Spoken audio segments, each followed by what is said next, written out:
Hello everyone and welcome back to Old Man Stories. I'm aware that many of you use these videos to fall asleep, so before you doze off, I thought it would be a fun idea if each of you could leave a comment letting me know which part of the world you're listening from. Also, give a like and subscribe to the channel if you're enjoying the episodes, okay? Let's get comfortable, relax, and begin. I've never shared this with anyone outside my family.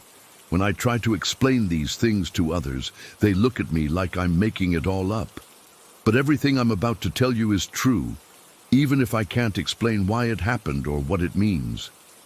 I was born in a small town in Texas in 2008 during one of the worst thunderstorms our area had seen in decades. My mum says the electricity in the hospital kept flickering, and the doctor delivered me by flashlight when the power finally went out completely. Maybe that storm was some kind of sign, I don't know. Growing up, I always felt different. It wasn't just because of my mixed heritage. My dad is Egyptian and my mum has Native American ancestry. It was something else, something I couldn't put into words until I was older and began piecing together all the strange things that have happened in my family. The first time I realized something was wrong was when I was 5 years old. I woke up in the middle of the night and saw what I can only describe as a witch standing at the foot of my bed. She looked exactly like my mother, but wrong. Her smile was too wide, stretching almost to her ears, and her fingernails were long and sharp like claws. I remember how my entire body froze with fear as she just stood there, watching me. I couldn't even scream. When I blinked, she was gone. The next morning, I told my mum what I'd seen. I expected her to laugh it off or tell me it was just a nightmare. Instead, her face went pale and she sat down heavily in the kitchen chair. "It's starting for you too," she whispered, more to herself than to me. That's when she began telling me about our family history, about how these things have been happening to us for generations. My grandmother often woke up with mysterious bruises all over her body, dark purple marks on her arms, legs, and back that appeared overnight with no explanation. She never sleepwalked or fell out of bed. They just appeared, as if something had grabbed her while she slept. One summer afternoon when my mom was about 8, she was playing hide-and-seek with her cousins in my grandmother's yard. My mom's cousin was counting against a tree on one side of the house. Everyone ran to hide, and my mom ducked behind some bushes where she could still see the tree. She watched as her cousin finished counting and started looking around. Then, in literally the blink of an eye, her cousin was suddenly on the complete opposite side of the house. There was no way he could have run around that fast. It was like he had teleported. When they asked him about it later, he didn't remember moving at all. He thought everyone was playing a prank on him. The stories got weirder the further back they went. My great-grandfather worked in the cotton fields his whole life. He was a practical, no-nonsense type of man, not given to superstition or wild imaginings. But he kept a special rope coiled near his bed that he claimed was for catching witches and aliens that ran around the ranch at night. My grandmother said he would sometimes wake up the whole family in the middle of the night, yelling about shadowy figures darting between the trees outside. Nobody else ever saw them. He died unexpectedly in his sleep one night. The doctor said his heart just stopped, even though he'd always been healthy and strong. The strange thing was, that same night, all the cattle in the field behind their house were found huddled together in one corner, trembling and mooing softly. They refused to move until well after sunrise. In 1986, when my dad was a teenager, he and his friend decided to walk to KFC for lunch. They were talking and laughing as they walked, not paying much attention to their surroundings. After about 15 minutes, they realized they were passing the same broken fence post they'd walked by when they first started out. Somehow, they had looped back to where they began, even though they'd been walking in a straight line the whole time. They tried again, paying careful attention to their route, and the same thing happened. It took them 4 attempts before they finally made it to the restaurant. When they checked their watches, Almost 2 hours had passed, even though the walk should have taken 30 minutes at most. My grandmother had the most terrifying experience of all. She was driving home late one night on a rural road, no other cars around for miles. Suddenly, her car's engine cut out and the headlights died. Before she could even reach for the key, a bright beam of light shone down from above, illuminating the entire car. She felt the vehicle lift off the ground, just slightly, maybe a foot or so, but enough that she could tell she wasn't on the road anymore. She sat there paralyzed with fear for what felt like hours, but was probably only a minute or two. Then the light disappeared, the car dropped back down with a thud, and everything went back to normal. The engine started right up, and she drove home, shaking uncontrollably. She never drove alone at night again. But the story that really makes my skin crawl is what happened to my dad in the mid-1970s. He was just a kid, maybe 7 or 8. One night he came home from playing outside, but something was off about him. He wouldn't respond when my grandmother called his name. Instead, he started speaking in a language nobody recognized. Not English, not Arabic, not anything human-sounding. My grandmother said it was like listening to someone gargling water while trying to talk. Then he started moving strangely, crawling along the walls like some kind of insect. His body twisted at impossible angles.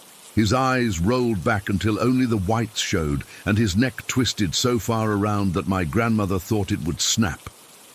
This went on for hours, with my grandparents too terrified to touch him or call for help. What would they even say? Eventually, he collapsed on the floor and fell into a deep sleep. When he woke up the next morning, he had no memory of what had happened, and they never spoke of it again until my grandmother told my mom years later. After my mom told me these stories, I started seeing things more often. Not just the witch that looked like her, but other things too. Aliens with skin so black it seemed to absorb the light around them. Their bodies would sometimes drip and shift like melting shadows. They never tried to touch me or communicate. They just watched from corners of my room or from just outside my window. I'd wake up at exactly 3:15 almost every morning, feeling like something heavy was sitting on my chest. Sometimes there'd be scratch marks on my bedroom wall that weren't there when I went to sleep. Once, I found all my stuffed animals arranged in a perfect circle in the middle of my bedroom floor when I woke up. My parents took me to doctors, thinking I might be sleepwalking or having night terrors. They even had me talk to a child psychologist for a while, but all the tests came back normal, and eventually they stopped looking for medical explanations. Instead, my mum started teaching me protection rituals from both sides of my heritage. We'd burn sage and cedar around the house while reciting prayers in Arabic, English, and fragments of her tribe's language that had been passed down through generations.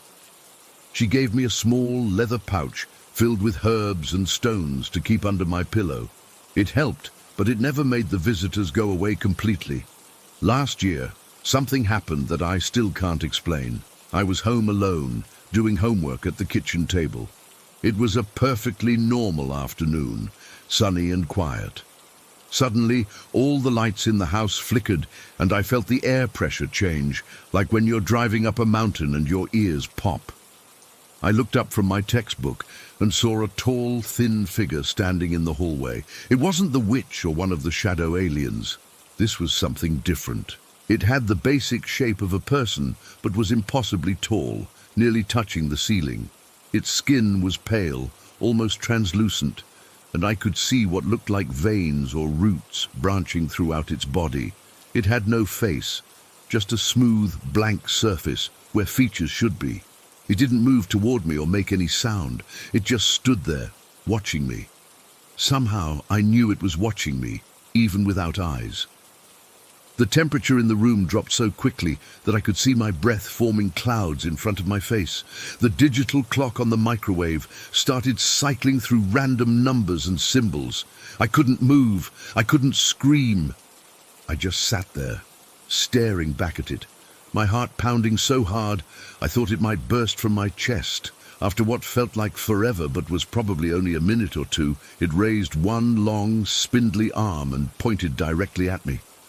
Not in a threatening way, but like it was recognizing me, acknowledging me. Then it lowered its arm, tilted its featureless head slightly, and stepped backward into the hallway. It didn't walk away. It just wasn't there anymore. When I could finally move again, I ran outside and sat on the front porch until my parents came home. I told them what happened, and for the first time, I saw real fear in my dad's eyes. Not concern for my mental health or worry that I was having nightmares. Actual fear, like he knew exactly what I had seen. That night I overheard them talking in hushed voices in the kitchen. My dad was saying something about how it's getting stronger and finding us easier now. My mom was crying softly, saying she thought they'd left it behind when they moved to this house. I don't know what it is. I don't know why these things happen to my family or what they want from us. All I know is that I'm afraid to close my eyes at night, afraid of what might be waiting for me in my dreams or standing beside my bed when I wake up. Last night I found a small, perfect circle of dried flowers on my windowsill. I know I didn't put them there. My parents swear they didn't either. They were arranged too perfectly to have blown in by chance, each flower facing inward toward the center of the circle. I'm 16 now, and I've started researching our family history, trying to find out where these experiences began and if there's any way to make them stop. But I'm afraid of what I might discover.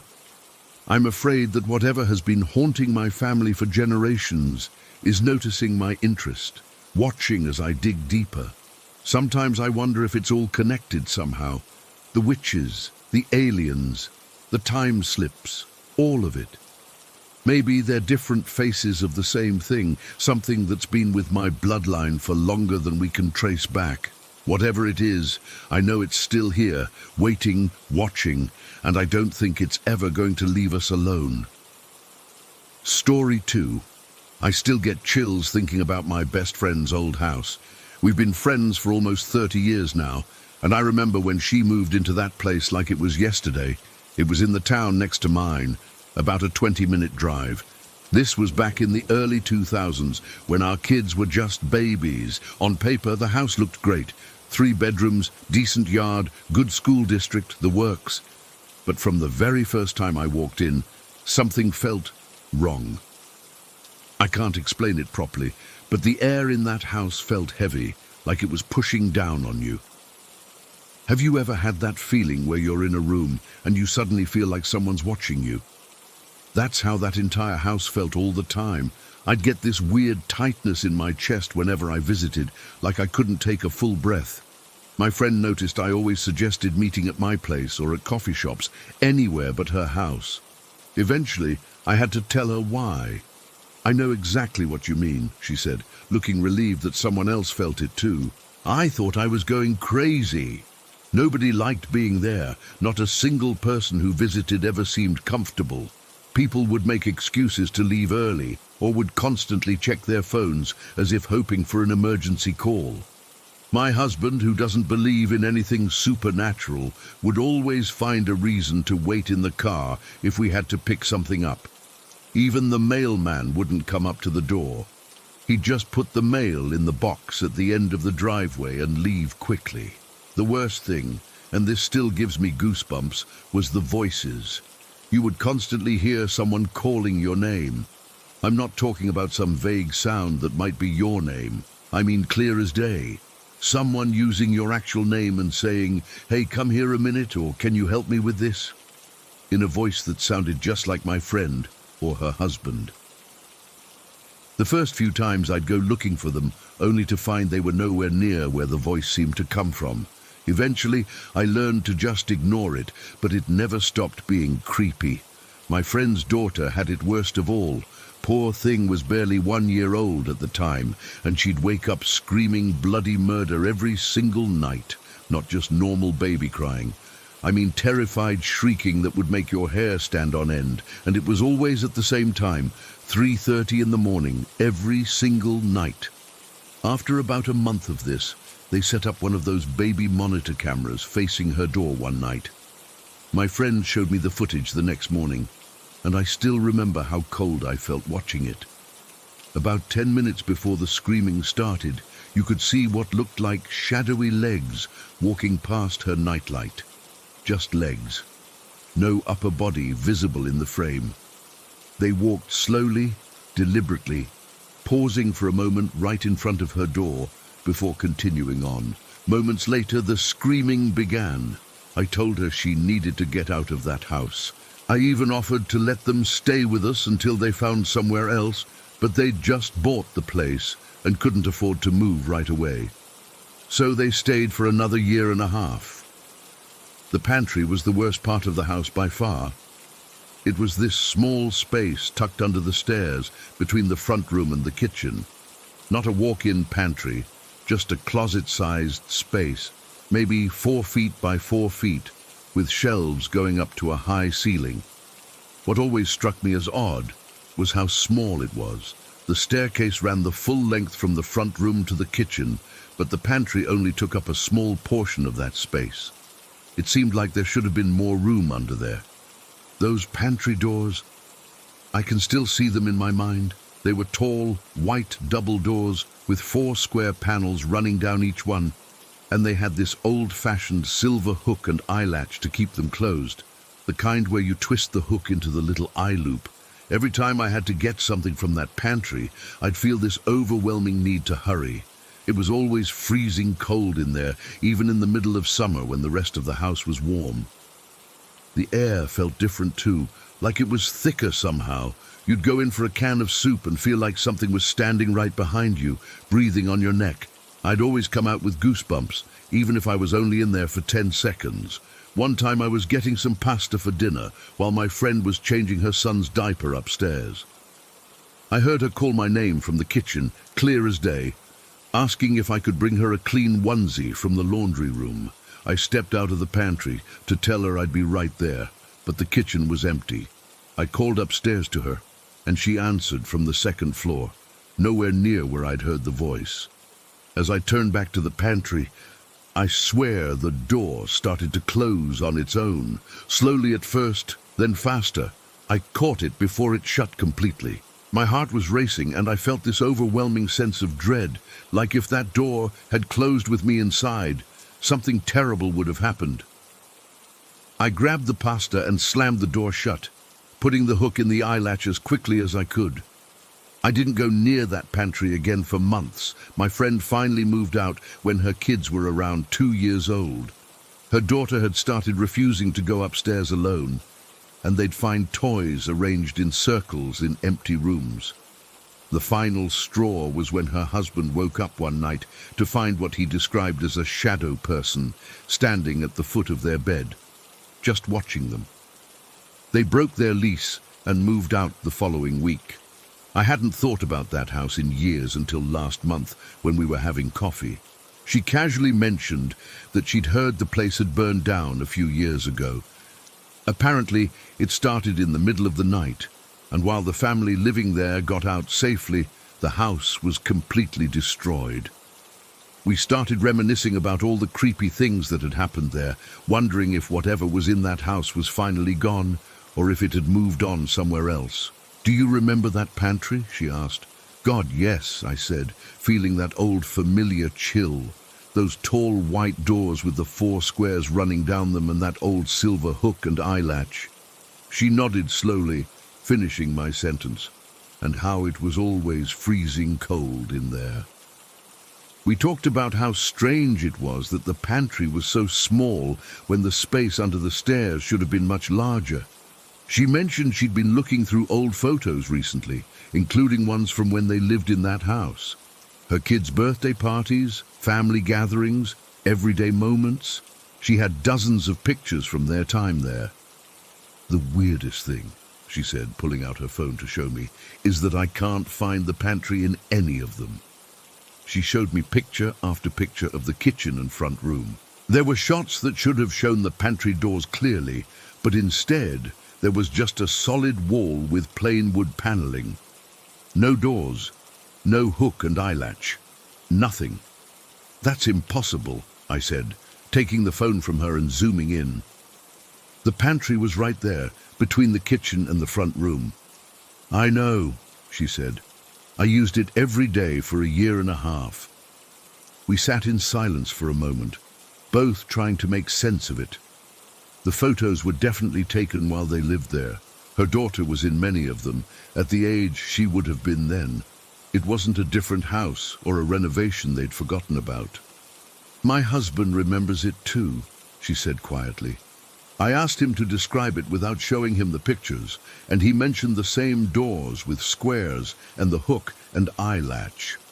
So that's at least 3 of us who clearly remember a pantry that apparently never existed, at least not in any of the photographs. We all used it. We all felt that strange coldness and that sense of needing to hurry when we were inside it. I've tried to rationalize it. Maybe they remodeled and forgot. Maybe the photos were taken before the pantry was built, but none of that makes sense. The photos span their entire time in the house, and they never did any major renovations. The only explanation I can come up with is too disturbing to really consider, that somehow we all experienced something that wasn't physically there, or perhaps it was there, but only sometimes, only when it wanted to be seen. I still think about that pantry sometimes, especially late at night. About the space behind it that should have been there but wasn't, about what might have been in that space, about why it was so cold, and why we always felt the need to hurry out. And I wonder, if the pantry wasn't really there, what about the voices we heard? What about the shadow legs walking past the nightlight? What else might have been in that house that we couldn't see? The house may have burned down, but the memory of that place, and especially that pantry, still haunts me. And now, knowing what I know about the photographs, it haunts me even more. Story 3. I still get goosebumps thinking about that night. It's been 6 years, but the memory is still fresh, like it happened yesterday. My uncle's old farmhouse in rural Kentucky always had this weird vibe to it. I never really paid much attention to it until I experienced whatever the hell that was. My uncle bought the place when I was around 14. It wasn't anything special, just a weathered 2-story farmhouse with peeling white paint, surrounded by about 40 acres of fields and woods. There was an old barn, maybe 100 yards from the house, that was slowly collapsing in on itself, and this murky cattle pond about 50 feet from the front porch. During the day, it looked peaceful, picturesque even, the kind of place you'd see on a postcard with "Greetings from Kentucky" scrawled across it in cursive. But at night, man, that place transformed. The darkness out there isn't like city darkness. It's absolute. No street lights, no neighbor's porch light in the distance, nothing. Just pitch black and a silence so complete you could hear your own heartbeat. Except when that silence broke, it was somehow worse. My aunt was the first one to notice something was off. She's not the type to scare easily. She grew up on a farm herself and can handle just about anything. But after they'd been living there for a few months, she started mentioning these weird noises at night. She'd be up late, maybe around midnight, and would hear what sounded like footsteps on the gravel driveway. Heavy footsteps, like a man wearing work boots, walking slowly toward the house. Then there would be this loud splash from the pond, not like a fish jumping, but like someone had dropped something heavy into it. A thud and then a splash. The dogs would go absolutely insane whenever this happened. They had 2 German shepherds, normally brave as hell, but they'd bark themselves hoarse while cowering against the front door, like they were terrified of whatever was out there, but felt compelled to warn everyone about it. My aunt would grab a flashlight and look outside, but she never saw anything except ripples spreading across the surface of the pond. No footprints in the gravel, no explanation for the noise. When she first told me about it during a Sunday dinner at their place, I remember laughing it off. Probably just raccoons, I said between bites of mashed potatoes. Or maybe a deer coming to drink from the pond. Raccoons don't make the gravel sound like a person walking, she insisted, her face dead serious. And deer don't make that thud before the splash. It's like something heavy being thrown in, or jumping in. My uncle just shrugged it off. He slept like a rock and never heard any of it. Your aunt watches too many of those ghost hunting shows, he told me with a wink when she left the room. But I could tell he was a little unsettled by how convinced she was. My cousin Eddie, their son, was the most skeptical of all of us. Eddie's always been the practical type. Engineering major, believes only in what he can see and measure. He thought his mum was just freaking herself out and letting her imagination run wild. Mum's been talking about this for weeks, he told me one afternoon while we were helping my uncle fix a fence. Dad's starting to get annoyed. She wants to sell the place. Can you believe that? Over some raccoons and frogs in the pond. I suggested maybe she was just stressed about moving to such an isolated place after living in town for so long. The human mind can play tricks when you're not used to country sounds. That's when Eddie got this determined look on his face. I'm going to prove to her there's nothing out there. This weekend I'll stay at the house alone overnight. Mom and Dad are visiting Grandma, so it's perfect timing. I'll film the whole night if I have to. I thought it was a good idea. Put the whole thing to rest. Eddie was 23, not some scared kid. He'd document a perfectly normal night, show his mom, and that would be the end of it. God, I wish I'd talked him out of it. I got a call from Eddie around 9 in the morning that Saturday. His voice sounded wrong, tight and shaky, like he was fighting to keep himself under control. "You need to come get me," was all he said at first. "What? Where are you?" I asked, confused. Eddie had his own truck. He never needed rides. "I'm at the Sunoco off Highway 12. Please just come get me, okay? I'll explain when you get here." I found him sitting on the curb outside the gas station, still in his sweatpants and t-shirt from the night before. No shoes. His feet were scratched and dirty like he'd been running through fields.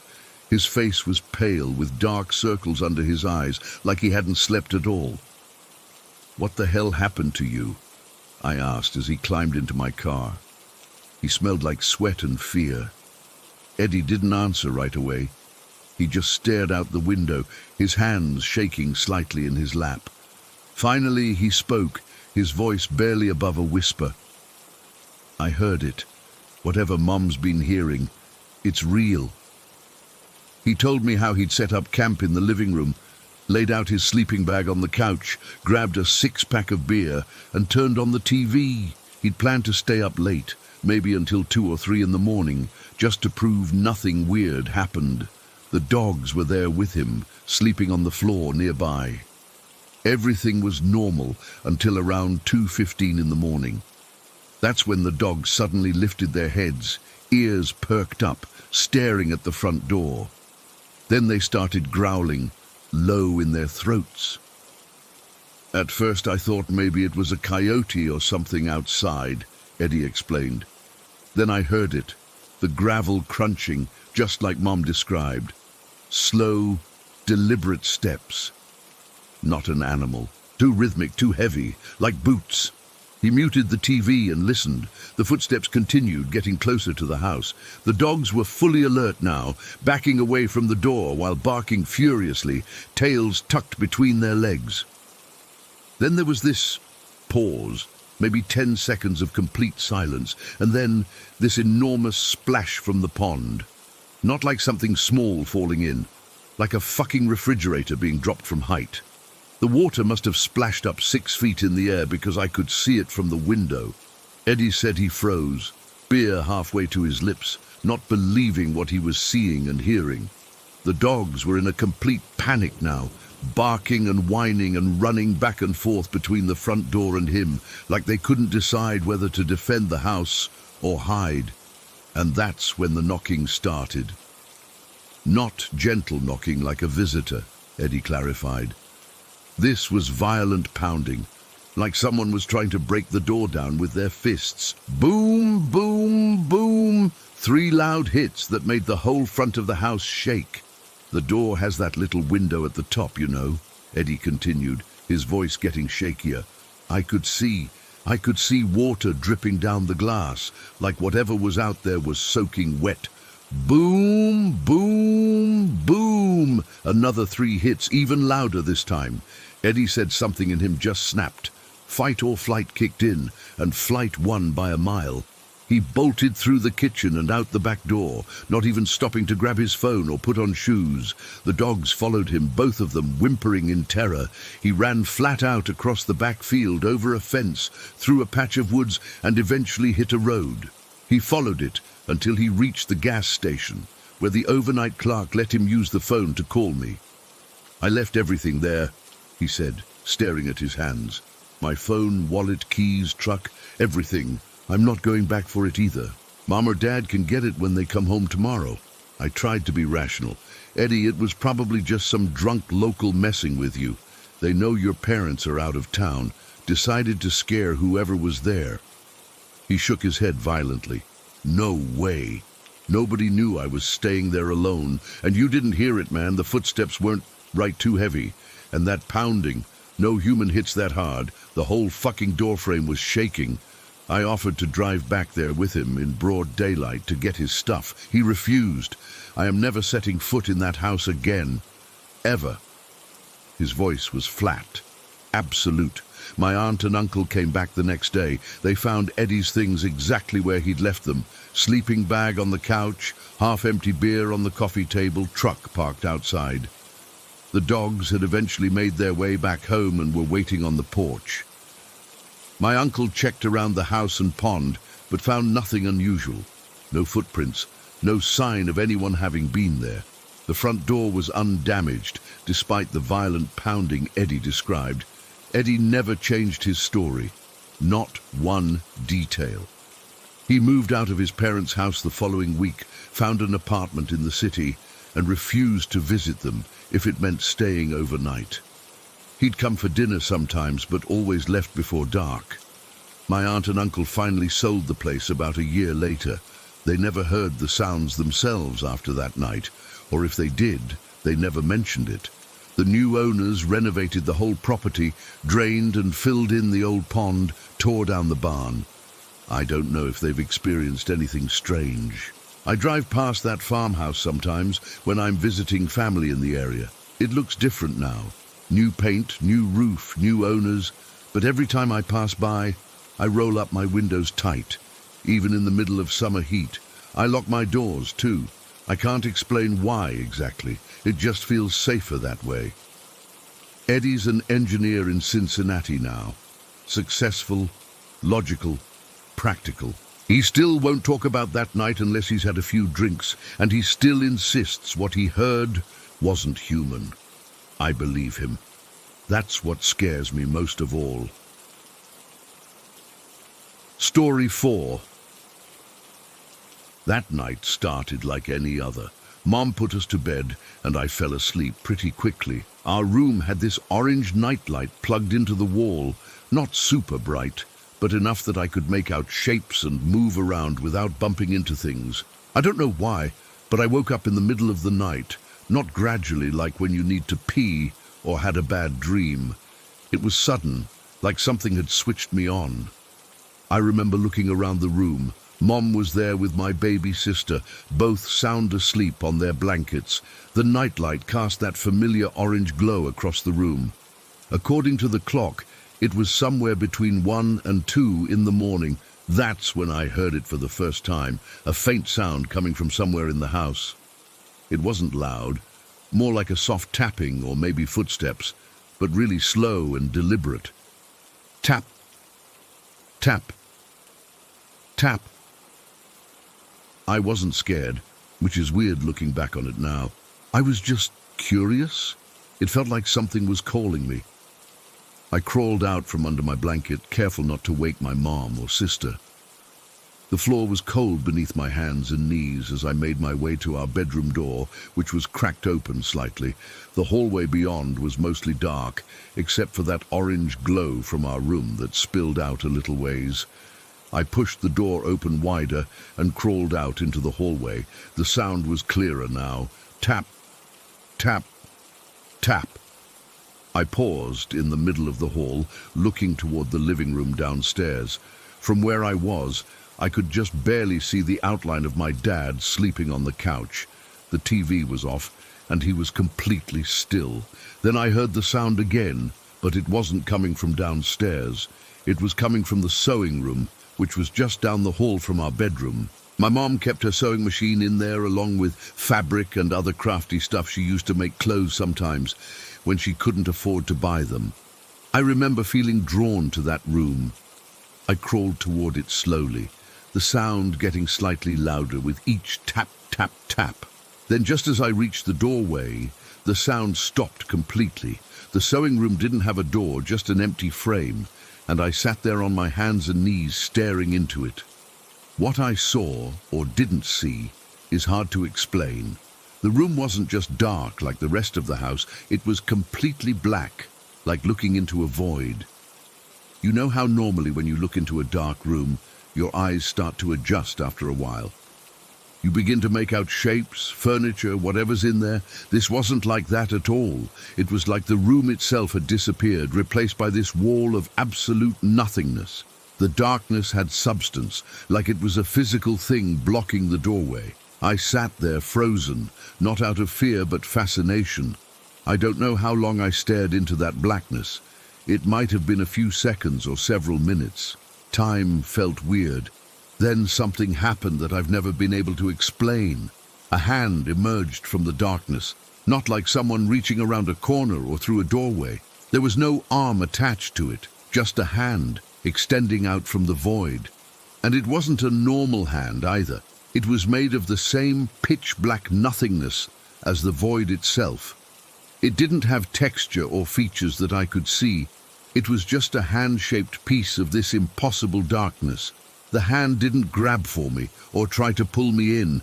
It just held itself out, palm up, like it was offering something or maybe inviting me to take it. I didn't feel threatened, but I couldn't move. I was completely transfixed by this impossible thing happening right in front of me. I don't know what would have happened next. I never found out, because suddenly the hand pulled back into the darkness. A moment later, I heard movement from the living room. "What are you doing up?" My dad's voice came from behind me. I turned to see him standing there in his pajamas, rubbing his eyes. He must have woken up and spotted me sitting in the hallway. I didn't answer him. I couldn't. What was I supposed to say? I was just a little kid staring at a hand made of darkness. He sighed, walked over and picked me up. "Come on, let's get you back to bed," he mumbled, obviously tired. He carried me back to the bedroom and placed me on my blankets next to Mom and my sister. Then he closed the door, all the way this time, and went back downstairs. That's where the memory ends. I don't remember falling asleep or anything else from that night, but I remember everything else with a clarity that honestly scares me sometimes. The orange glow of the nightlight, the cold floor under my hands and knees, the absolute blackness of the sewing room, the hand reaching out from nowhere, my dad's exact words. I've had plenty of dreams in my life, and none of them stay this vivid for years afterward. Dreams fade and get fuzzy. This hasn't. It's as clear now as it was when it happened. I've thought about asking my mom if she remembers anything strange about that house, but I never have. What would I even say? "Hey, Mom, remember that house we lived in when I was little? Did you ever see a void of darkness with a hand coming out of it?" "Yeah, right. What bothers me most is what might have happened if my dad hadn't woken up when he did. What if I had taken that hand? What if it had grabbed me? Where would it have pulled me to?" Sometimes I lie awake at night thinking about it. A few years ago, I tried researching similar experiences online. There are plenty of stories about shadow people and dark figures, but nothing quite like what I saw. The hand wasn't shadowy or ghost-like. It was made of pure nothingness, and it wasn't threatening or aggressive. It was just waiting, inviting. I've wondered if maybe there was something wrong with the sewing room. Maybe there was a hole in the wall or floor that I was perceiving as darkness because of how young I was. But that doesn't explain the hand, and it doesn't explain why the darkness was so absolute that I couldn't see anything inside the room, not even outlines of furniture. My dad passed away a few years back, so I can't ask him if he remembers finding me in the hallway that night. Maybe he would have had some explanation that would make sense. Maybe he saw something too at some point, and that's why he came to check on me. I'll never know. Sometimes I wonder if the house itself was somehow special, or if it was just me. Did other kids who lived there before or after us experience the same thing? Was there something about that specific location, or was it something about me at that age? Some kind of sensitivity that I've since lost. We moved out of that house when I was around 6 years old. I remember being relieved when we left, even though I didn't consciously connect it to what happened that night. It was like some part of me knew that place wasn't safe. I'm an adult now with a normal life. I have a job, friends, hobbies, all the usual stuff. But I've never forgotten that night, and I've never stopped wondering about it. Sometimes when I'm alone in my apartment and it gets really quiet, I find myself listening for that tap, tap, tap sound again. And sometimes when I wake up in the middle of the night for no apparent reason, I can't help but wonder if something woke me up on purpose. Something that's still waiting for me to accept its invitation. I don't sleep with the lights completely off anymore. I always need at least a small lamp on. My partners over the years have complained about it, but I can't sleep in total darkness. I'm too afraid I'll wake up and find myself staring into that void again, with that hand reaching out, still waiting after all these years. The strangest part is that I don't know if I would refuse it a second time. There's a part of me, a small curious part that's never grown up, that still wonders where that hand wanted to take me. What would I have seen if I'd gone with it? Where would I be now? I guess I should be thankful my dad came when he did, but sometimes in my darkest moments, I'm not so sure. Whatever was on the other side of that darkness, it's still out there somewhere, and sometimes I think it's still looking for me. Story 5. I grew up on the outskirts of Juneau, Alaska, in one of those neighborhoods where the wilderness starts right at your backyard. Our house was the last one on our street, with nothing behind us but dense forest, Sitka spruce and hemlock trees that seemed to go on forever. My parents loved the privacy, but as a kid, I always felt like something was watching us from those woods. When I was 16, my friends Eli, Danny, Nate and I were bored out of our minds one Saturday. It was that weird time in fall when it's too cold to hang outside comfortably, but we were too restless to stay indoors. We were in my backyard throwing a football around when Nate pointed to a gap in the trees behind our fence. "What's that?" he asked, squinting. "Looks like a road or something." We all walked to the fence and peered through. Sure enough, there was what looked like an old, overgrown dirt road cutting through the trees. I'd lived in that house my entire life and had never noticed it before. "Let's check it out," Danny suggested, already climbing the fence. I hesitated. "I don't know, man. My parents always told me not to go too far into those woods." Eli laughed. "What are you, 5? Come on, it's just some old logging road, probably." I didn't want to seem scared, so I followed them over the fence. The temperature seemed to drop as soon as we stepped into the shadow of the trees. The dirt road was barely visible anymore, overgrown with moss and small plants, but you could still make out the tire tracks that had worn deep grooves into the earth years ago. We walked for what felt like hours, but was probably only about 2 miles. What struck me most was how quiet it was. Alaska woods are usually full of sounds, birds, small animals, the wind in the trees. But this place was dead silent. No birdsong, no rustling, nothing, just the sound of our breathing and footsteps. "This is weird," I remember saying. "It's too quiet." "Maybe all the animals know something we don't," Danny joked, but his voice sounded strained. We were about to turn back when the trees suddenly opened up into a small clearing. In the center stood what was once a farmstead, a dilapidated barn with a sagging roof and several smaller outbuildings around it. Everything was gray with age, the wood rotting and covered in moss. "Holy shit," Nate whispered. "Who built this all the way out here?" The place looked like it had been abandoned for decades. The main house had collapsed in on itself, but the barn and a couple of smaller structures were still standing. My first instinct was to leave. Something about the place felt wrong, but 16-year-old curiosity overrode my better judgment. Eli was already heading toward the smallest structure. "Come on, let's explore." The small building turned out to be a single room, someone's bedroom that had been separated from the main house. It contained a rusty metal bed frame with a moldy mattress, a small table, and a wooden chest. The air inside was thick with the smell of rot and something else I couldn't identify, something metallic and unpleasant. Danny pointed at the wall behind the bed. "Look at that." There was a dark brown stain that started at about pillow height and trailed up the wall. At first, I thought it might be water damage, but as we got closer, the distinct pattern of splatter became clear. It was blood, old blood that had soaked into the wood and never been cleaned.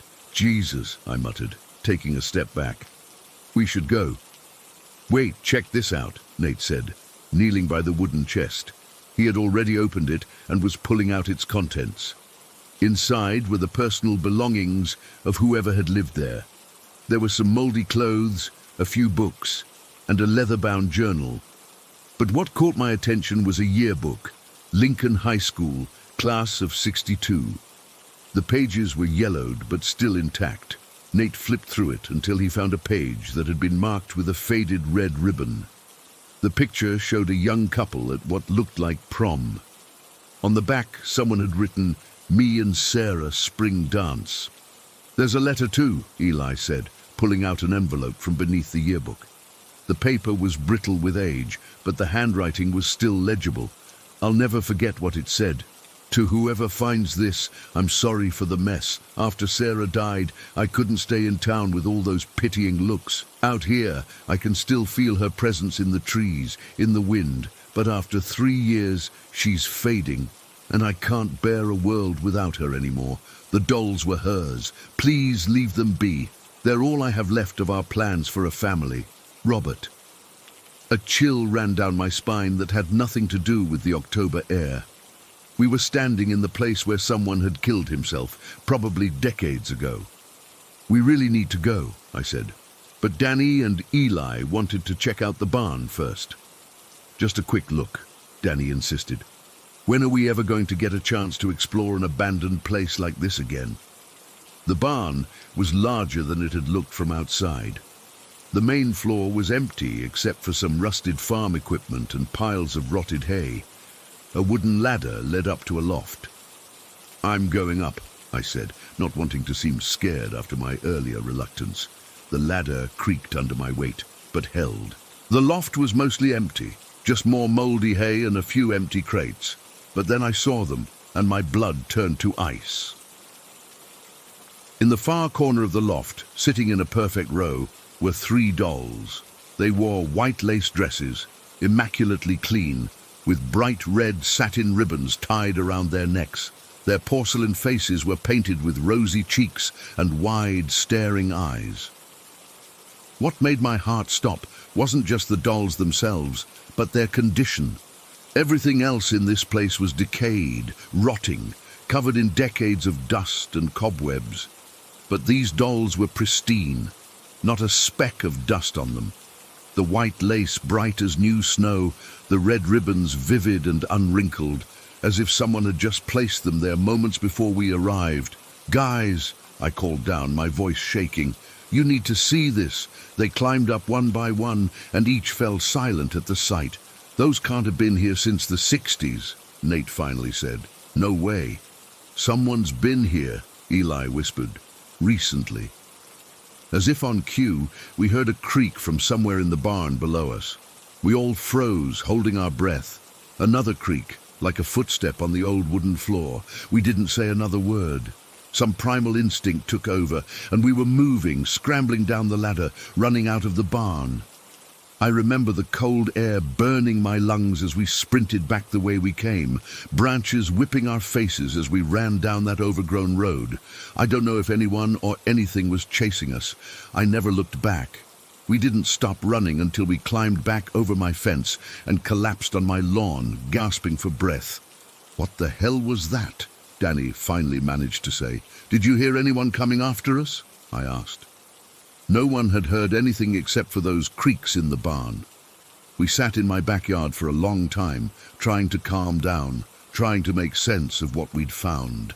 Later that night, after my friends had gone home, I remembered something that made my skin crawl all over again. The suicide note had mentioned dolls. The dolls were hers. Please leave them be. But the note was old, decades old. There's no way those dolls we saw were the same ones.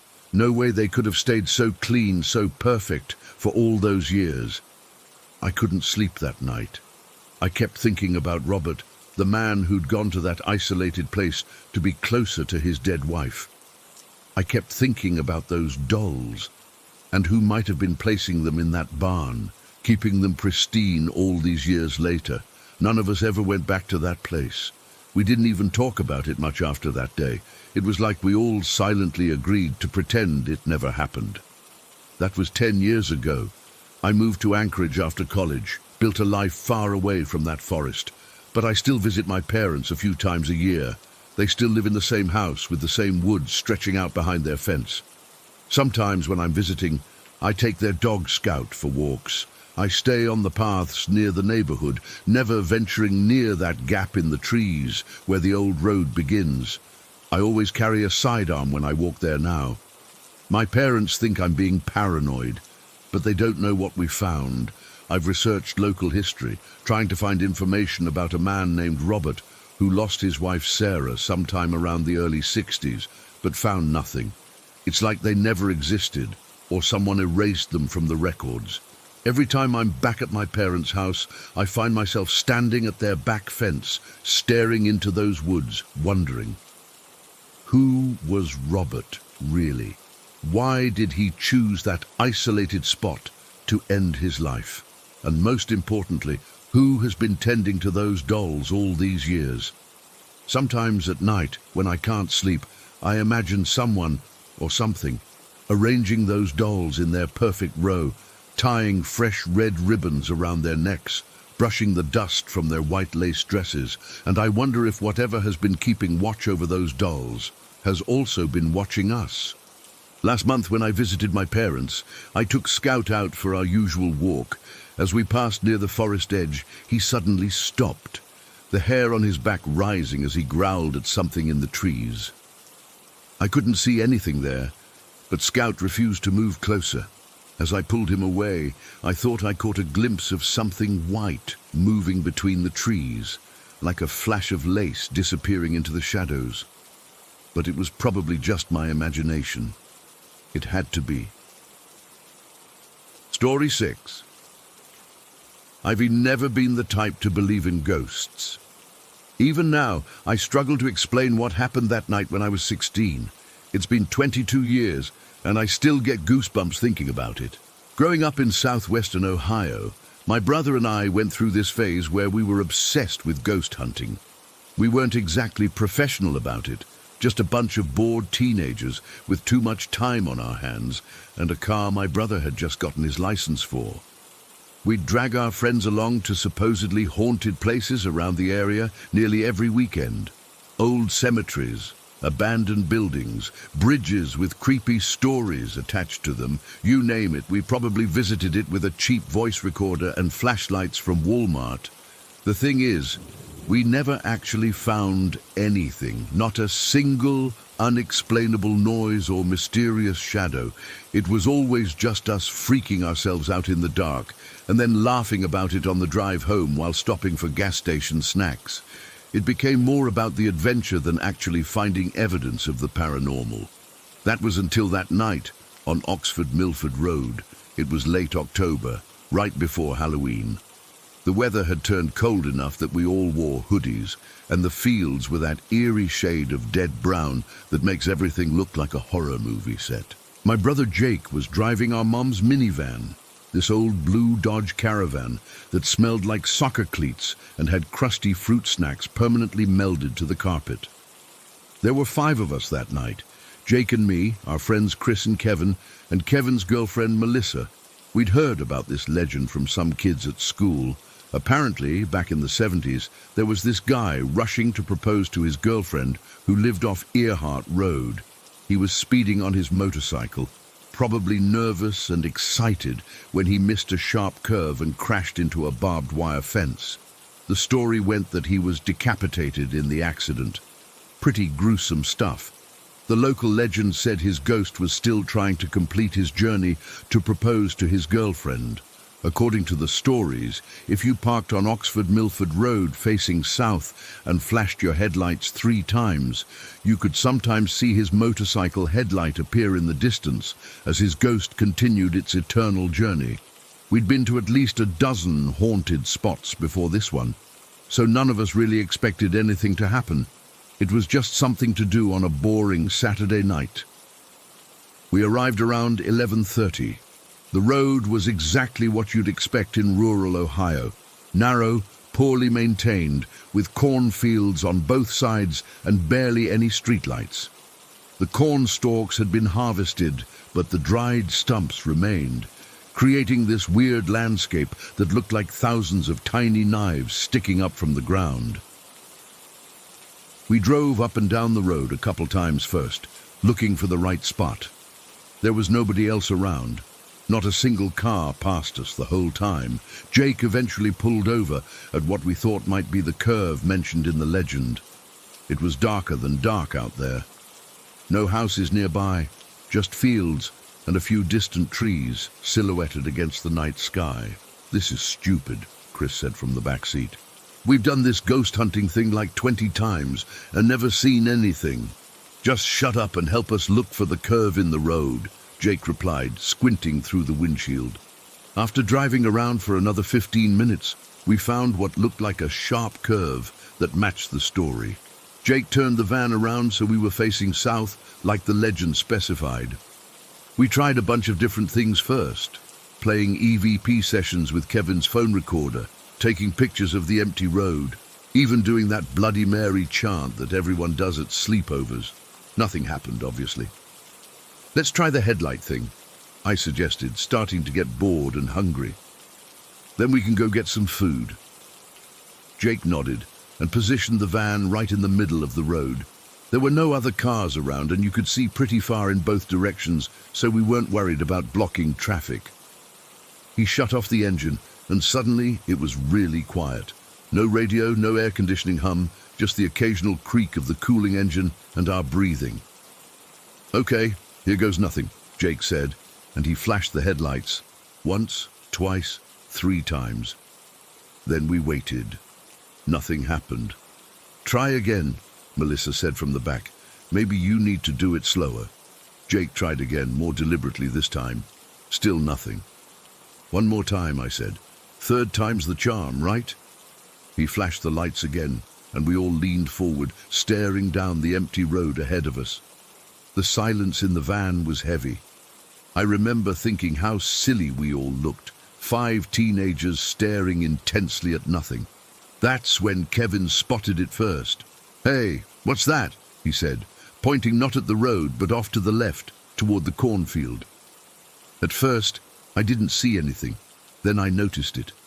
A faint orange-yellow light like an old-fashioned headlight, moving through the cornfield parallel to the road. It was bobbing slightly, as if following the uneven terrain. "It's probably just someone with a flashlight," Chris said, but his voice had gone up an octave. "In the middle of a cornfield at midnight?" I countered, not taking my eyes off the light. We watched as the light slowly moved through the field, getting closer to the road with each second. The rational part of my brain was desperately trying to explain it away. Maybe it was a farmer checking something, but it was almost midnight in late October. No farmer would be out there. A hunter, not in season and definitely not at night. Another group of kids trying to scare people. But how would they know we were there? As the light got closer, we could see it was definitely a single headlight, like from a motorcycle. But here's where it gets really strange. Between the cornfield and the road was a deep drainage ditch, at least 5 or 6 feet deep. We'd noticed it earlier when we were walking around, but this light, it didn't dip down when it reached the ditch. It just floated across, maintaining the same height above the ground. "Holy shit," Jake whispered, his knuckles white on the steering wheel. The light reached the road about 50 yards behind us. In the rearview mirror, I could now clearly see it was a single round headlight, just like from an older motorcycle, but we couldn't see any motorcycle or rider, just the light, floating about 3 feet above the pavement, and then it started moving toward us. "Start the car," Melissa said, her voice shaking. "Start the fucking car." Jake turned the key, but the van didn't start immediately. The engine made that awful grinding noise when the starter can't quite catch. Come on," Jake muttered, still turning the key. I kept my eyes fixed on the side mirror. The headlight was getting closer, bobbing slightly like it was mounted on a motorcycle navigating the uneven road surface. But there was no motorcycle, no engine noise, just the light, getting closer with each second. "Jake!" I yelled, watching as the distance between us and the light shortened rapidly. The van's engine finally caught, roaring to life. Jake slammed it into drive and floored it. The tires squealed, and the van lurched forward, throwing us all back in our seats. I twisted around to look out the rear window. The headlight was gaining on us. Jake was driving like a maniac, the speedometer pushing past 60 on this narrow country road full of curves. The van swayed dangerously as we took the turns, everyone holding on to whatever they could grab. "It's still coming," Kevin shouted, looking back. I looked again. The headlight was maybe 30 feet behind us now, keeping pace perfectly despite how fast we were going. There was something unnatural about how it moved. Not quite like a real vehicle. It didn't lean into the curves like a motorcycle would. It just followed, unwavering, like it was locked onto us. We approached a 4-way stop sign, the only intersection for miles. Jake didn't even slow down. He blasted through it, and I caught a glimpse of another car's headlights to our right. Having to slam on their brakes to avoid hitting us, I heard their horn blaring behind us as we sped away. "Look!" Chris yelled. "It's still following us." The headlight had followed us through the intersection, completely ignoring the stop sign just like we had. It was still gaining on us. I remember the inside of the van was chaos. Melissa was crying, Kevin was praying out loud, Chris was shouting at Jake to go faster. I just sat there, frozen, watching this impossible light chase us down an empty country road. We must have gone at least 2 miles at breakneck speed when Jake finally managed to put some distance between us and the light. I watched as it started to fall behind, not because we were going faster, but because it seemed to be slowing down. And then the strangest thing happened. The light didn't gradually fade away or veer off the road. It just turned off, like someone had flipped a switch. 1 second it was there, bobbing along the road behind us, and the next second it was gone, leaving nothing but darkness behind us. Jake kept driving for another 10 minutes before any of us said anything. We were all breathing hard, trying to process what had just happened. Finally, he pulled over at a gas station that was miraculously still open, the fluorescent lights feeling unnaturally bright after the darkness of that road. We sat there for a while, nobody wanting to get out of the van. Finally, Chris broke the silence.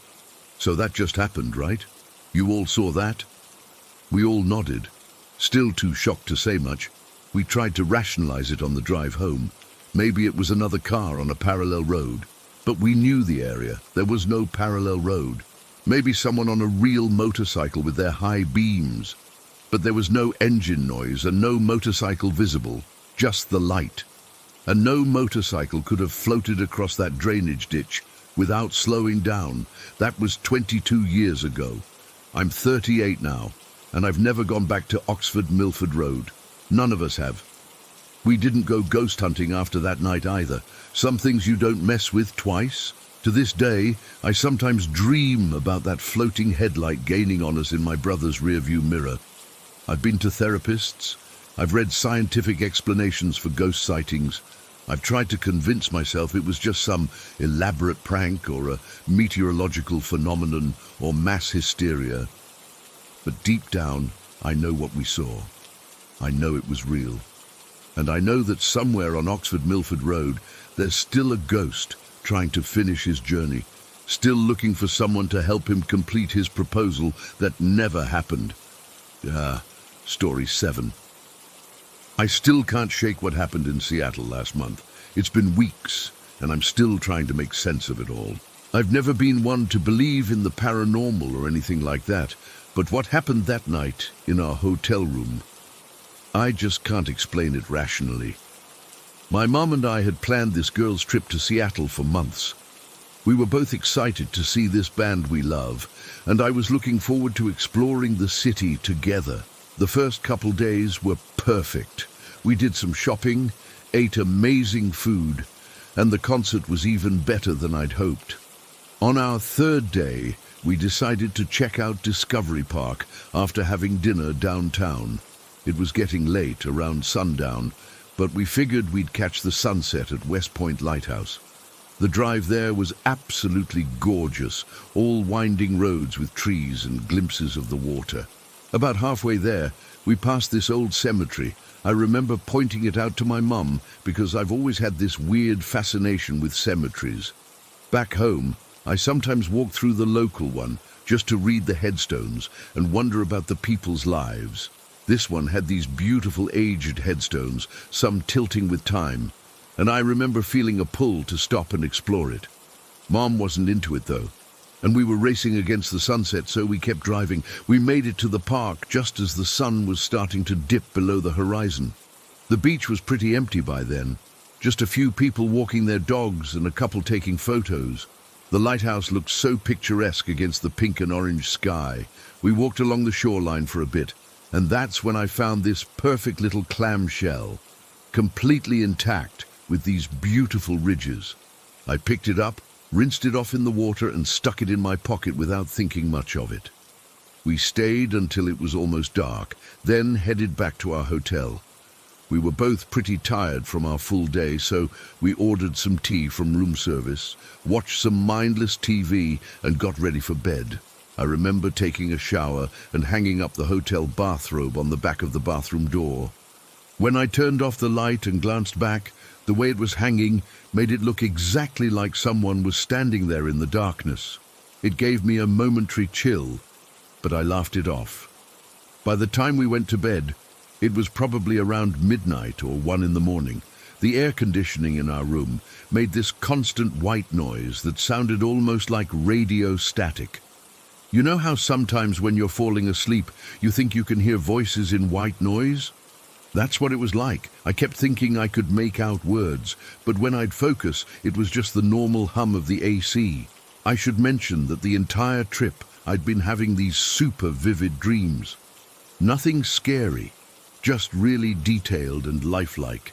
Like the night before, I dreamed about walking through Pike Place Market, but all the stalls were selling different colored lights instead of fish and flowers. The dreams felt so real that sometimes when I woke up, it took me a minute to separate what had actually happened the day before from what I'd dreamed. That night, though, I fell asleep pretty quickly, and I remember dreaming about being in this strange room with green and purple lights, kind of like the northern lights, but indoors. There were these dark figures standing around me in a circle. They weren't moving, just watching. I couldn't make out any faces or features. They were just silhouettes against the colored lights. In the dream, I wasn't scared. It felt more like I was at some kind of ceremony or meeting. Then suddenly, I was sitting bolt upright in bed. It wasn't like waking up normally. There was no transition, no grogginess. One moment I was in that room with the lights and figures, and the next I was sitting up, fully alert, with this overwhelming sense that something was coming at me in the dark. My eyes were trying to adjust to the darkness of the hotel room, and I could see this shape moving toward me. I think I started yelling or making some kind of noise, because the next thing I knew, my mom had grabbed my shoulders and was trying to calm me down.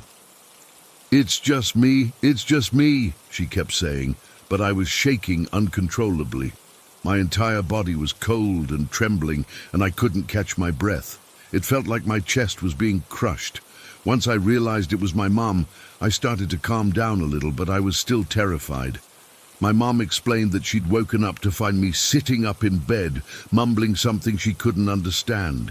She said I looked awake, but wasn't responding to her when she asked if I was okay. When she touched my shoulder, I apparently yelled at her to stop and started backing away from her. I asked her to get me some water because my throat was so dry it hurt. She went into the bathroom, and she was taking a long time, like way too long just to fill a glass of water.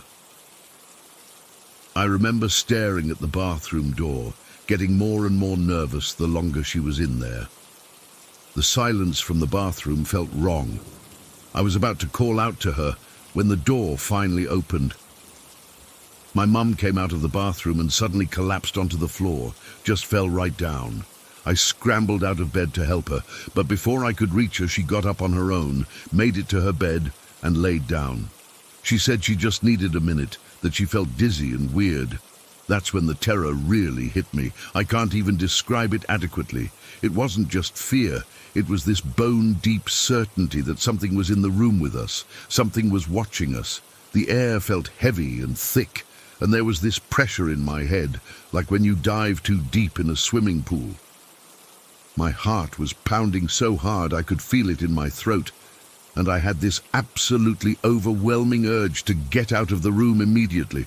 I grabbed my phone and called my dad. It was almost 2 a.m. back home, but I needed to hear his voice, to anchor myself in something normal and safe. When he answered, he could tell right away something was wrong.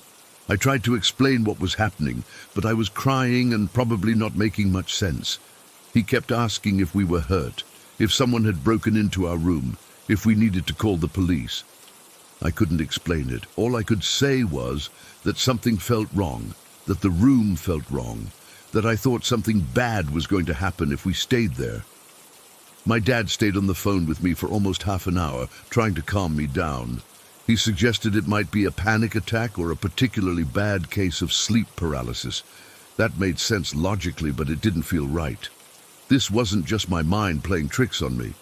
Both my mom and I were experiencing something. Even after I hung up with my dad, I couldn't calm down. The feeling of wrongness wouldn't go away. I kept looking at the corners of the room, convinced I could see something moving in the shadows. The air conditioning sound that had been white noise before now sounded deliberate, like something was trying to communicate through it. My mom suggested turning on all the lights, which we did, but that almost made it worse. The shadows were gone, but the feeling of being watched intensified. I kept checking the closet, under the beds, behind the curtains, convinced someone or something was hiding. Around 4 a.m, we couldn't take it anymore. We packed up our essential stuff, went down to the lobby, and asked the night manager if we could sit there until morning. He obviously thought we were crazy, but he was nice enough about it. We sat in those uncomfortable lobby chairs until the sun came up, and I didn't feel safe enough to sleep until I could see daylight through the windows. The next morning, we moved to a different hotel for our last night in Seattle. I was exhausted, but too wired to sleep much. When we were packing up our things from the first hotel room, I found that clamshell in my pocket and felt this sudden impulse to get rid of it. I can't explain why, but I was convinced it was somehow connected to what happened. We stopped at Discovery Park on our way to the new hotel, and I returned the shell to the beach where I found it. Since we've been back home, nothing like that has happened again. I'm sleeping normally, no weird dreams, no feeling of being watched, but I'm still shaken by the whole experience. The weirdest part is that when I told my dad and my best friend the full story after getting home, they both said they had trouble sleeping that night. My dad said he kept waking up feeling anxious, and my friend said she felt like someone was in her apartment. I've tried researching the area around Discovery Park and that cemetery we passed, looking for any stories of hauntings or weird occurrences, but I haven't found anything specific. I'm not saying I picked up a ghost or a curse or whatever, but I can't shake the feeling that something attached itself to us that night, whether from the cemetery or from that shell. I know how this all sounds, I'd be skeptical too if someone else told me this story. But I've never experienced anything like that before or since, and I can't explain what happened in that hotel room. My mum and I still don't really talk about it much. I think we both just want to forget it. But sometimes when I'm falling asleep and my air conditioner kicks on, I find myself holding my breath, listening for voices in the static. Story 8. I still can't explain what happened that night. It's been a month, but the memory of it sticks with me like a bad smell. I've tried convincing myself it was nothing, just my imagination playing tricks, but my friend saw it too, and that's what really freaks me out. It was about 6 in the evening, already dark, because winter sucks like that. Me and my friend Chris were just taking a walk around my hometown. Nothing special, just shooting the shit and enjoying the crisp evening air. We decided to stop for a smoke, but I'd run out of tobacco earlier that day. Let's hit up the corner store, I suggested. It was only a few minutes away, and I needed a break from walking anyway. The store was practically empty, just the bored cashier scrolling through his phone and an old lady deliberating between 2 different brands of cat food. I grabbed my tobacco, paid, and we were out in less than 5 minutes. We continued our walk down the usual route, passing this park on our left. It's nothing special, just a small green space with some benches and trees, but it's got a weird history. According to local law, it used to be a Jewish gravesite back in the day. I don't know how true that is, but people always talk about it in hushed tones. Let's not smoke in the park, Chris said, and I agreed. The place is always full of kids during the day, and even though it was empty now, it felt disrespectful somehow. Plus, there was something about the energy there that evening, a stillness that felt heavy and expectant. We found a small wall just past the park and sat down. I started rolling a cigarette, fingers working automatically while we chatted about nothing important. The street was quiet, with just the occasional car driving by, headlights briefly illuminating the darkness before fading away. That's when I noticed it. Across the street, in one of the apartment buildings, a light was flickering in a ground floor window. Not the normal kind of flickering you get from a faulty bulb or connection, but something different, irregular. Almost like it was following a pattern I couldn't quite grasp. I paused mid-roll, tobacco forgotten as I focused on the window. The curtains were open, giving a clear view into what looked like a dining room. There was a table with chairs around it, normal furniture, nothing out of the ordinary, but that light, it was a weak yellow bulb, casting a sickly glow that seemed to pulse and waver. "Hey," I said, nudging Chris, "check that out." Before I could even explain what I was looking at, he said, "The flickering light? Yeah, I was just watching it." The fact that he'd noticed it too made me pay even more attention. As we both stared, I started to notice something else, something that made my skin crawl. Around the light there were shadows, not the normal kind that objects cast, but silhouettes, dark shapes moving around the light in quick, jerky motions. "Do you see that?" I whispered, not wanting to take my eyes off the window. "The shadows." Chris's voice had dropped too, unconsciously matching my tension. "What the fuck are they?" That was the thing. They didn't make sense. There was nothing in front of the bulb that should have been causing those kinds of shadows. They moved independently, like dark figures dancing around the light source. Some tall, some short, all of them moving in ways that seemed deliberate, but completely unnatural. I squinted, trying to make out more details. The shadows seemed to be growing more distinct the longer we watched. One moment they were just blurry dark patches. The next they had what looked like arms, heads, torsos, humanoid shapes that twisted and contorted impossibly. "This is crazy," I muttered, reaching for my phone. "I'm gonna record this." I pulled up my camera app and pointed it at the window. Immediately my screen went completely black. Not dark, black, as if something was blocking the camera entirely. What the hell? I tilted my phone away from the window and the screen returned to normal, showing the street and other buildings clearly. I pointed it back at the window. Black screen again.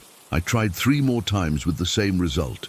Each time I aimed at that specific window, my phone refused to capture anything. It was like the window was emitting some kind of signal that interfered with my camera, but that doesn't make any sense. Chris tried with his phone too, with the same result. By now, my half-rolled cigarette was forgotten, tobacco spilling onto the sidewalk. Maybe it's just the angle or the glass reflecting something, Chris suggested, but his voice betrayed his disbelief in his own explanation. We both knew this was something else, something wrong. Then it got worse. As we watched, the flickering suddenly stopped. The weak, sickly bulb transformed in an instant, shining with a bright, steady intensity as if it had just been replaced with a brand new, much more powerful light. The shadows disappeared. In the newly brightened room, I could see details I couldn't before. A plain wooden table, 4 chairs, a small cabinet against the wall. It looked completely normal, completely empty. No people, no movement, nothing that could have caused those shadow figures. "Did you see?" Chris started. "Yeah," I cut him off. "I saw it." We sat there for another minute or so, staring at the now normal window, neither of us knowing what to say. The bright light illuminated an ordinary room in an ordinary building, making what we'd just witnessed seem impossible. But we had both seen it. "Let's go," I finally said, standing up so quickly I almost lost my balance. The tobacco and papers went into my pocket, smoking, forgotten. "I don't want to be here anymore." Chris didn't argue. We walked away quickly, constantly glancing back over our shoulders at that window. The light remained steadily bright as we left, watching us go. For the rest of our walk, we tried to come up with rational explanations. Maybe someone was playing with a flashlight. Maybe there was a TV on that we couldn't see from our angle. Maybe it was some kind of art installation with projections. None of the explanations fit what we'd seen. Those shadows weren't cast by objects, Chris insisted as we turned onto my street, almost a mile from the window. They were moving on their own, like people, but not people. I couldn't disagree. The movements had been too intentional, too coordinated. They had felt conscious somehow, aware. When I got home that night, I couldn't sleep. I kept seeing those shadow figures when I closed my eyes, their jerky, unnatural movements playing on repeat in my mind. I tried researching similar phenomena online, diving into forums about paranormal experiences, but nothing quite matched what we'd seen. The next day, I walked back to that spot alone, in daylight.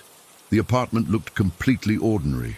An elderly woman was watering plants on the windowsill, the same window where we'd seen the shadows. She smiled and waved when she noticed me staring. I waved back awkwardly and hurried away. I talked to Chris later that day. He admitted he'd barely slept either. "I keep thinking about those shadows," he said. "What if they weren't shadows at all? What if they were, I don't know, something else?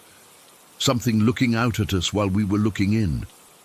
That thought hadn't occurred to me, and I wish he hadn't said it, because now I can't shake the feeling that whatever was in that window that night wasn't just visible to us. It was watching us too. A week later, curiosity got the better of me. I went back at night, alone this time, and found a spot where I could see the window without being too obvious. The light was normal, no flickering, no shadows.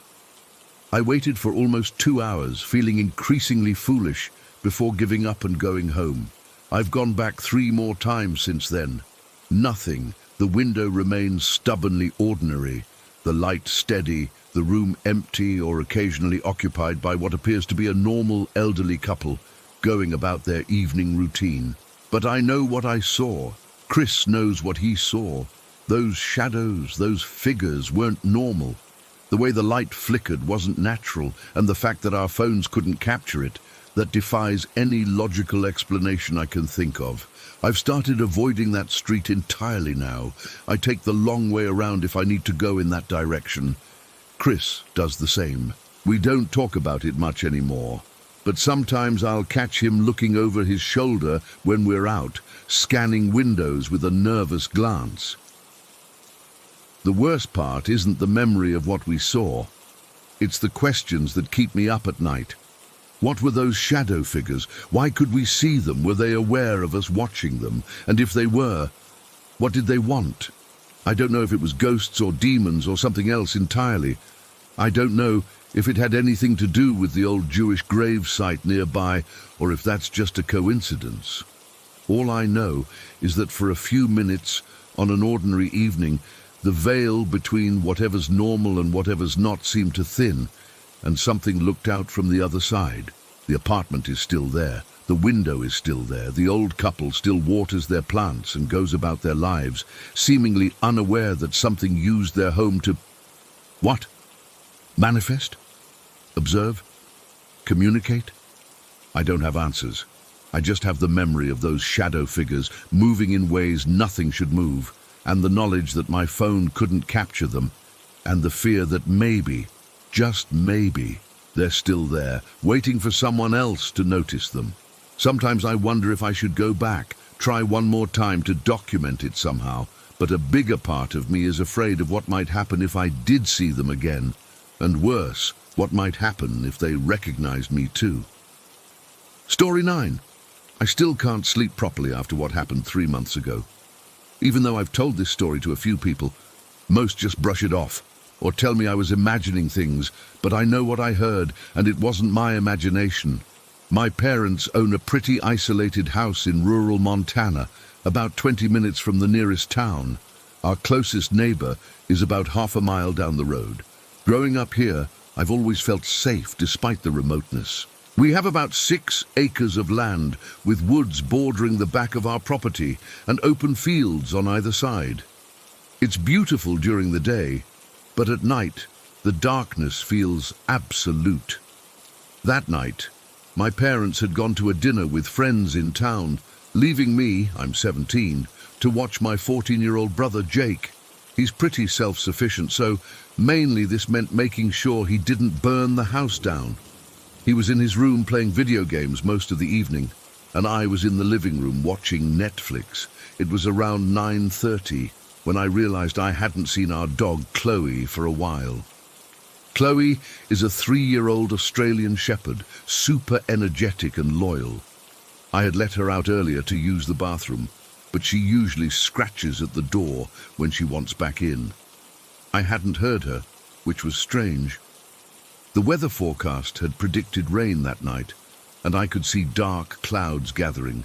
The wind had picked up too, making the trees sway and creating those eerie rustling sounds that always make me uneasy. I paused my show and walked to the back door, flipping on the porch light. "Chloe!" I called out, peering through the glass. No sign of her. I grabbed my phone to use as a flashlight and stepped outside onto the covered patio.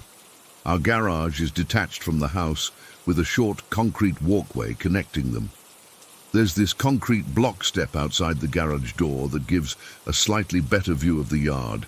Standing on that block, I called again, louder this time. "Chloe, come here, girl!" The yard was weirdly still. Usually when I call her, I can hear her collar jingling as she bounds toward me, but there was nothing, just the sound of wind through the trees and the distant rumble of thunder. I was getting worried. She always comes when called. That's when I heard it for the first time. The clapping. It sounded like someone clapping their hands together a few times, the way you might when calling a dog. It came from the side of the house near where our property meets the field. My first thought was that maybe my brother had come outside looking for Chloe too, though I hadn't heard the door open. "Jake?" I called out, shining my phone light toward where I'd heard the clapping. No response. The light from my phone didn't reach far enough to illuminate much beyond a few feet in front of me. The darkness seemed to swallow the beam. I stepped off the concrete block and took a few steps toward the side of the house, calling for Chloe again. "Chloe, come on, it's gonna rain." The moment I finished speaking, I heard the clapping again, clearer this time, deliberate. And then a voice, a man's voice, called out from the darkness. "Chloe, come on, it's gonna rain." The voice mimicked my exact tone, my exact inflection. It wasn't just someone calling for my dog. It was someone mimicking me calling for my dog. Everything inside me froze. The voice had come from the field beside our yard, not right next to me, but not far enough away to make me feel safe. Maybe 50 yards at most. I stood there, paralyzed, straining my eyes to see into the darkness. There are no streetlights out here, just the dim glow from our porch light, which barely reached where I was standing. The rational part of my brain was trying to come up with explanations. Maybe it was an echo. Maybe someone was playing a joke, but I knew it wasn't an echo. The voice was too clear, too deliberate. And who would be in our field at night, hiding in the dark, mimicking me? Just as I was about to run back inside, I heard the familiar jingling of Chloe's collar. She came bounding around from the other side of the house, completely oblivious to my terror. She must have been exploring the front yard all along. I grabbed her collar and ran toward the house, not looking back. My hands were shaking so badly I could barely get the key in the lock. Once inside, I slammed the door shut and twisted the deadbolt. I closed all the blinds and curtains in the living room and kitchen, then checked that every window was locked. Chloe seemed confused by my panic. She wagged her tail and panted happily like nothing was wrong. I sat on the couch with her pressed against me, my heart pounding so hard I could feel it in my throat. I tried to tell myself I had imagined it, but I knew what I'd heard. Someone had been out there. Someone had been watching me, listening to me, and mimicking me. I thought about going to check on Jake, but I was afraid to leave the living room. What if whoever was outside tried to get in? What if they were already trying to get in through a window in another part of the house? I texted him instead. "You okay in there?" He replied almost instantly, beating my high score. Why? I didn't want to scare him, so I just wrote back, "Just checking." I sat there clutching my phone, debating whether to call my parents. They were only supposed to be gone for another hour or so. Would they even believe me? Would they think I was overreacting? I decided to wait for them to get home. That hour was the longest of my life. Every creak of the house settling made me jump. The wind picked up outside, and branches scraped against the windows. At one point I thought I heard footsteps on the gravel driveway, but when I peeked through the blinds, I couldn't see anyone. I kept Chloe next to me the whole time, watching her ears for any reaction to sounds I couldn't hear. Dogs can sense things we can't, right? But she seemed perfectly relaxed after a while, which gave me a small sense of comfort. If someone dangerous was still outside, wouldn't she be barking or at least alert? When my parents' car finally pulled into the driveway around 11, I nearly collapsed with relief. I heard the garage door opening and their voices as they entered. I must have looked as terrified as I felt, because my mom immediately asked what was wrong. I told them everything, the clapping, the voice mimicking me, how close it had sounded. My dad immediately went to check outside, taking a flashlight and walking around the property. My brother came out of his room, confused about all the commotion. Dad came back inside 15 minutes later, saying he hadn't seen any signs of someone being there, no footprints in the soft ground by the field. It had started raining shortly after they got home. No broken branches or disturbed areas. "Maybe it was just the wind playing tricks on you," he suggested. "Sound carries strangely out here sometimes." I could tell he didn't really believe me. My brother rolled his eyes and went back to his room. But my mom, she looked at me differently. She saw how shaken I was, how genuine my fear was. Later, when Dad and Jake had gone to bed, she sat with me and told me she believed something had happened. "This area has a lot of history," she said quietly. "The Native American tribes who lived here have stories about entities that can mimic human voices to lure people away." That's when she first mentioned skinwalkers, malevolent witches, or entities in Native American folklore that can take on animal forms or mimic human voices. I'd never heard of them before, but as soon as she described them, chills ran down my spine. It fit what I'd experienced. I spent hours researching skinwalkers afterward, reading accounts from people who'd had similar experiences. So many stories matched mine. the mimicry, the sense of being watched, the feeling of absolute dread. Some accounts mentioned clapping or whistling to lure people or pets away from safety. I don't know if what I encountered was truly a skinwalker or just some creep trying to scare me. Either way, I haven't been able to shake the feeling of being watched whenever I'm outside after dark. I refuse to go out alone now, especially near the field where I heard the voice. We installed security cameras around the property the following week.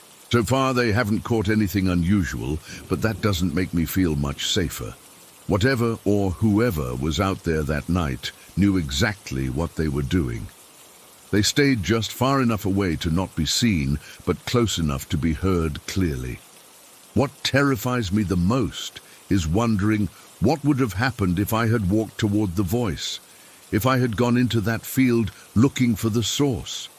Was someone trying to lure me away from the safety of my house? The way the voice perfectly mimicked not just my words, but my exact tone still makes my skin crawl when I think about it. It wasn't just someone repeating what I said.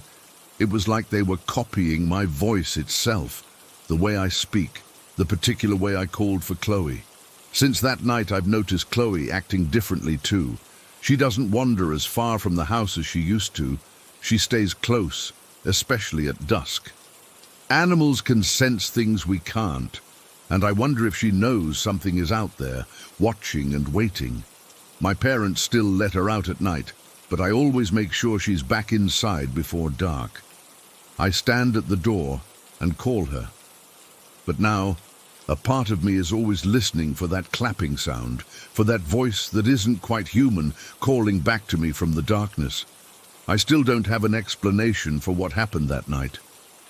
Maybe it was just some sick person trying to scare a teenage girl alone at night. Maybe it was something else entirely, something I don't want to name or think too much about. But whatever it was, I know what I heard. And I know it wasn't just the wind or my imagination.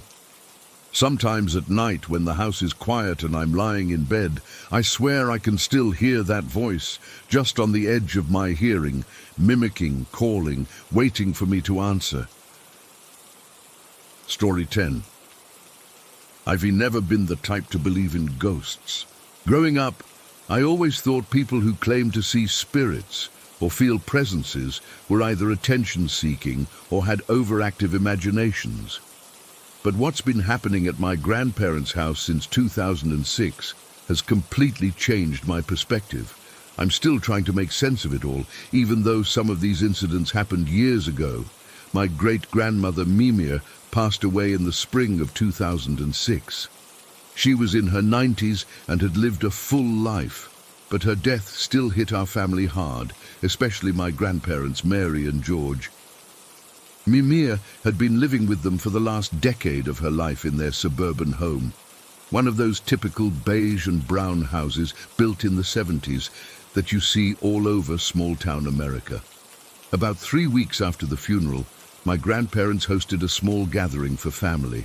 Nothing fancy, just a Sunday afternoon with coffee and cake, trying to establish some normalcy after the loss. I remember sitting in the dining room with everyone, my parents, a couple of my aunts and uncles, and my grandparents. The adults were talking about Mimir, sharing memories and stories. That's when it first happened. We all heard it at the same time, the unmistakable sound of plates shifting in the kitchen cupboards, like someone was moving them around, looking for something. The conversation stopped abruptly. My grandfather George got up immediately to check. I'll never forget the expression on his face, a mixture of concern and curiosity. Probably just settling, he said when he came back, finding nothing out of place. But as soon as he sat down again, the noise resumed, subtle at first, then more distinct, the gentle clink of porcelain against porcelain. 3 more times that afternoon, my grandfather went to investigate. Each time, the noise would stop the moment he entered the kitchen, only to begin again once he returned to the dining room. What made it truly unsettling was realizing which cupboard the sounds were coming from. The one where Mimir used to hide money between plates as gifts for visitors. It was her little tradition. She'd invite someone to get a plate for dessert, and they'd find a $5 or $10 bill tucked between the dishes. That day was just the beginning. For about a year after Mimire's passing, the plate noises continued intermittently. Sometimes weeks would pass without incident. Then suddenly, usually when family gathered, we'd hear the familiar shifting sounds from that same cupboard. My grandmother Mary started joking nervously that Mimire is checking on her money stash, but I could tell it unsettled her. Around a year later, something new started happening. My grandmother had picked up this vintage glass butter dish from a garage sale. Nothing special, just a small covered dish with a floral pattern that she thought was pretty. She placed it in a different cupboard, the one near the stove where they kept cooking supplies. Within days, that cupboard door began opening by itself. The first time, my grandfather thought he'd just left it ajar. The second time, he checked the hinges, thinking they were loose. By the fifth time, even my practical, no-nonsense grandfather was getting frustrated. "It's secure when I close it," he told me over the phone. "I even put a small piece of tape on the edge to be sure, but I'll come back 10 minutes later and find it wide open." This wasn't a subtle phenomenon. The door would be completely open, not just slightly ajar. Sometimes it happened multiple times a day. Other times, it would stop for a week or two before starting again. My grandparents tried everything, adjusting the hinges, adding a magnetic catch, even relocating items inside to change the weight distribution. Nothing worked. When I was 13, during summer break, I stayed with my grandparents for 2 weeks. By this point, the family had started to accept these strange occurrences as just part of the house. My grandmother would simply sigh and close the cupboard door whenever she found it open, like it was just another household chore. One afternoon, I was alone in the kitchen getting a snack. Something made me think about the stories they'd told me about Mimire, how she loved to bake cookies in that very kitchen, how she'd sing old songs from her childhood while washing dishes. On a whim, feeling both silly and brave, I called out to her, "Hey Mimire, if you're here, want to be in a picture with me?" I immediately felt childish, but also got goosebumps up my arms. Taking out my phone, I snapped a quick selfie, making sure to get most of the kitchen in the background. When I looked at the photo, my blood ran cold. Next to my head, about shoulder height, was a distinct red orb, not a reflection or a lens flare, a perfect circle of reddish-orange light that seemed to glow from within. I spun around, looking for anything in the kitchen that could have caused it. A red appliance light, a reflection from a colored surface. But there was nothing. The kitchen was all beige countertops, white appliances, and light oak cabinets, nothing red that could explain what appeared in my photo. I deleted the picture immediately. I wish I hadn't now, but at 13, it terrified me too much to keep. I didn't tell my grandparents about it either. Somehow acknowledging it out loud seemed like it would make whatever was happening more real, more powerful. The upstairs bedroom where I always stay during visits has its own set of peculiarities. It's always cold, not just cool, but uncomfortably cold, regardless of the season or the heating settings. During that same visit when I was 13, I had to sleep with 2 extra blankets despite it being July. My grandmother would check the vents, adjust the thermostat, even brought in a space heater once, but nothing seemed to normalize the temperature in that room. The cold isn't even the worst part. It's the feeling of being watched that gets to me. I'd be reading a book or playing on my phone and suddenly become aware of a presence, not seeing anything, just knowing something was there, observing me. The sensation was so strong sometimes that I'd whip my head around, certain I'd catch someone standing in the doorway or by the closet, but there was never anything visible. Then came the touching, small, subtle sensations, like someone brushing past my arm or lightly touching my hair when I was alone upstairs. The first few times I dismissed it as my imagination or maybe a draft causing my clothes to move against my skin. But it kept happening, becoming more frequent and more distinct. The stairs became another source of dread for me. The house has a central staircase leading from the main floor up to the bedrooms, 14 steps, with a turn halfway up. Every time I went down those stairs alone, I'd feel an overwhelming fear of being pushed. It wasn't a rational thought, just this primal terror that would grip me the moment I stepped onto the top stair. I started keeping one hand firmly on the railing and pressing my shoulder against the wall when descending, as if bracing myself against an invisible force. Years passed, and the strange occurrences continued. The cupboard door kept opening. The upstairs bedroom stayed cold. The plates would occasionally shift when family gathered. We all became somewhat accustomed to it, in the way people adapt to chronic conditions. It was just part of my grandparents' house now, its quirk, its personality. Then in 2020, during one of my weekend visits, something happened that shattered even that tenuous acceptance. My grandmother was in her bedroom, watching her favorite game show. My grandfather was in the basement workshop, tinkering with his radio equipment. I was in the living room, scrolling through my phone. The house was quiet except for the faint sounds of the TV from upstairs and occasional clanking from the basement. Suddenly, three things happened simultaneously, and I mean the exact same second. The kitchen light flicked on, my grandmother's TV volume surged to maximum, and my grandfather's police scanner in the basement activated at full volume, blaring dispatcher chatter throughout the house. I jumped up and ran to the kitchen doorway. The light switch, an old-fashioned toggle type, had been flipped to the up position. It wasn't a type that could move by itself or through house settling. Someone had to physically flip it upward. My grandmother came rushing downstairs, confused about her TV suddenly blasting at maximum volume. My grandfather emerged from the basement moments later, equally bewildered about his scanner turning on by itself, a device that required pressing a specific button to activate. We stood in the kitchen looking at each other, all of us pale and shaken.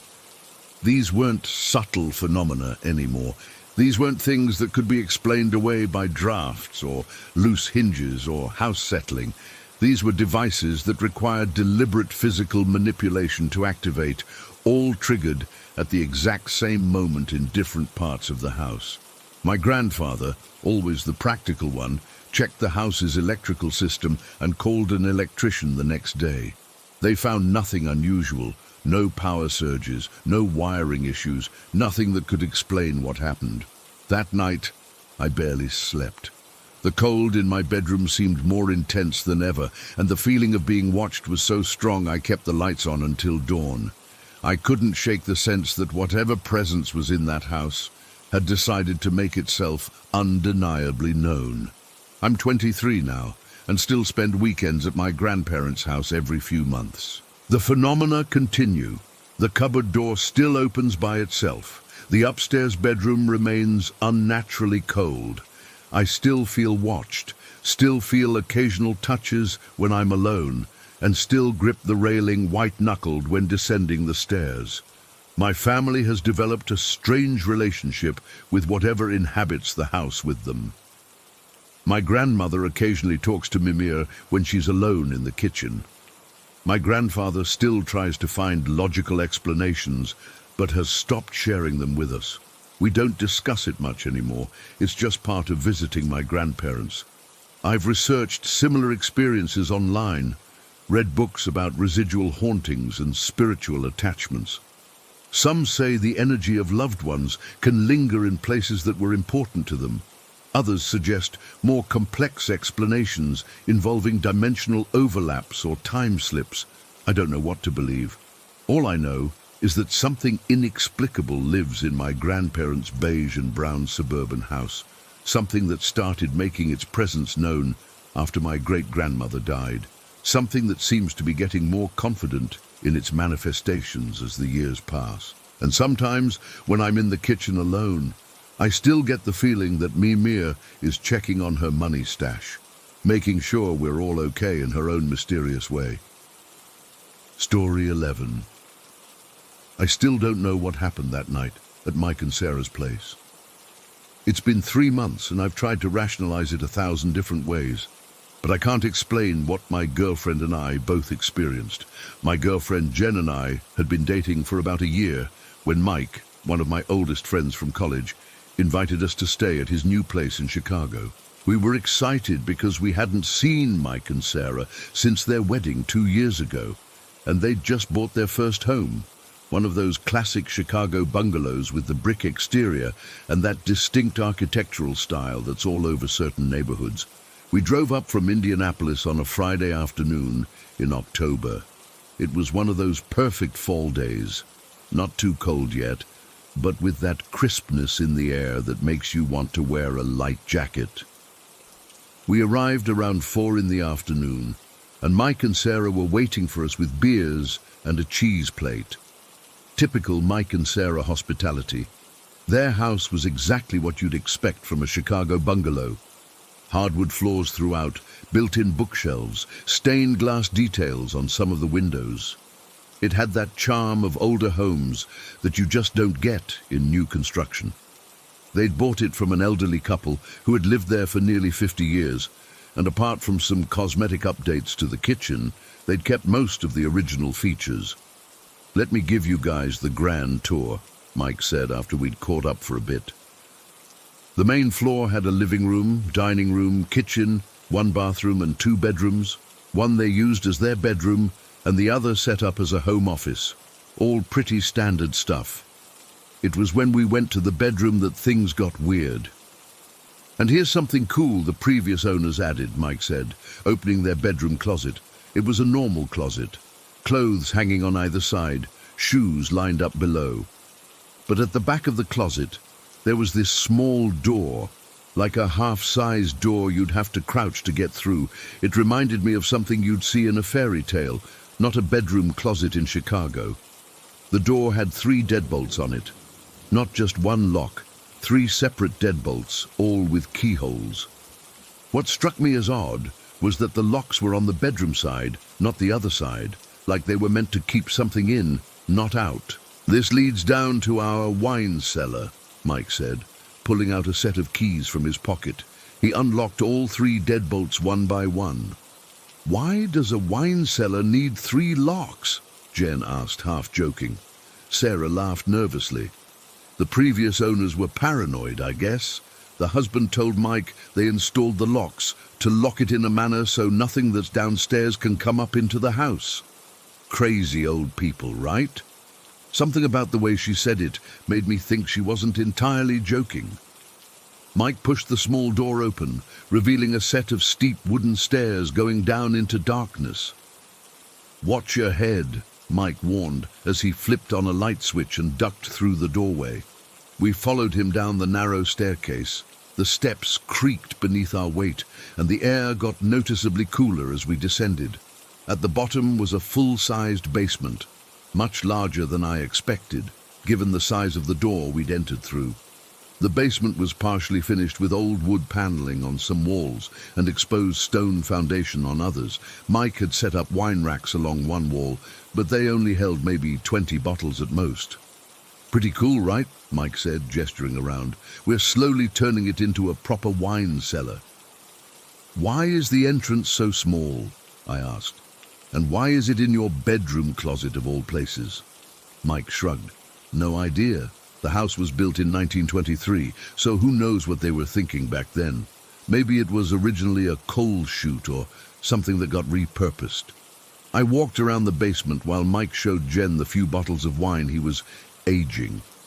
There was something off about the space. The ceiling was higher than you'd expect, almost a standard height, which made the tiny entrance even more perplexing.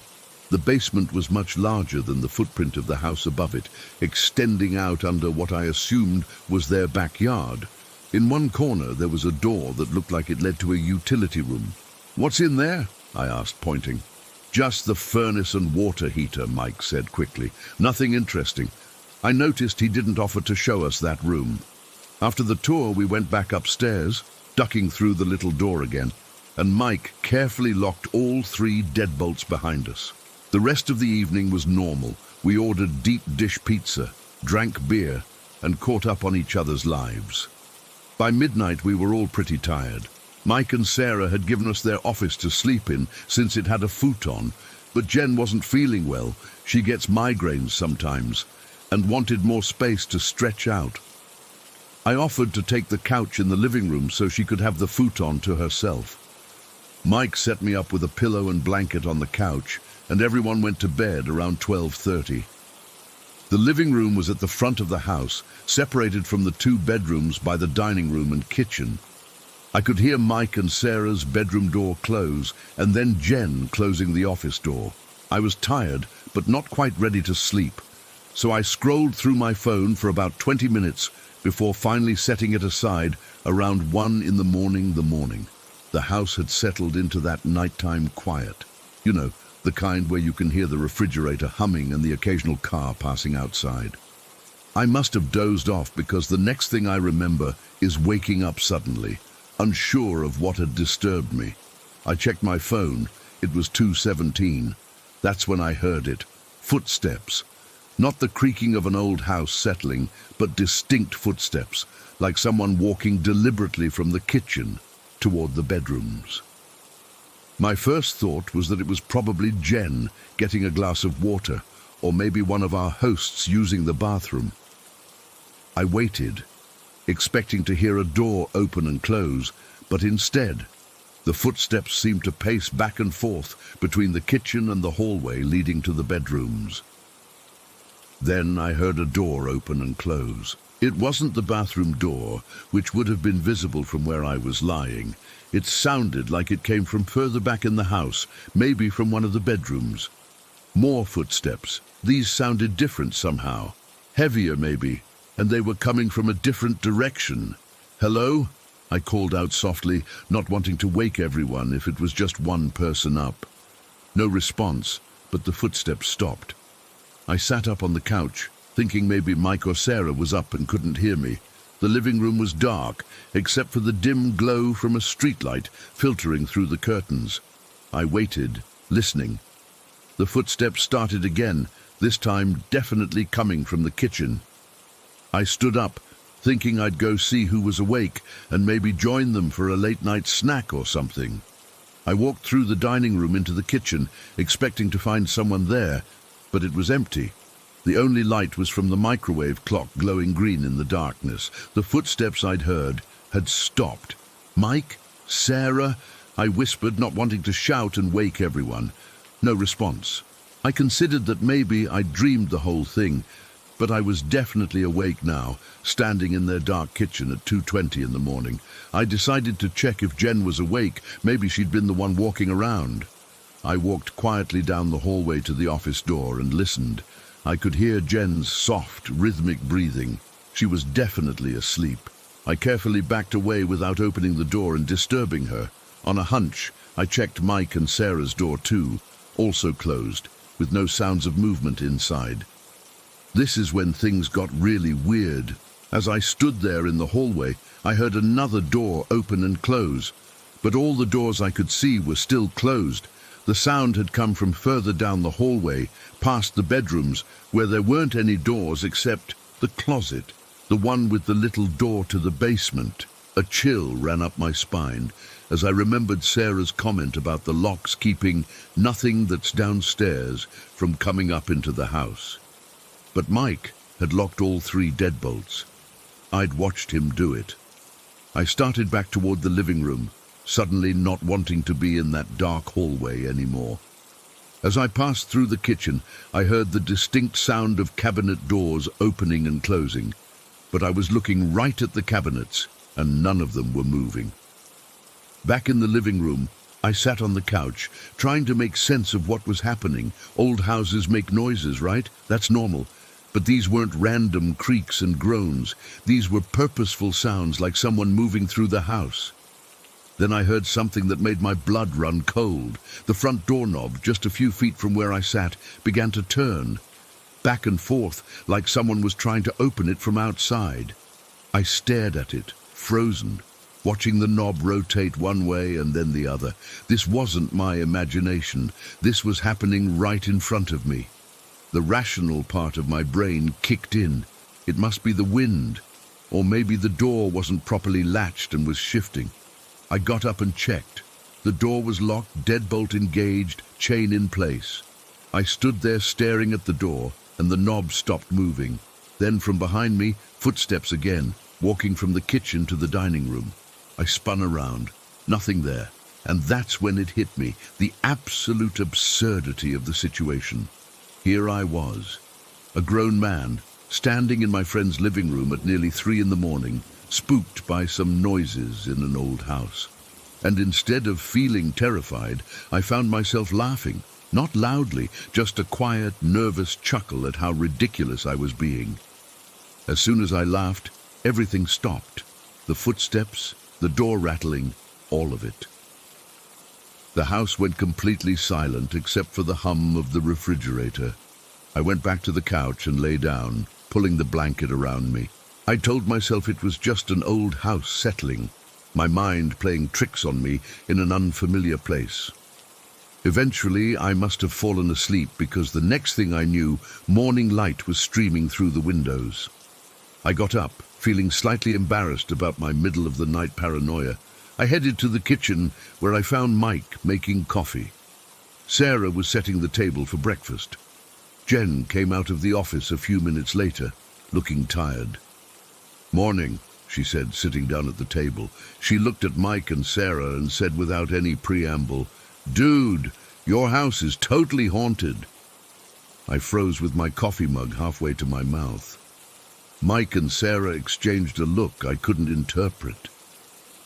"I heard footsteps all night," Jen continued, "and doors opening and closing. It was like someone was pacing around the entire house." "You heard it too?" I asked, surprised. I thought I was just being paranoid. Mike suddenly became very interested in measuring coffee grounds. Sarah started talking about breakfast options, completely ignoring what we'd said. "Seriously," I pressed. "It was weird. I even saw the front doorknob turning by itself." "We should go to that breakfast place you mentioned," Sarah said to Mike, still ignoring our comments. "The one with the amazing pancakes." It was as if they had completely shut down, refusing to acknowledge what we were talking about. We tried bringing it up a couple more times during breakfast, but each time they changed the subject or talked over us. After breakfast, Jen said she wasn't feeling well, another migraine coming on, and suggested we head back to Indianapolis earlier than planned. Mike and Sarah didn't protest, which was unusual since we'd originally planned to stay the whole weekend. As we were packing up, I tried one more time with Mike when Sarah wasn't around. "Hey, what's the deal with the noises in your house?" I asked directly. Mike's face hardened in a way I'd never seen before. "Drop it," he said quietly. It's better not to talk about it." "But please," he said, and there was something in his voice that stopped me from pushing further. We left shortly after, with awkward goodbyes that felt nothing like the warm welcome we'd received just 24 hours earlier. On the drive home, Jen and I compared notes. She'd heard exactly the same things I had. Footsteps, doors opening and closing, even the sound of the front door rattling. But she'd been too scared to get up and check. We've texted Mike and Sarah a few times since then, keeping it light and casual, but they've been distant. We haven't been invited back, and honestly, we wouldn't go if we were. I still don't know what to make of what happened that night. All I know is that there was something not right about that house, especially that basement with its tiny door and 3 deadbolts, locked. So nothing that's downstairs can come up into the house. Story 12. I still wake up in cold sweats thinking about what happened last year. I was 15 at the time, and looking back I realize how stupid we were. But isn't that the thing about being 15? You think you're invincible, especially when you have abilities others don't. Since I was 3, I've been able to see things others can't. It started after I nearly drowned in our family pool. My mom found me floating face down, not breathing. They managed to revive me, but I came back different. I started seeing people who weren't really there, at least not in the physical sense. It freaked my parents out at first, but eventually they accepted that I was a medium. By 15, I'd gotten used to occasional spirits lingering in old buildings or following people around. Most were harmless, just lost souls trying to figure things out. So when Jake suggested exploring the abandoned tax building at the edge of town, I didn't think much of it. I knew the history. Everyone in town did. 5 people had been murdered there about 7 years earlier. Some guy snapped and strangled his co-worker, then killed 4 others who tried to intervene. The place had been shut down ever since. "It'll be cool," Jake said. "We'll bring flashlights and check it out." Mitch and Zach were totally on board. I hesitated, but eventually agreed. I figured if there were spirits there, I could handle it. I'd done it before. We went on a Saturday afternoon in October. The air was crisp, leaves crunching beneath our feet as we approached the building. It was a 3-story concrete structure with boarded-up windows and graffiti covering most of the lower walls. The chain-link fence surrounding it had a hole cut into it, clearly made by other urban explorers before us. The moment I stepped onto the property, I felt a heaviness settle over me. Not unusual for a place with a violent history, but this was different, more intense.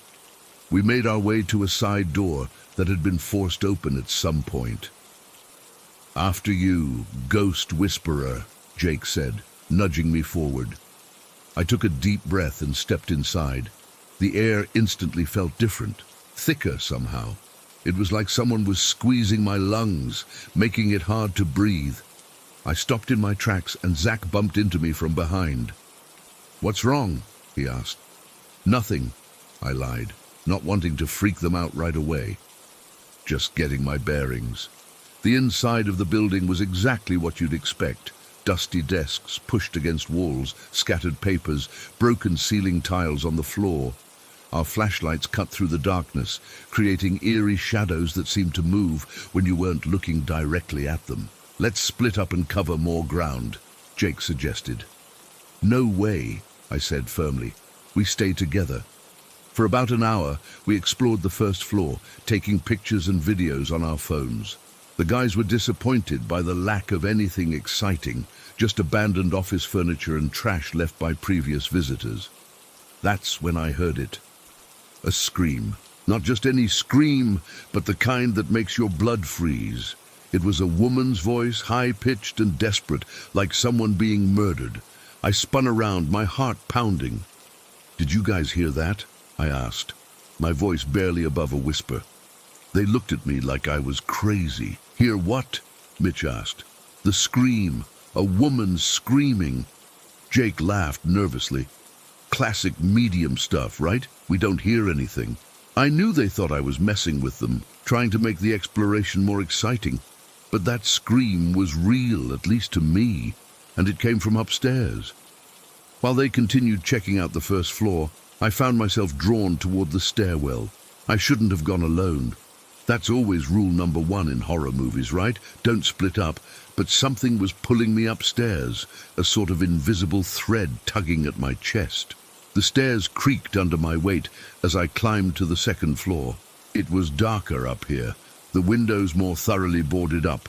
I swept my flashlight across the hallway and froze. At the far end stood a woman in what looked like an office outfit.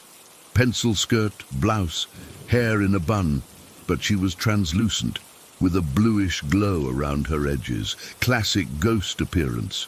She turned and looked directly at me, her eyes wide with fear. Then she walked into a room and disappeared. I followed, my heart hammering in my chest. The room she led me to must have been an office once. Now it was empty except for a toppled filing cabinet and a desk with one leg broken off. What made me gasp was the blood. There was blood on the walls, splattered in a pattern that suggested violent struggle. More blood on the floor, pooled in the center of the room. Some of it looked dry and old, brown and flaking off the surfaces, but other patches looked wet, glistening in the beam of my flashlight. That made no sense. The murders happened years ago. All the blood should have been long dried or cleaned up. I crouched down to look closer at one of the wet patches. It didn't smell like blood. It didn't have that metallic tang that real blood has, but it looked exactly like it. The right color, the right consistency. Something moved in my peripheral vision.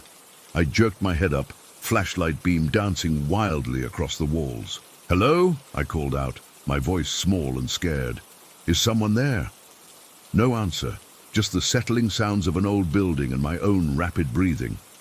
I stood up slowly, keeping my flashlight trained on the darkest corner of the room. That's when I felt it, a sudden cold so intense it burned, and then something slammed me against the wall. My flashlight flew from my hand, rolling across the floor and pointing away from me, casting the rest of the room in darkness. I couldn't breathe. Something was squeezing my throat, pressing thumbs into my windpipe. I clawed at my neck, trying to pry away hands that weren't physically there. Black spots danced in my vision as I struggled to draw breath. This had never happened before. In all my years seeing spirits, none had ever been able to physically touch me, let alone harm me. I tried to scream, but could only manage a strangled gurgle. My legs kicked uselessly as I was lifted slightly off the ground, my back still pressed against the wall. Through the darkness, I could just make out a shape forming in front of me, the hazy outline of a man, tall and broad-shouldered, his face a blur except for eyes that seemed to burn with hatred. Just as I thought I was going to pass out, I heard footsteps pounding up the stairs. My friends' voices called my name. The pressure on my throat instantly vanished, and I collapsed to the floor, gasping and coughing. "Holy shit!" Jake exclaimed as they burst into the room. "What happened? We heard a thud." I couldn't speak yet, just pointed to my throat as I struggled to breathe normally again. "Did you fall?" Mitch asked, helping me to my feet. "Your neck is all red."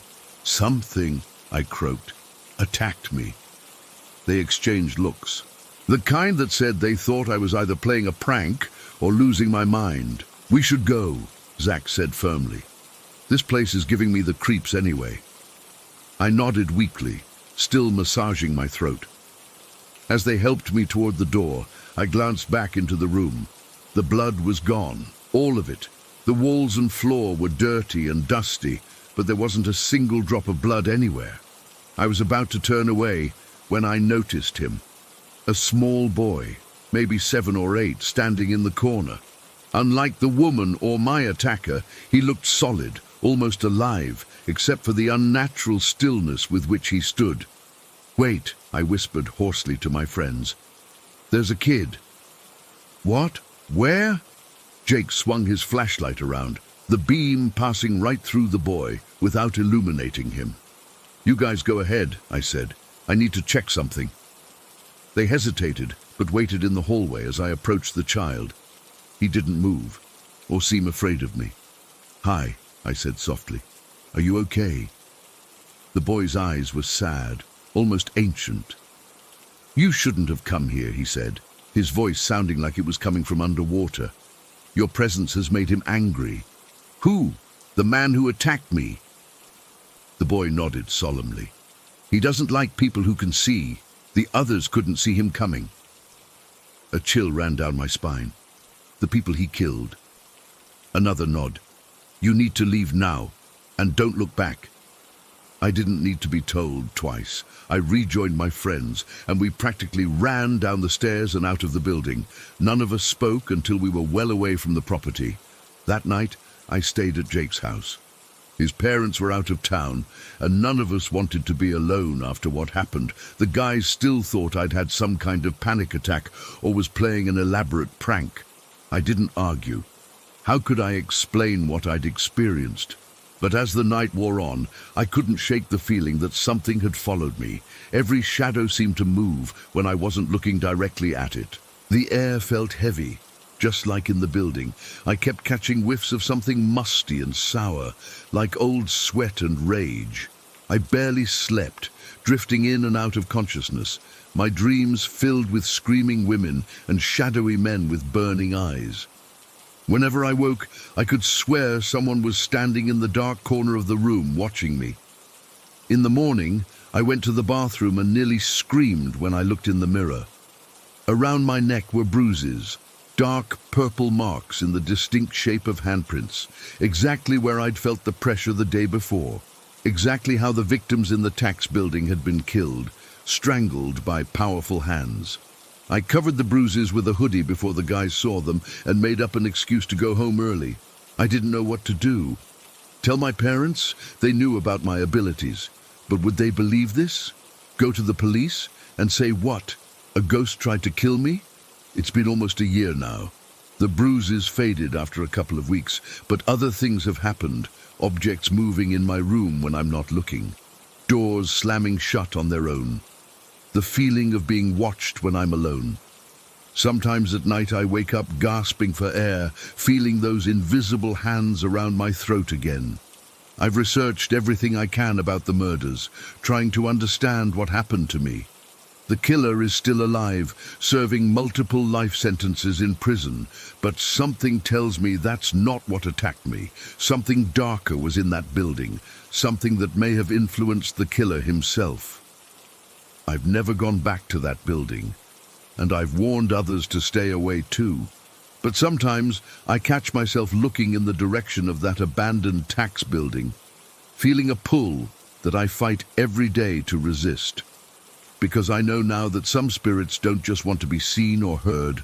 Some want to make you join them, and I can't help but wonder if the thing that followed me home is still waiting for the right moment to finish what it started.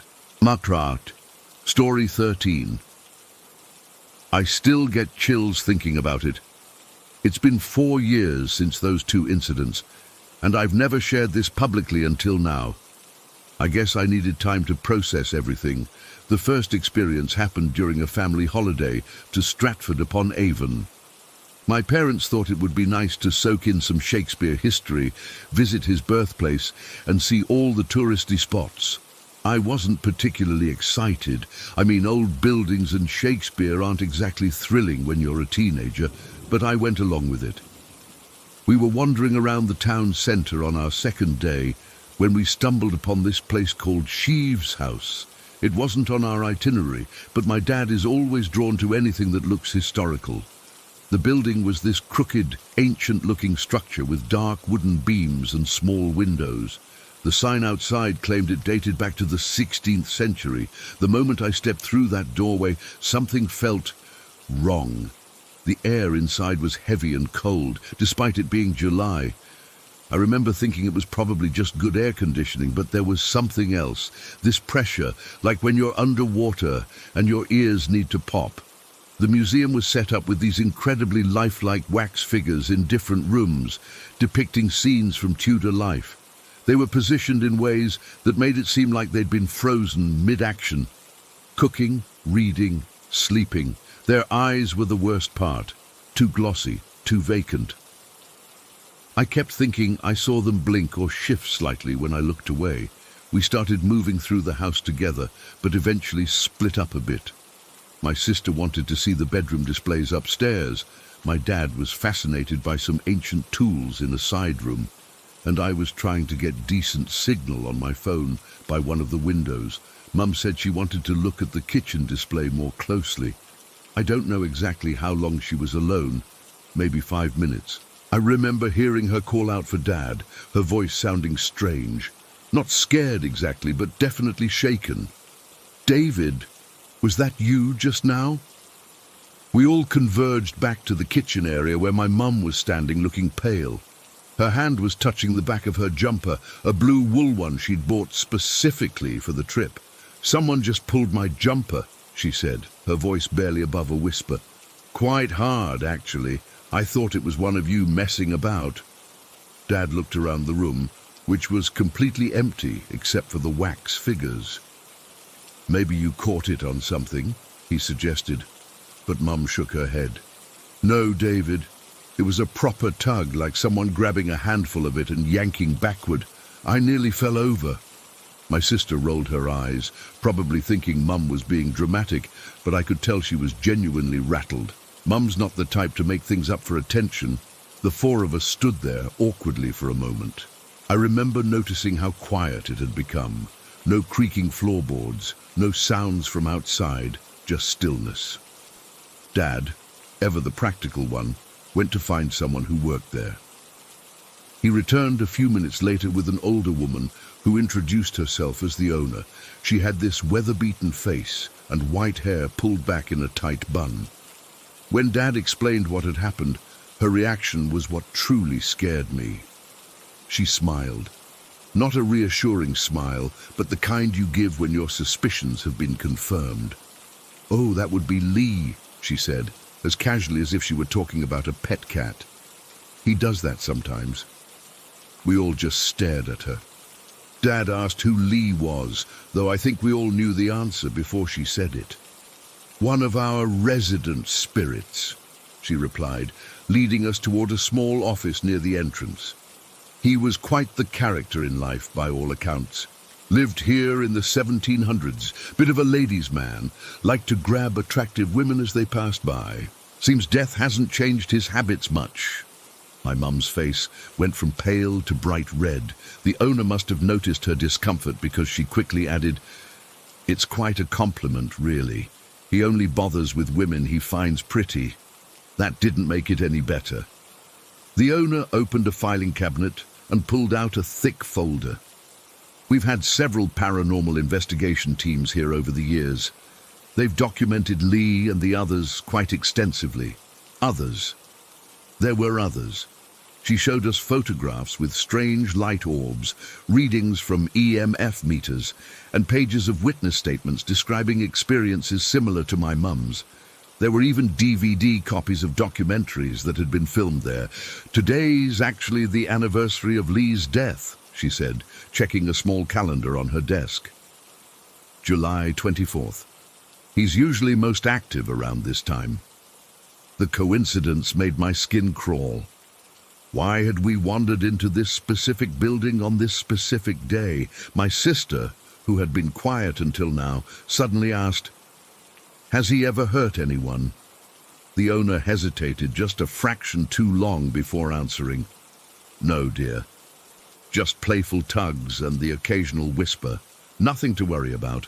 But the way she said it made me think there was plenty to worry about. We left shortly after that. Mum was quiet for the rest of the day, occasionally rubbing the spot on her jumper where she'd been grabbed. That night at our B&B, I heard her and Dad talking in hushed voices. She swore she could still feel fingers pressing into her back. I thought that would be the end of our supernatural encounters, but I was wrong.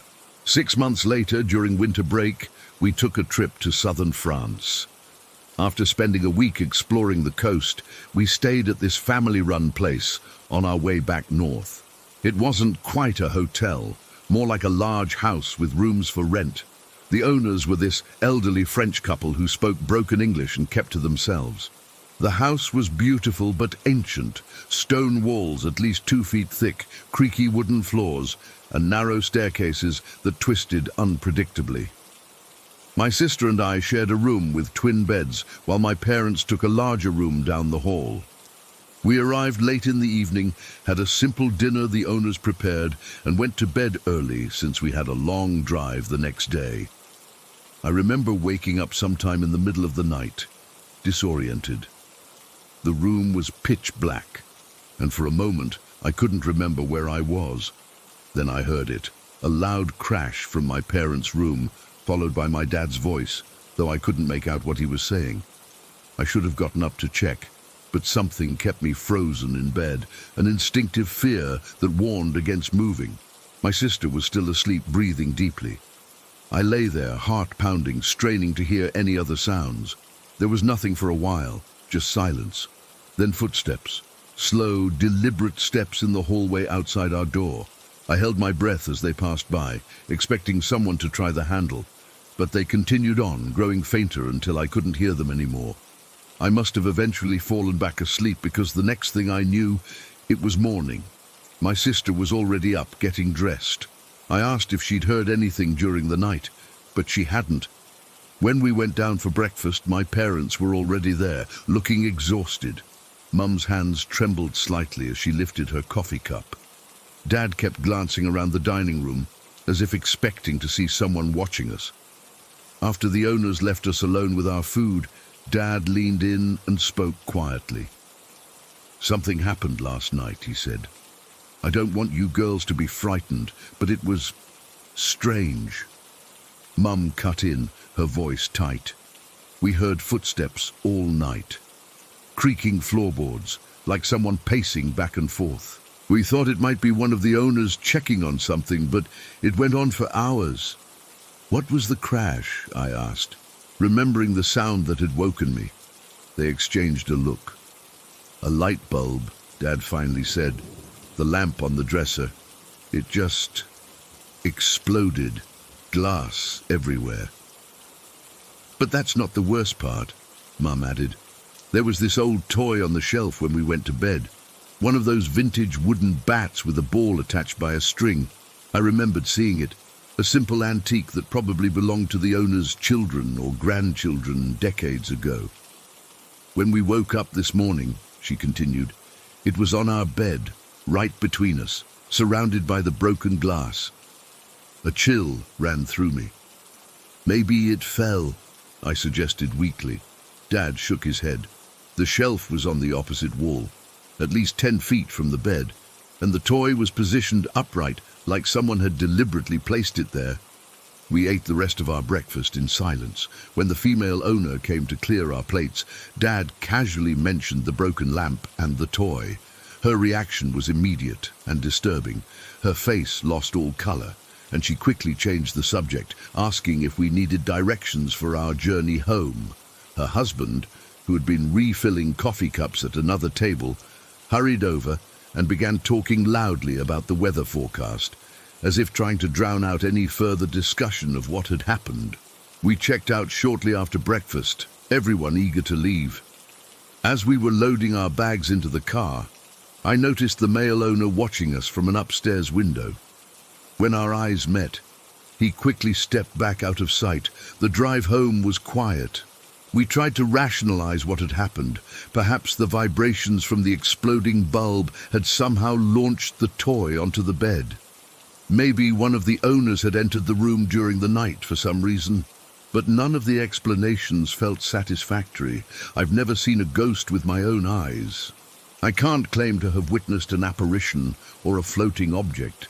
But these two experiences, my mother being grabbed by an unseen hand and that toy moving impossibly in the night, have convinced me that there are things in this world that defy explanation.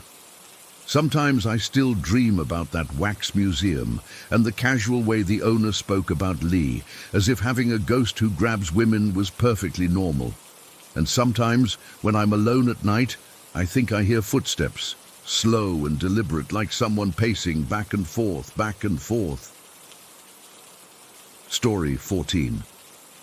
I've never told this story to anyone outside my family. Even now I'm shaking as I type this. I don't know if writing it down will help, but I need to get this out somewhere. This happened when I was 15.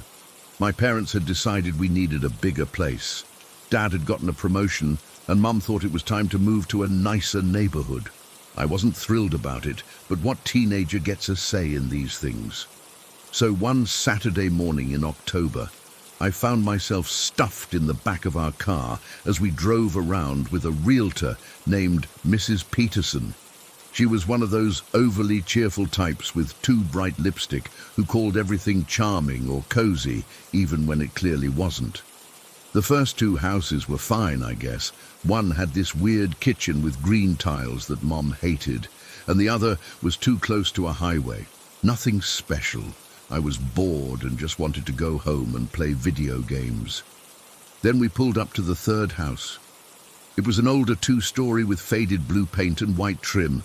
Didn't look particularly special from the outside. Just a normal suburban home with a small front yard and a concrete path leading to the porch. Mrs. Peterson mentioned it had been empty for a few months since the elderly owner passed away. Her sons were selling it to split the inheritance. It's priced to sell, she chirped as she fumbled with the lockbox. I remember standing on that porch, looking at the peeling paint around the doorframe and feeling nothing. Just teenage annoyance at wasting a Saturday. That changed the second we stepped inside. The front door opened directly into a living room with old-fashioned wallpaper and worn carpet. There was nothing in the room. No furniture, no pictures, nothing. Just empty space. But it wasn't empty. Not really. It's hard to explain what happened next. As soon as I crossed the threshold, something shifted in the air. Have you ever walked into a room where people were just arguing, and even though they've stopped, you can feel the tension? It was like that, but 1,000 times worse. I felt watched. Not just by one pair of eyes, but dozens, hundreds maybe, like every inch of the walls had invisible eyes trained on me, judging me, hating me for being there. My chest tightened like someone was sitting on it, and breathing became difficult. My parents and the realtor were talking about original hardwood floors or something, but their voices sounded distant, underwater.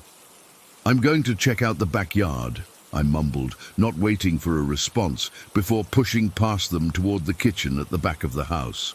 I needed air. The backyard was small, but had some overgrown bushes and a concrete patio. The crisp October air helped a little, but I still felt dizzy. That's when I noticed it. A small structure attached to the back of the house. It wasn't quite a shed, more like an extra room that had been added on. I don't know why I walked over to it. Curiosity, maybe? Or maybe whatever was in that house was guiding me there. The door wasn't locked. It opened with a low creak that made the hair on my arm stand up. Inside was a single empty room, maybe 8 by 10 feet. No windows, just bare walls with these gross yellowish-brown humidity stains creeping up from the baseboards. The air smelled musty and thick, like old books left in a damp basement. I took one step inside, just one. What happened next? I still struggled to describe it. It wasn't physical. Nobody touched me. But something hit me in the chest with such force that I staggered backward. It was pure emotion, like someone had taken all the sadness and rage in the world and compressed it into a cannonball that shot straight through me. I felt grief so intense it made my legs shake, anger so hot it burned my throat, and underneath it all, a desperate, clawing loneliness that made me want to curl up on the floor and disappear. I slammed the door shut and backed away, gasping for breath. My hands were trembling so badly I had to shove them in my pockets. I didn't scream, but it was a close thing. Something was very, very wrong with that room, with that house. Instead of going back through the kitchen, I circled around to the front door. I needed to find my parents. I needed to leave. But when I re-entered the house, that feeling of being watched returned instantly. The invisible eyes were angrier now, like I'd offended them by trying to escape. I stumbled through the living room and down a hallway looking for my parents. They weren't there. I ended up in what must have been a bedroom, another empty space with faded rectangular patches on the walls where pictures had once hung.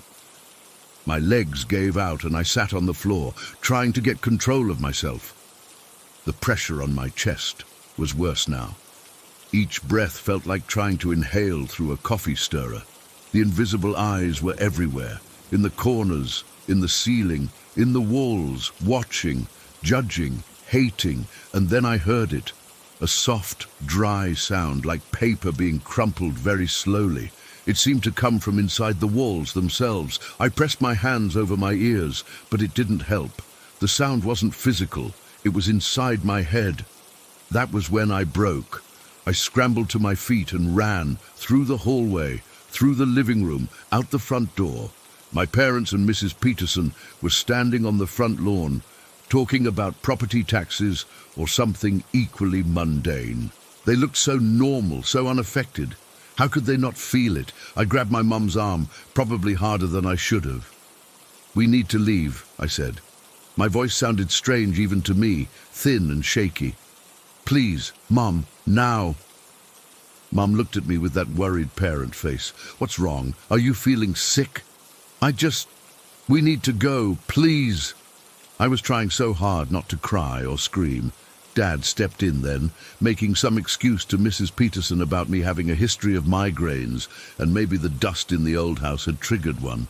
She looked disappointed but nodded sympathetically.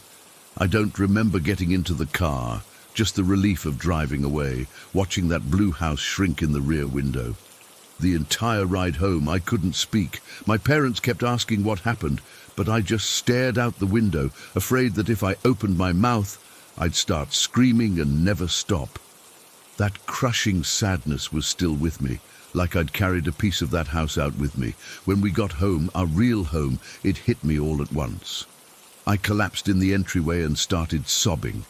Not normal crying, but the kind of wrenching sobs that hurt your whole body. I couldn't stop. Mom led me to the couch and just held me while I cried for what felt like hours. What happened back there? She kept asking. Did you see something? Did someone hurt you? All I could say was, I don't know. I don't know. I'm feeling so sad. Because how do you explain feeling hundreds of invisible eyes watching you? How do you explain being hit by pure emotion? They'd think I was crazy. That night, I couldn't sleep. Every time I closed my eyes, I felt those invisible eyes watching me. I kept my bedroom light on until dawn. The worst part was that the sadness lingered. For weeks after, I felt this weight on me like I'd never be happy again. Colors seemed duller. Food tasted bland. Music that I used to love just sounded like noise. My parents were worried enough that they took me to a doctor who found nothing physically wrong.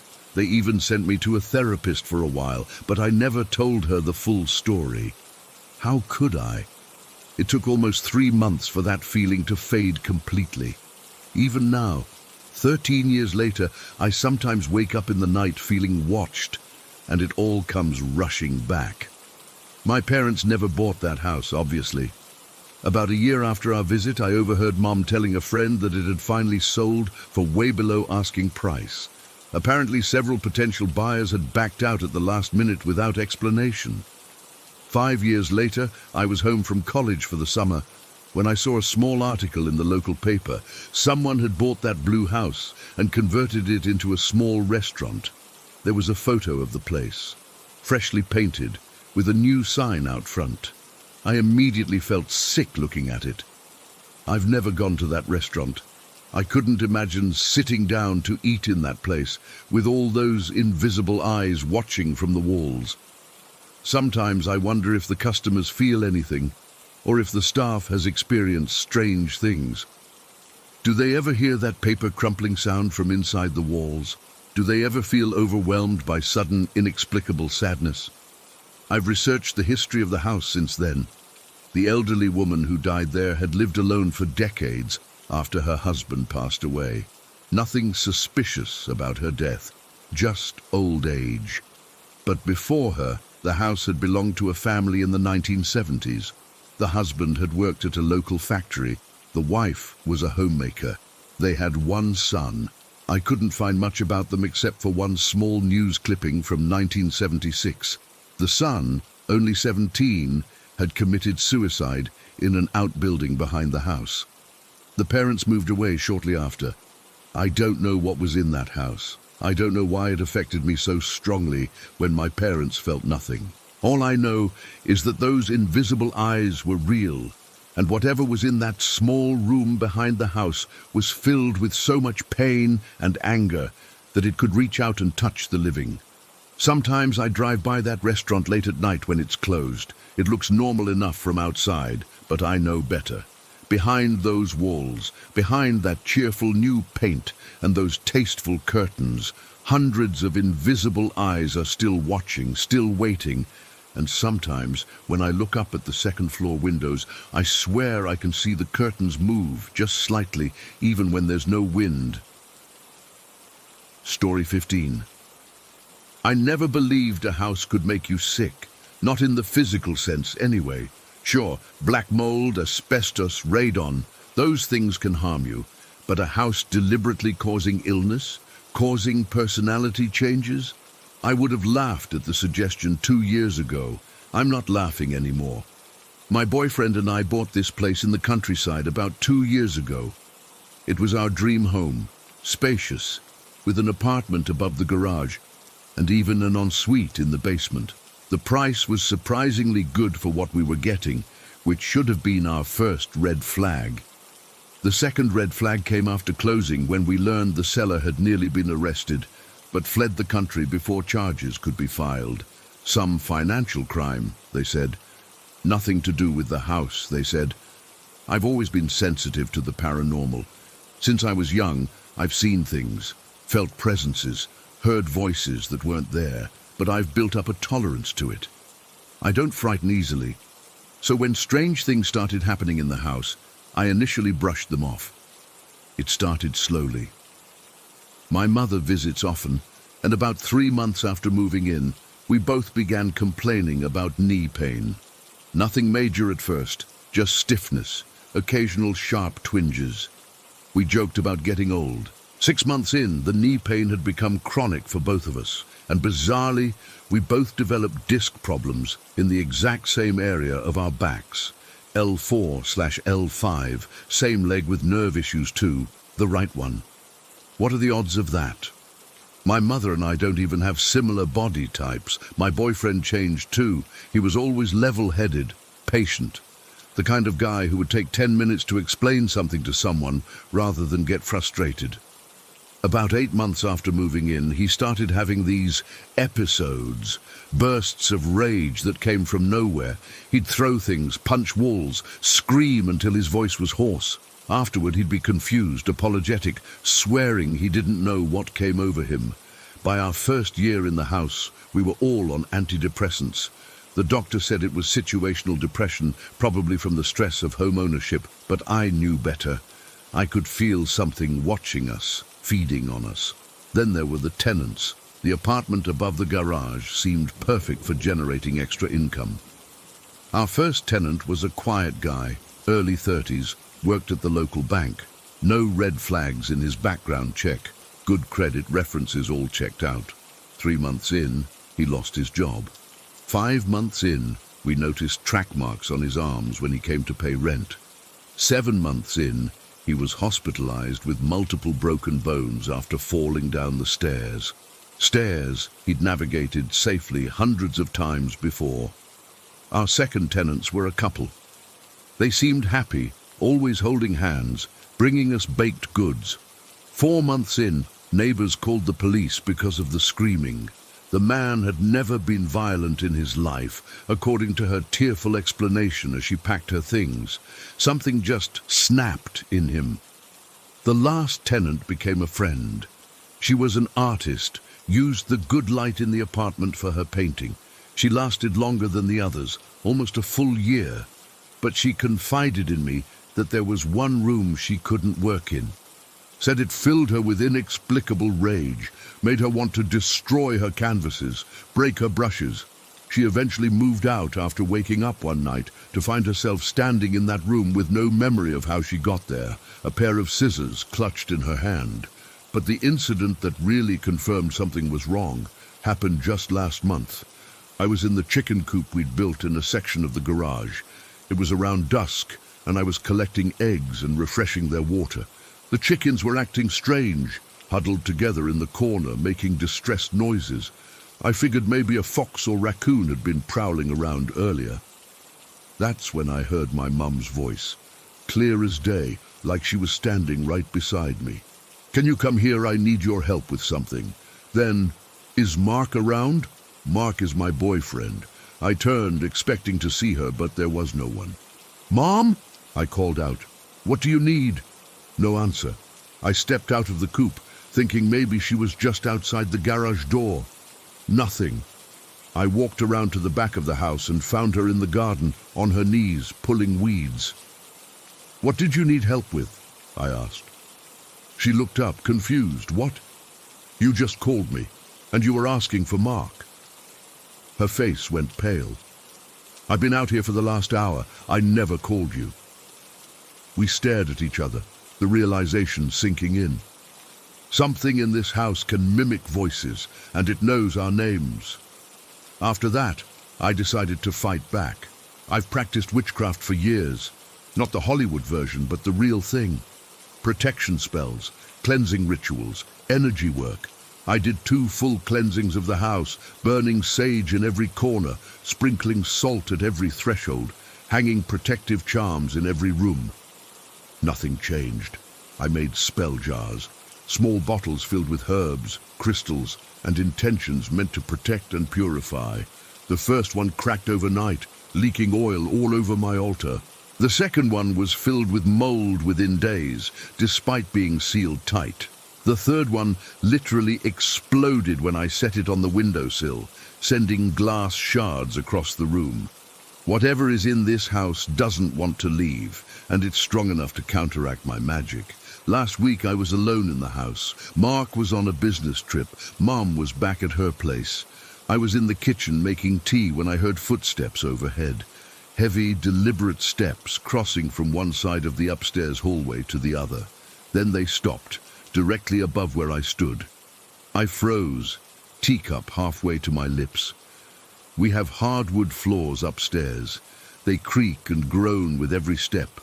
I know exactly what it sounds like when someone walks up there. Then came the sound of something, dragging itself across the floor, coming toward the stairs. Slow, rhythmic thump, drag, thump, drag. I bolted for the front door, but as I reached for the handle, I heard my boyfriend's voice from the kitchen behind me. "Babe, where you going?" I knew it wasn't him. I knew he was 300 miles away, but the voice was perfect. That slight rasp he gets when he's tired. The way he says babe, with the emphasis on the first half of the word. I didn't turn around. I yanked the door open and ran to my car, driving to a hotel for the night. When I returned the next morning, everything was normal. No evidence of anything unusual, but the air felt thick, expectant, like the house was pleased with itself. I've been researching what this could be. A mimic is my best guess. An entity that can copy voices, appearances, behaviors. They're rare in paranormal literature, but they exist across multiple cultures' folklore. They're tricksters at best, malevolent at worst. But what scares me most is the physical effects. How can a presence, a spirit, whatever this is, cause identical physical ailments in different people? How can it alter personalities, create addiction, spark violence? It's like it's feeding on our well-being, draining us to strengthen itself. I found a book in the local library about the history of this area. There's no record of deaths in our house specifically, but the land it sits on was once part of a larger property where, in the 1800s, a family of 7 all died over the course of a winter.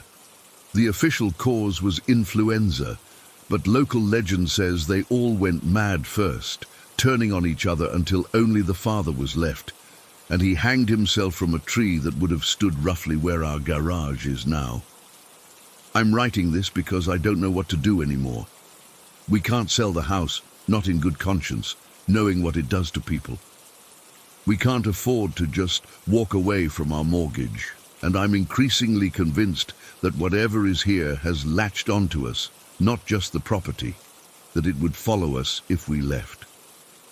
Last night, I woke up at 3:15 in the morning to find Mark sitting straight up in bed, staring at the bedroom door. When I asked what he was doing, he turned to me with an expression I'd never seen before, like he was trying to remember how to arrange his features into something human. "There's someone in the hallway," he said, but his voice was wrong somehow, flatter, like someone doing an impression of him. I looked at the doorway but saw nothing. When I turned back to Mark, he was lying down again, fast asleep. When I asked him about it this morning, he had no memory of waking up. I'm typing this from our kitchen table right now. The house is quiet, but it's not a peaceful quiet. It's like the silence you hear when you know someone is holding their breath, waiting to surprise you. I just heard my name called from upstairs. It was my own voice. Story 16. I never thought I'd be back here again. 2 weeks ago my grandma passed away and I inherited her old farmhouse. It sits way out in the country, about 40 minutes from the nearest town, surrounded by nothing but fields and a small patch of woods. I hadn't been there since I was maybe 7 years old, which means almost 23 years of memories had faded into a blur of vague impressions. When I first pulled up the long gravel driveway, the house looked smaller than I remembered. The white paint was peeling, the porch sagged in the middle, and the yard was overgrown with weeds. I sat in my car for a few minutes, just staring at it. This place was mine now, all mine. I wasn't sure if that was a good thing. I brought enough supplies to last me a week. My plan was to clean the place up, sort through Grandma's belongings, and figure out if I wanted to sell it or maybe fix it up. The key stuck in the front door lock, and I had to jiggle it several times before it finally turned. The door creaked open, revealing a dim hallway that smelled like dust and old potpourri. Everything inside was exactly as I expected from an elderly woman's home. Doilies on the armrests, faded wallpaper, ancient TV in the corner, family photos everywhere. The furniture was worn but clean. Grandma had been living with my aunt for the past 2 years due to her declining health, so the house had been sitting empty, but someone had obviously been checking on it. I spent most of that first day just walking through rooms, opening windows to air the place out, and trying to form a plan of attack for the cleaning. There were 4 bedrooms upstairs, a living room, kitchen, and small study on the main floor. And then there was the attic, accessible by a pull-down ladder in the upstairs hallway. By the time evening rolled around, I was exhausted from hauling in my stuff and doing a preliminary clean of the kitchen. I made a simple dinner, watched some videos on my phone, no internet out here, just my data plan, and headed to bed in what used to be my mum's childhood bedroom. I fell asleep quickly but woke up sometime in the middle of the night. The digital clock on my phone said it was 3:15. At first I wasn't sure what had woken me, then I heard it. Footsteps, slow, deliberate footsteps moving across the ceiling above me. My first thought was raccoons or squirrels. Old houses in the country always have some kind of wildlife taking up residence. But these steps were too heavy, too measured. They sounded like a person walking back and forth. I lay there frozen, listening. The steps moved from one end of the attic to the other, then stopped directly above my bed. I could feel my heart pounding in my chest. After what seemed like forever, the footsteps continued, moving away and then back again in a repetitive pattern. I tried to rationalize it. Old houses settle, pipes expand and contract. The wind can create all sorts of strange noises. But deep down, I knew what I was hearing. Those were footsteps. Eventually, I must have fallen back asleep because the next thing I knew, sunlight was streaming through the curtains. In the daylight, my midnight fears seemed ridiculous. I made coffee, ate breakfast, and decided to check out the attic. The pull-down ladder creaked as I unfolded it. Dust rained down on my head. I hesitated at the bottom, suddenly reluctant to go up, which was stupid. I was a grown adult, for God's sake. If there was something up there making noise, I needed to know what it was. The attic was stifling hot, the air thick and stale. Light filtered through a small round window at the far end, illuminating dancing dust particles. The space was filled with boxes, old furniture covered with sheets and trunks. There was a narrow path down the middle, leading to the window. I spent an hour up there, moving boxes, looking for signs of animals or anything that could explain the noises. I found nothing, no droppings, no nests, no signs of any living thing, just dust and forgotten belongings. That second day was spent cleaning the downstairs. I sorted through drawers, cabinets and closets. Some things I set aside to keep, others for donation, and some for the trash. By evening my back ached, and my hands were dry from cleaning products. I collapsed into bed early, exhausted. Again, I woke in the night. This time it was around 2:30, but it wasn't footsteps that woke me. It was whispering. The sound was coming from the attic, soft, indistinct murmuring, like someone talking to themselves. I couldn't make out any words, just the rise and fall of what was unmistakably a human voice. Sometimes it seemed to get louder, then fade away again. I lay rigid in bed, straining to hear. Was I imagining this? Was it just the wind? The rational part of my brain tried to find explanations, but the primitive part, the part that recognizes danger, was screaming at me to get out of the house. After 20 minutes of listening to the whispers, I couldn't take it anymore. I grabbed my phone for its flashlight and crept out into the hallway. The whispering continued above me. I stood beneath the attic entrance, gathering my courage. With trembling hands, I pulled down the ladder. The instant it touched the floor, the whispering stopped. Complete silence fell over the house. I stood there for several minutes, listening. Nothing. No whispers, no footsteps, no sound at all except my own breathing. Finally, I climbed up into the attic and swept my phone's light around. Empty, just like earlier that day. I didn't sleep much after that. I sat up in bed, scrolling mindlessly through my phone until sunrise. In the morning, I seriously considered packing up and leaving. But something kept me there. Stubbornness, curiosity, or maybe just the feeling that running away would be admitting something was wrong. The third day, I tackled the upstairs bedrooms.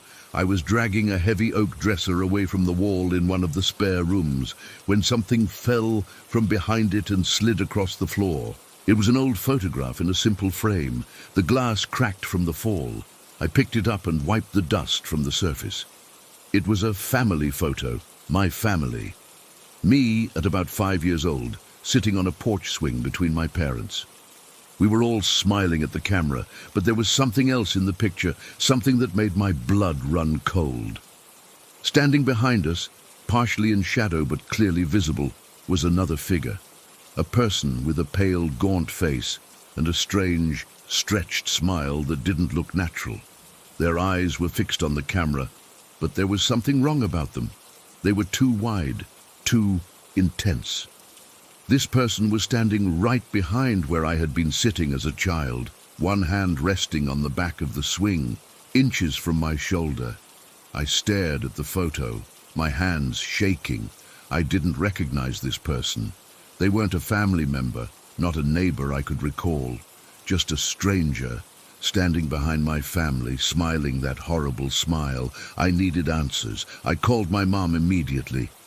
"Hey, sweetie, how's the cleaning going?" She answered cheerfully. "Mom, I found a picture," I said, trying to keep my voice steady. "It's us, sitting on Grandma's porch swing, but there's someone else in it, someone standing behind us. Who is that?" The line went silent. So silent, I checked my phone to make sure the call hadn't dropped. "Mom, you there? Where did you find that picture?"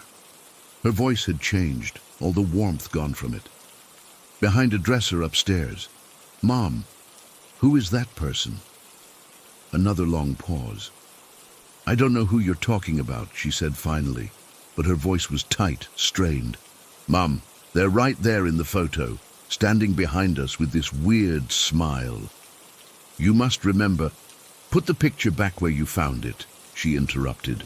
"Better yet, burn it." "What? Why would I—" "Have you been in the attic?" she asked suddenly. The question caught me off guard. "Yeah, I went up there yesterday. I heard some noises." "What kind of noises?" I hesitated. It sounded like footsteps, and last night, whispering. But when I opened the attic, it stopped. There was a sharp intake of breath on the other end of the line. "Mom, what's going on? You're scaring me." "Listen to me carefully," she said, her voice low and urgent.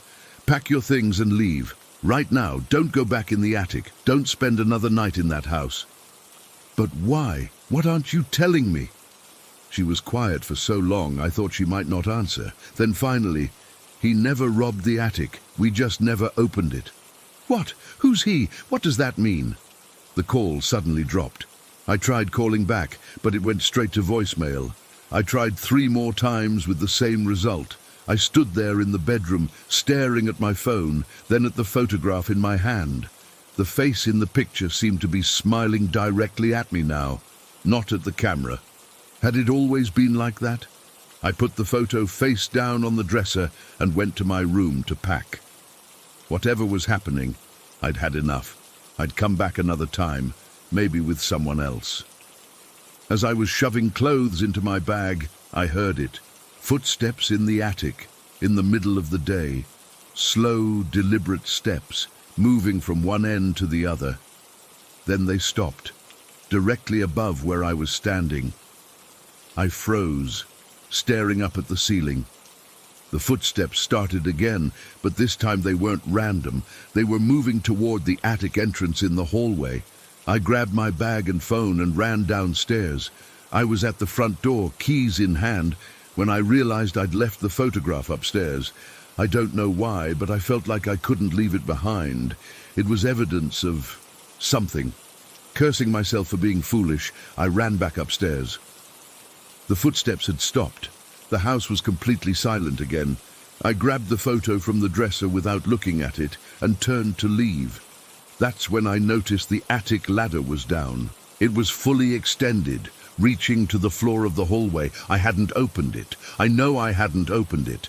I ran for the stairs, taking them two at a time. At the bottom, I looked back up and froze.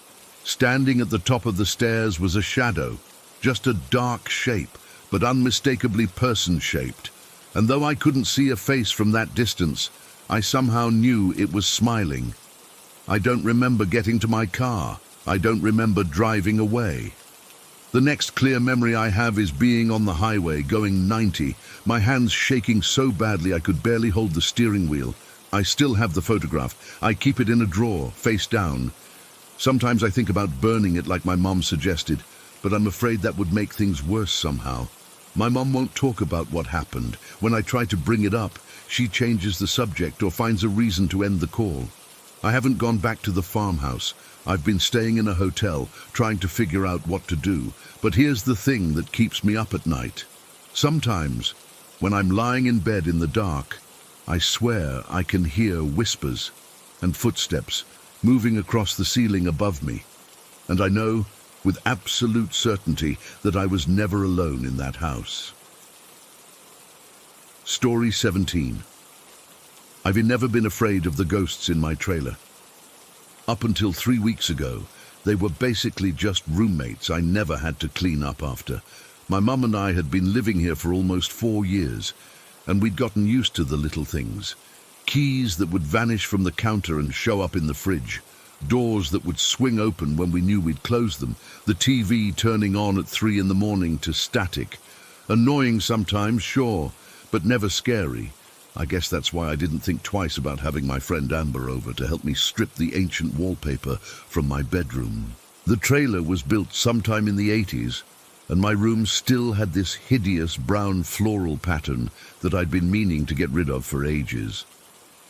We'd spent about 2 hours that Saturday afternoon peeling and scraping, our fingers pruned from the removal solution we'd been spraying on the walls. "This stuff is disgusting," Amber said, pulling off a long strip that revealed a water stain beneath. "How many people do you think have lived here before you?" I shrugged, working on a particularly stubborn section. No idea, but someone definitely died here. "What? You never told me that?" She stopped scraping, eyes wide. "I don't know for sure," I said, "but it would explain the ghosts." Amber laughed nervously. "You're messing with me." "I'm really not." I stepped back to survey our progress. "My mom and I have been dealing with weird stuff since we moved in. Nothing bad, though. Just presence." Right at that moment, my bedroom door, which I had firmly closed because the steam from the wallpaper solution was making the whole trailer humid, swung open with a loud creak. Amber jumped so hard she dropped her scraper. What the hell was that? "That's what I'm talking about," I said calmly, nodding toward the open door. "They like to let us know they're here." Amber's face had gone pale.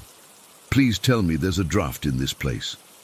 "No draft. Watch this." I addressed the empty doorway. "We're just fixing up the room a little. Nothing to worry about." For a few seconds, nothing happened. Then, slowly, the door began to close by itself. It didn't slam. It just gently eased shut, as if someone was carefully pulling it closed. Amber was frozen beside me, her mouth slightly open. "See, they're okay with us," I said. The door swung open again, faster this time, then closed, then open, each time a little quicker than the last, like someone was playing with it. "Okay," I said, feeling a little uneasy for the first time. "That's new." Amber was already backing toward me. "I don't like this, Jen. I really don't like this." The door kept opening and closing, the pace increasing until it was practically slamming back and forth. The hinges were squealing from the force, and I could feel the vibration in the floor beneath my feet. "Maybe we should take a break," I suggested, trying to keep my voice steady. "Let's go get something to drink." We edged around the door, which had finally stopped its manic swinging and now stood fully open, as if inviting us to leave. I could feel Amber practically glued to my back as we walked down the narrow hallway to the kitchen. "This isn't funny, Jen," she whispered. "Why didn't you warn me?" "Because they've never done anything like that before," I insisted. "Usually it's just small stuff, things moving around or disappearing, nothing aggressive." The kitchen was quiet and normal-looking under the fluorescent lights. I pulled 2 sodas from the fridge, while Amber leaned against the counter, still clutching her wallpaper scraper. I noticed she was holding it almost like a weapon. "How can you live like this?" she asked, her eyes darting around. "I would have been gone after the first weird thing happened." I popped open my can and shrugged. "You get used to it, and like I said, they've never hurt us. My mom thinks they're protective, actually. Last year, when that guy tried to break in through the back door, all the lights in the trailer suddenly turned on at once, and the TV started blaring. Scared him off." Amber didn't look convinced. She raised the metal scraper slightly. "Well, if any ghost tries anything with me, they're getting this right through their transparent ass." The air in the kitchen suddenly felt colder. I felt a prickle along my spine that I'd never experienced before. "Don't say that," I warned. "You shouldn't threaten them."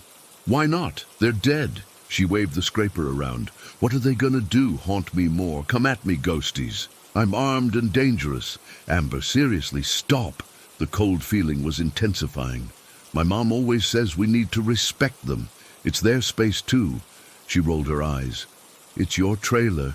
You pay rent, not some dead person." But she lowered the scraper and took a swig of her soda. "Fine, whatever. Let's just finish your room so I can get out of here." I nodded, feeling relieved that she'd backed down.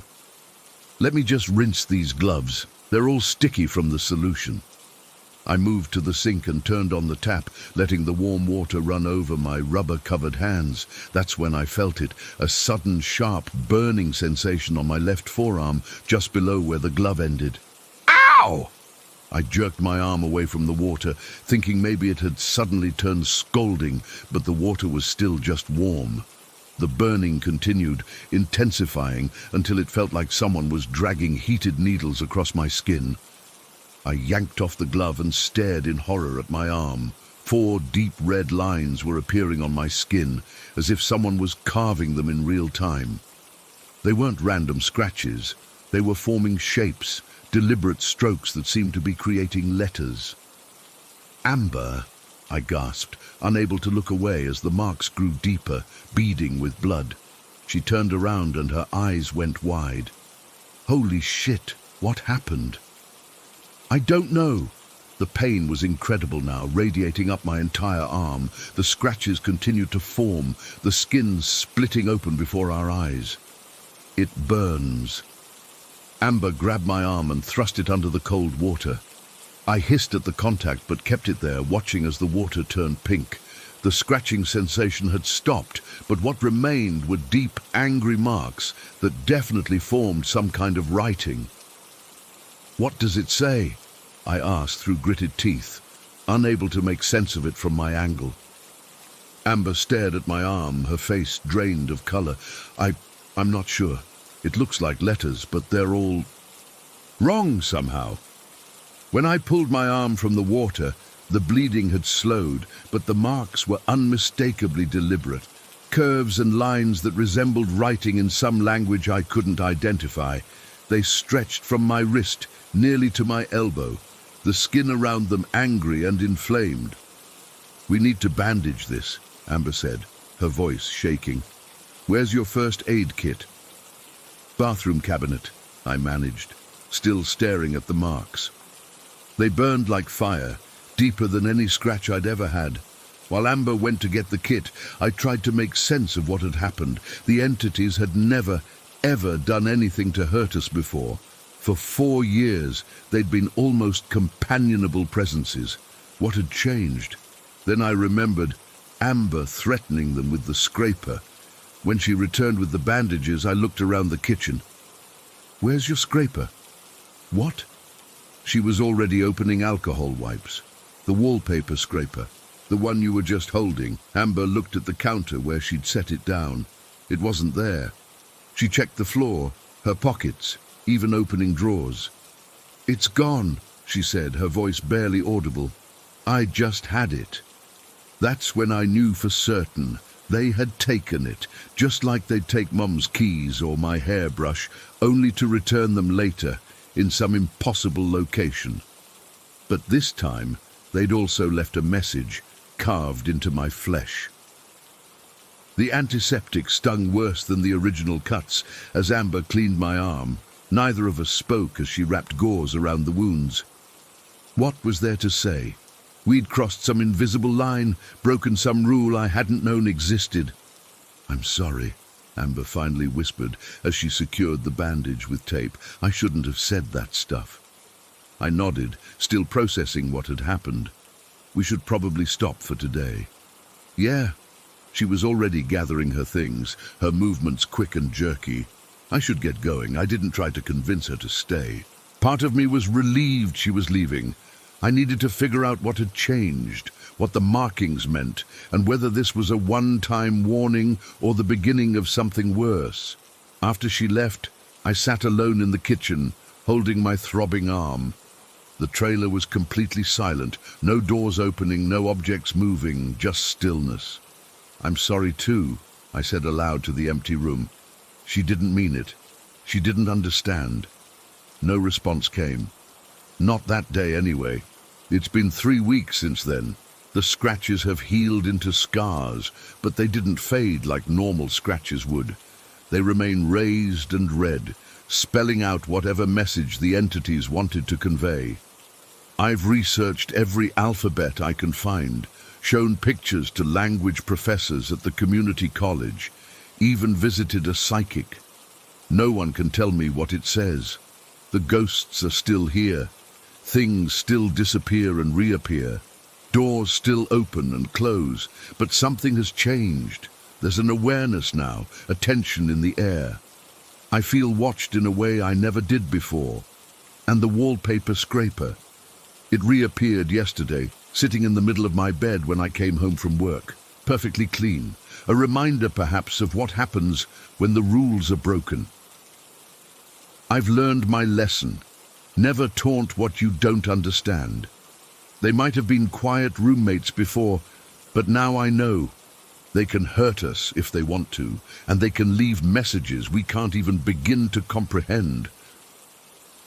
Story 18.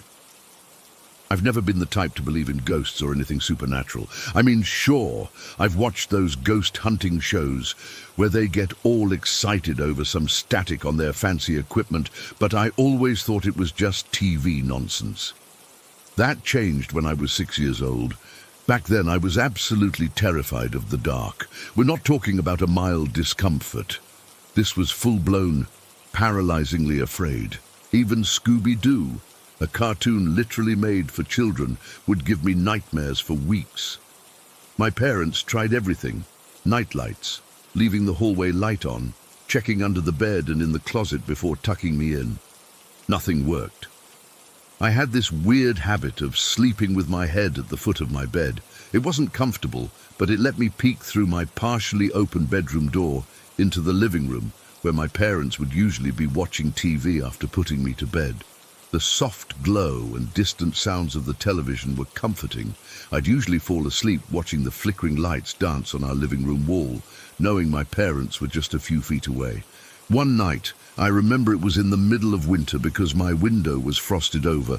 I woke up sometime after midnight. The house was completely silent, which immediately put me on edge. The TV was off, and that familiar glow was gone from the living room.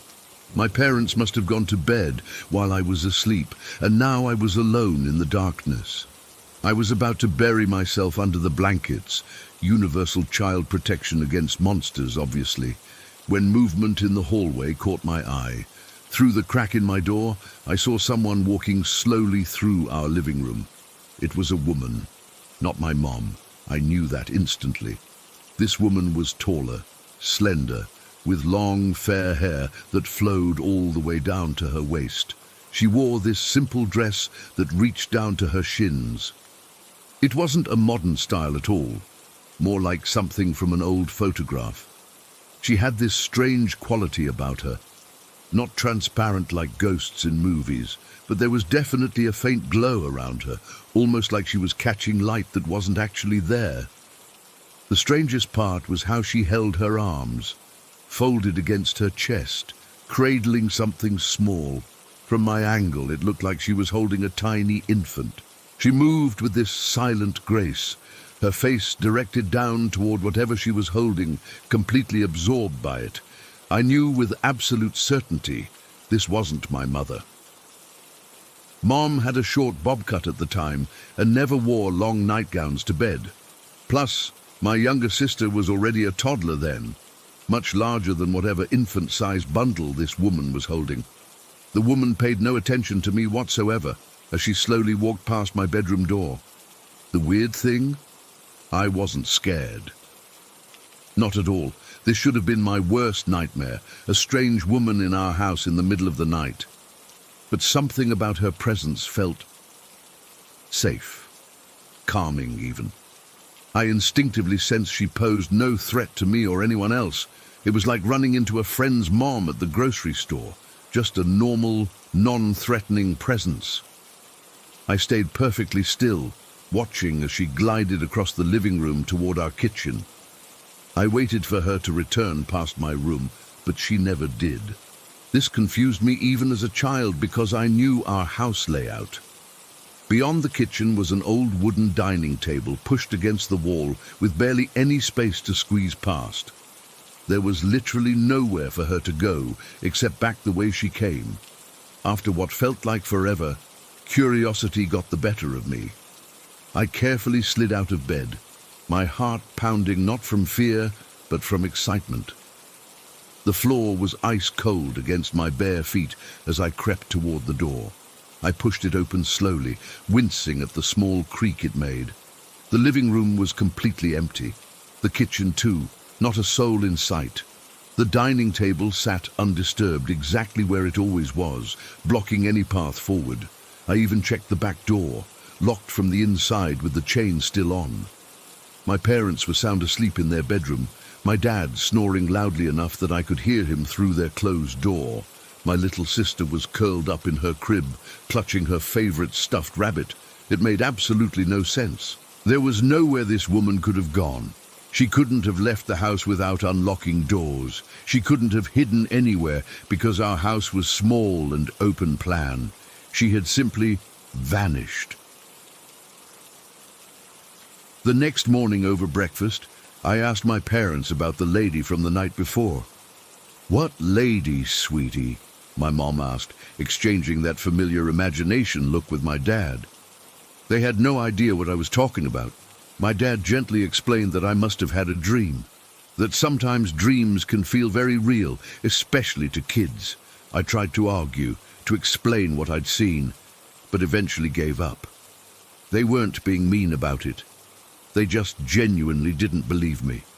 And really, why would they? A glowing woman holding a baby who disappears into thin air. Even I started to wonder if maybe I had dreamed the whole thing. But then something strange happened. That night I went to bed without my usual hour-long routine of checking for monsters. For the first time in years, I slept with my head on the actual pillow instead of at the foot of the bed. I didn't need the security of seeing the living room anymore. Somehow, inexplicably, my fear of the dark was just gone, not gradually, not partially, completely gone overnight. The same kid who had been traumatized by Scooby-Doo was suddenly fine with sleeping in complete darkness. My parents were shocked but relieved. They figured I had finally outgrown my fear, and I didn't bother trying to explain about the woman again. I never saw her again after that night. Not once in all the years that followed. But I still felt her there. It's hard to explain to someone who hasn't experienced it, but it's like when you know someone has entered a room, even though you didn't see or hear them come in. A shift in the atmosphere, a feeling of not being alone. More than 20 years have passed since that night. I'm an adult now with a career and bills and all that fun stuff. But whenever I visit my childhood home, that feeling is still there.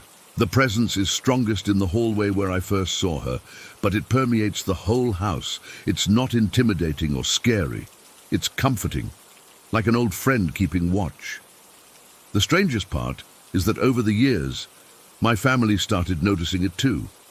My mom would occasionally mention feeling like someone was watching her while she cooked, but in a protective way rather than creepy.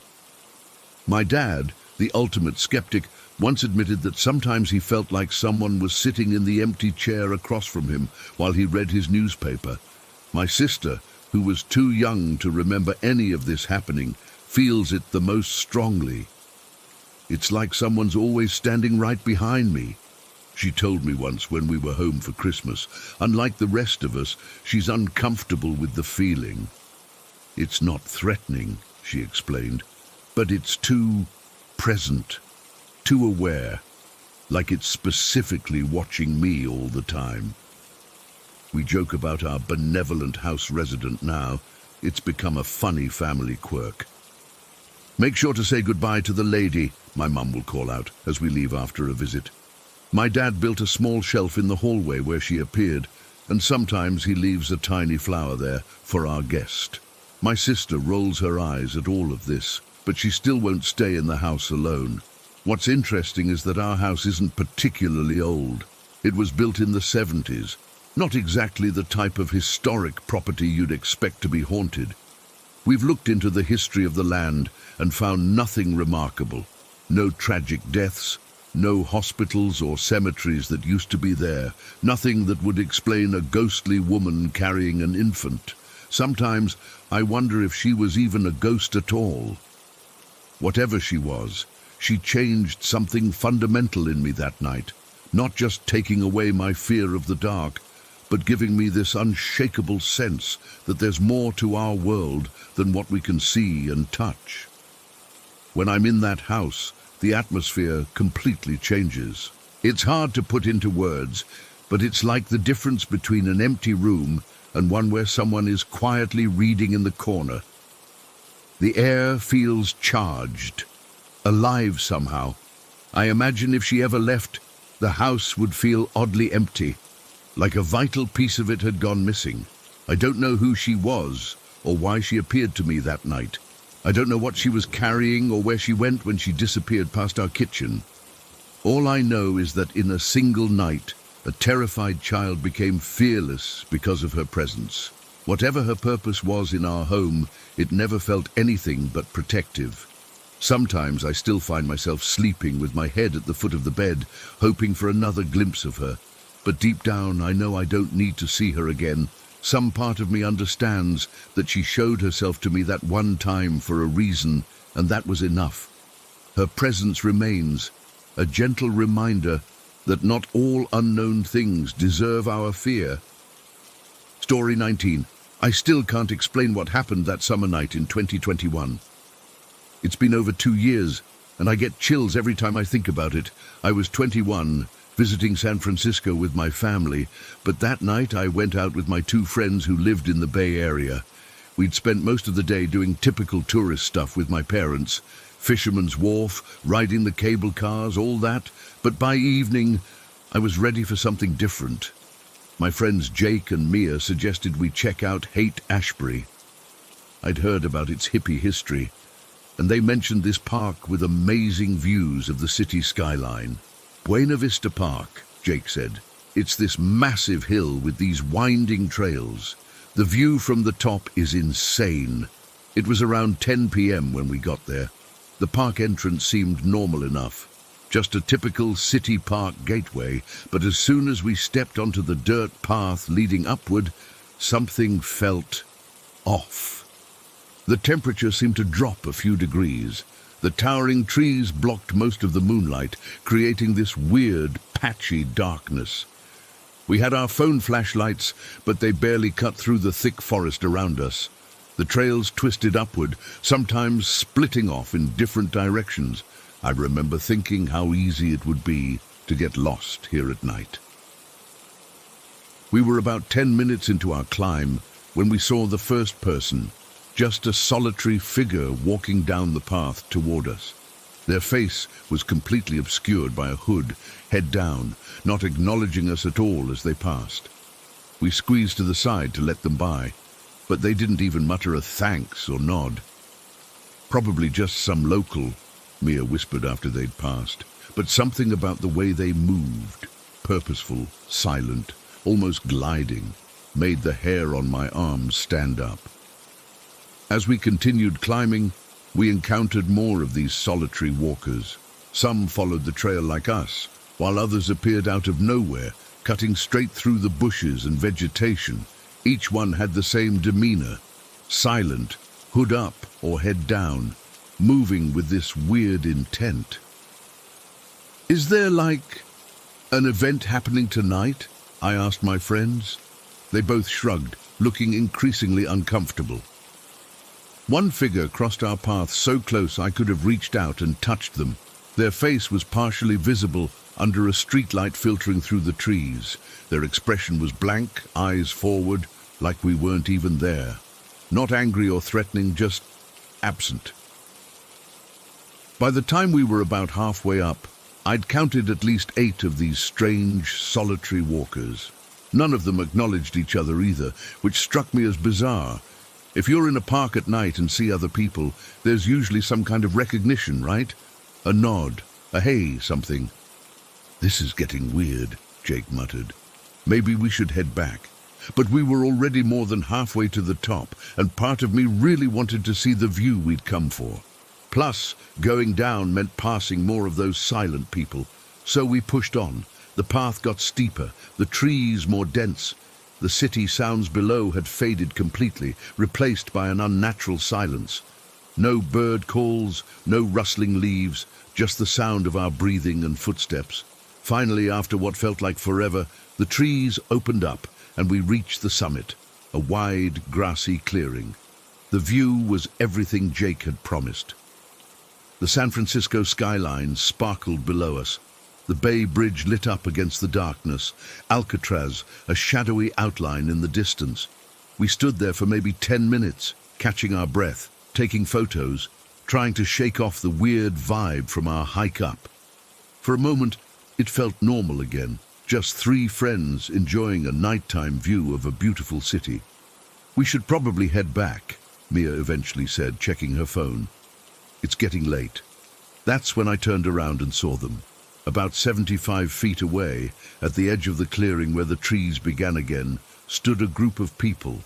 Not just a few, at least 20 of them. They were spaced out in an unnatural way, not clustered like normal groups. Each person stood apart from the others, all dressed in dark clothing, all completely silent, all staring directly at us. My stomach dropped. I felt Jake freeze beside me. "What the fuck?" he whispered. They didn't move, didn't speak, just stared. Their faces were visible in the dim light from the city below, and there was something deeply unsettling about their expressions. It wasn't anger exactly, it was assessment, calculation, like they were peering straight into my soul, reading everything about me. The worst part was realizing we had to walk through or past them to get back to the trail. There was no other way down. "Let's just go," Mia whispered, her voice shaking. "Act normal. They're probably just, I don't know, some kind of meditation group or something. But nothing about this felt like meditation. This felt predatory, hostile. The air between us seemed charged with something I couldn't name. We started walking toward them, staying close together. As we got closer, something even more disturbing happened. The group began to shift, not in any sudden movement, but subtly repositioning themselves to form a kind of corridor, a path for us to walk through. It reminded me of guards at attention, or an aisle at a wedding, but twisted into something sinister. They were creating a gauntlet for us to pass through, and I've never felt more exposed than in that moment. My heart was pounding so hard I could feel it in my throat. My mouth went completely dry. We were about 15 feet away from them now, and I could see their faces clearly. Men and women of various ages, all with the same blank yet somehow hostile expression. Not one of them blinked or looked away. I decided in that moment that I wasn't going to show fear. Some animal instinct told me that showing weakness would be dangerous.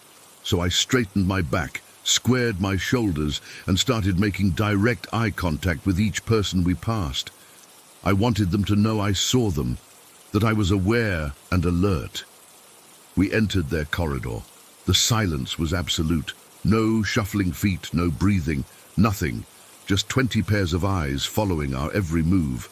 I could feel their stares boring into the back of my head as we passed. One man, maybe in his 40s, tilted his head slightly as I walked by, like he was examining an interesting specimen. A woman with long grey hair parted her lips slightly, not quite smiling, not quite anything recognizable as a human expression. Those 75 feet felt like walking through molasses. Time seemed to stretch.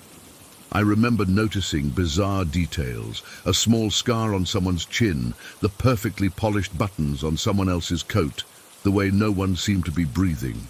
Finally, we reached the other side, the entrance to the trail that would take us back down the hill. I expected something to happen, for them to close in behind us, call out anything, but they just continued to stare, their positions unchanged, their silence complete. The moment we were back on the trail, we broke into a run. I don't think we consciously discussed it.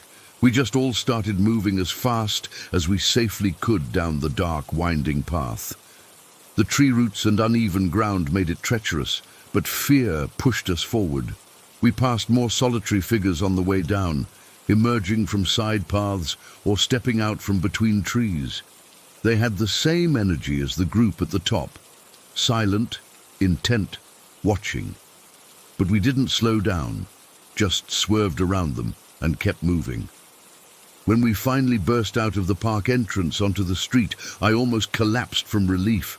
We sprinted another block before stopping, all of us gasping for breath. What the actual fuck was that?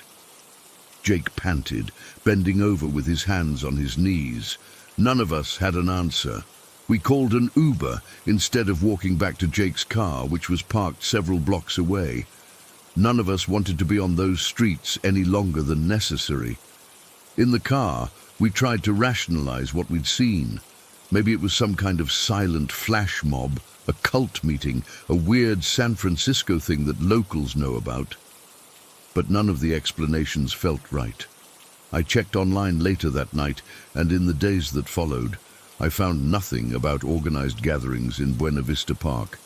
No mentions of similar experiences from other visitors. Nothing that would explain 20 silent people standing in formation, staring us down like we'd interrupted something sacred and forbidden. The thing that still haunts me most is the feeling that they were waiting for us. Not that we stumbled upon some gathering, but that they knew we were coming, that they had positioned themselves deliberately to create that corridor, to watch us, to... I don't know what. I never told my parents about what happened. What would I say? We were intimidated by people standing silently.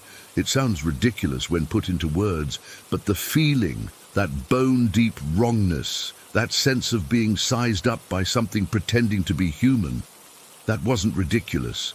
That was real. I've been back to San Francisco since then, but I've never returned to Buena Vista Park, especially not after dark. Sometimes I wonder if they're still there, those silent watchers, forming their eerie corridor for the next unsuspecting visitors who climb that hill at night, or maybe they only appear for certain people, at certain times, for reasons I'll never understand. All I know is that something happened that night that I can't explain. And sometimes, when I'm falling asleep, I still see those unblinking eyes, still feel the weight of their collective gaze. And I wonder what would have happened if we'd stayed just a little bit longer, or if we'd shown our fear, or if we'd tried to speak to them. Some questions are better left unanswered, Tainasnen. Story 20. I never believed in anything supernatural. I'm still not sure I do. But what happened last March changed me. I've spent months trying to make sense of it, wondering if I should even share this. But I need to tell someone who won't think I'm losing my mind. It started after my grandson's 7th birthday party. We'd gone all out with decorations, streamers, paper lanterns, and about a dozen helium balloons. The silver aluminum ones were his favorite.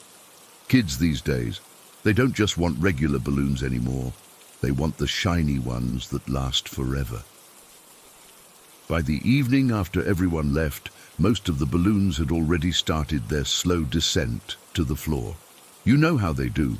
They get all wrinkly and sad-looking after a day, all except one silver balloon. I didn't think much of it at first. Some just hold helium better than others, right?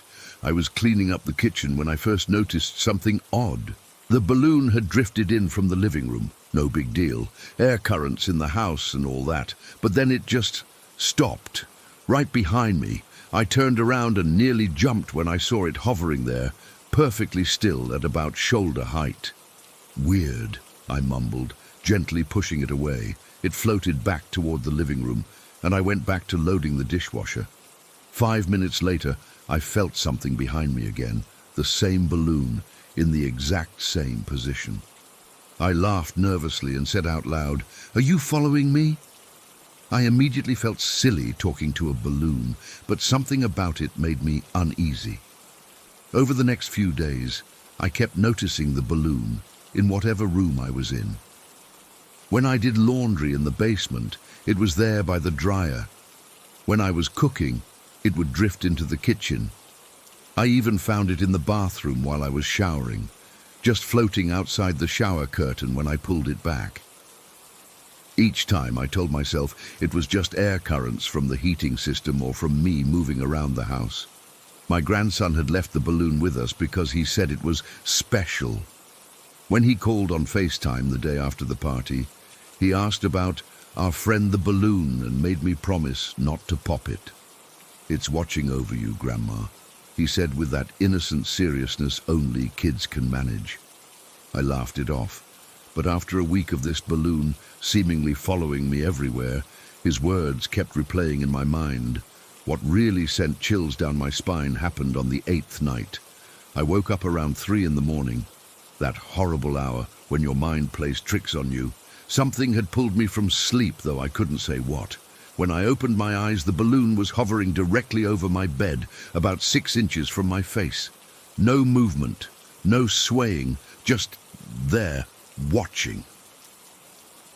I let out a small scream and scrambled out of bed, heart racing. The balloon didn't move. It stayed suspended over my pillow as if waiting for me to come back. I backed out of the bedroom and ran to the living room, flipping on every light switch I passed.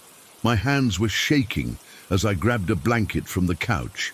I went back to the bedroom, and the balloon was still there, unmoved.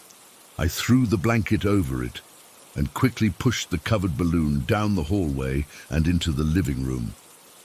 I pinned it under a laundry basket and stacked a few books on top, feeling ridiculous but too terrified to care. I didn't sleep the rest of that night. I sat on the couch with all the lights on, occasionally glancing at the blanket-covered balloon in the corner. I considered popping it, but my grandson's voice kept echoing in my head. "Promise you won't hurt our friend, Grandma." The next morning in daylight, I felt foolish. It was just a balloon, for heaven's sake. The heating must have kicked on during the night, creating an air current that carried it to my bedroom. I removed the blanket and basket, half expecting the balloon to shoot up to the ceiling, but it just hovered at eye level, same as always. My son called that afternoon to check in. I didn't mention the balloon. What was I going to say? Your mother's being stalked by party decor, but I did ask when they were coming to visit again, hoping my grandson would take his friend home. Maybe in a couple weeks, my son said. Is everything okay? You sound stressed. Everything's fine, I lied. Just tired. That day, things got even stranger. I was bringing in groceries from the car, making several trips with the front door propped open. It was windy outside, the kind of blustery March day that makes you hurry to get back indoors. On my third trip in, I froze in the doorway. The balloon was outside. It was swirling around in the front yard, about 5 feet off the ground. As I watched, it spun twice in a circle, then moved directly toward the door, against the wind, and floated right past me into the house. I stood there, grocery bag dangling from my numb fingers as the balloon continued down the hallway toward the kitchen, as if nothing unusual had happened. Later that week, my son came over to help me fix a leaky faucet. We were standing in the kitchen discussing what parts we needed when the balloon appeared in the doorway. I'd left it in the living room, where it had been resting on the floor, the helium finally seeming to deplete after nearly 2 weeks. But there it was, fully inflated again, hovering at the kitchen doorway. As we watched, it lowered itself slightly to pass under the doorframe, then rose back up and stopped directly between us at chest height. My son looked at it, then at me. That's weird, he said, pushing the balloon gently away. I thought these things were supposed to deflate after a week or so. They are, I said quietly. He walked the balloon back to the living room and placed it on the floor. There. Stay, he joked. Less than 5 minutes later, as we were measuring the pipe under the sink, I heard my son say, "What the hell?" The balloon was back, having navigated through 2 door frames to return to its position between us. My son's face showed genuine confusion now. He picked up the balloon again and examined it. There's no fan on in here, is there? No air vent blowing it around? I shook my head. It's been doing that for days, following me around. He gave me a look that clearly questioned my sanity. Mom, it's a balloon. It's not following you. To prove his point, he took the balloon back to the living room again, this time placing it under a couch cushion. That'll keep it, he said with a laugh. We went back to work on the sink, but I couldn't focus. I kept waiting, staring at the doorway. Sure enough, not 10 minutes later, the balloon appeared again, floating steadily into the kitchen and taking up position between us. My son's face went pale. Okay, that's just not possible. Something came over me then, a sudden clarity. I'd thought about how the balloon started acting strangely right after my grandson's birthday in early March. I remembered a conversation from years ago, one I hadn't thought about in ages. Okay, I said aloud, my voice shaking slightly. If this is you, Mom, do it again. My son stared at me like I'd lost my mind, but I ignored him. I took the balloon back to the living room myself this time, placing it in the center of the room. It stayed there, floating peacefully at eye level. We returned to the kitchen. 5 minutes past 10. The balloon didn't return. See, my son said gently, it's just... The balloon appeared in the doorway, moving with what almost looked like purpose. It came directly between us again and stopped, hovering exactly where it had been before. My son left shortly after, clearly unsettled. He tried to offer rational explanations. Maybe there was something in the balloon making it move. Maybe it was some weird electromagnetic thing with the house wiring, but I could tell he was spooked. After he left, I sat down with the balloon. I felt ridiculous. but I started talking to it. I asked if it was my mother, who had passed away 5 years earlier. The balloon didn't respond, just hovered silently. Then last week, I got a call from an old friend. We caught up, and toward the end of the conversation, she mentioned something that made my blood run cold. Did you hear about Paul? He passed away in early March. Cancer finally got him. Paul. My dearest friend from college. We'd stayed close for nearly 40 years, even when life took us to different states.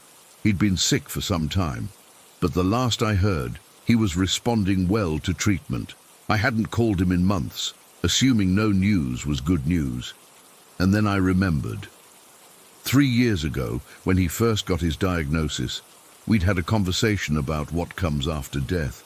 He'd been joking, trying to keep things light despite the heaviness of the topic. "When I go," he'd said, "I'm coming back to harass you. Nothing scary, just moving your stuff around, making noises at night, just for fun. My way of saying I still love you, you old bat." We'd laughed about it. But now, standing in my living room with this balloon that had been following me around since early March, I wasn't laughing. That night, I sat with the balloon and talked to it for hours. I told Paul I was sorry I hadn't called more. I told him I missed him. I told him I loved him too. The balloon stayed perfectly still the entire time, hovering in front of me. When I finally went to bed, exhausted from crying, it followed me to the bedroom and stopped beside my nightstand. For the first time, I wasn't afraid of it. "Good night, Paul," I whispered. The next morning, the balloon was gone. Not just in another room, completely gone. I searched the entire house, but it had vanished. No doors or windows had been opened. The balloon had simply disappeared. I still don't know what to make of all this. Was it really Paul coming to say goodbye in the only way he could? Was it some bizarre coincidence? All I know is that somewhere between skepticism and belief, there's a space where things happen that we can't explain, and sometimes maybe we're not meant to. Story 21. I still can't sleep some nights when I remember that house. It's been 20 years since I lived there, but the memories don't fade like they're supposed to. If anything, they've gotten sharper with time, like my brain is still trying to make sense of what happened. After my parents split up when I was around 5, my mom and I moved into my grandmother's house in this tiny town in Iowa. The population sign said something like 2,000 people, but it felt even smaller than that. Everyone knew everyone, and the most exciting thing that ever happened was the Fall Harvest Festival. From the day we moved in, something felt wrong about that house. Not in an obvious way at first, it was just this weight in the air, like when a thunderstorm is coming, and the air gets heavy and still. Except this feeling never broke, never passed. It was just there, always. My mom felt it too. She never said it directly at first, but I'd catch her staring into empty corners of rooms sometimes, her coffee getting cold in her hands. When I'd ask her what was wrong, she'd just smile and say, "Nothing, honey, just thinking." But I knew better. Something about that house put everyone on edge. The first time I actually saw something, I was about 5 or 6. I was sleeping in this rickety bunk bed in what used to be my mom's childhood bedroom. It was late, that deep part of night where the darkness feels absolute. I woke up suddenly, the way kids do sometimes, and I was immediately wide awake. That's when I saw it standing at the foot of my bed. It was just a silhouette, but so solid that it seemed to make the darkness around it look lighter by comparison. It had this long coat, like something from an old Western movie, and a wide-brimmed hat that cast a shadow over where its face should have been. I couldn't move, couldn't scream, couldn't even blink. It just stood there, completely still, watching me. I don't know how long it stayed, maybe seconds, maybe minutes, but eventually I managed to pull my blanket over my head. When I finally got the courage to look again, it was gone. I told my mum the next morning, and she said it was just a bad dream. but I wasn't asleep when I saw it. I know I wasn't. A few months later, my mum started dating this guy named Rick. He was nice enough, spent a lot of time at the house. One night, they were watching TV in the living room. I was supposed to be asleep, but I was sitting at the top of the stairs, watching them through the banister rails. That's when it happened. They both saw it, a dim, glowing orb about the size of a softball. It floated down from the top of the stairs, right past where I was hiding, and drifted over the TV screen. The TV signal went fuzzy for a second. Then the orb just continued floating until it passed through these old beaded curtains my grandma had hanging in the doorway to the kitchen. Rick never came back after that night. My mom tried calling him, but he wouldn't answer. When she finally caught up with him at the gas station where he worked, he just said he couldn't deal with that shit and asked her not to contact him again. The kitchen seemed to be a hot spot for whatever was in that house.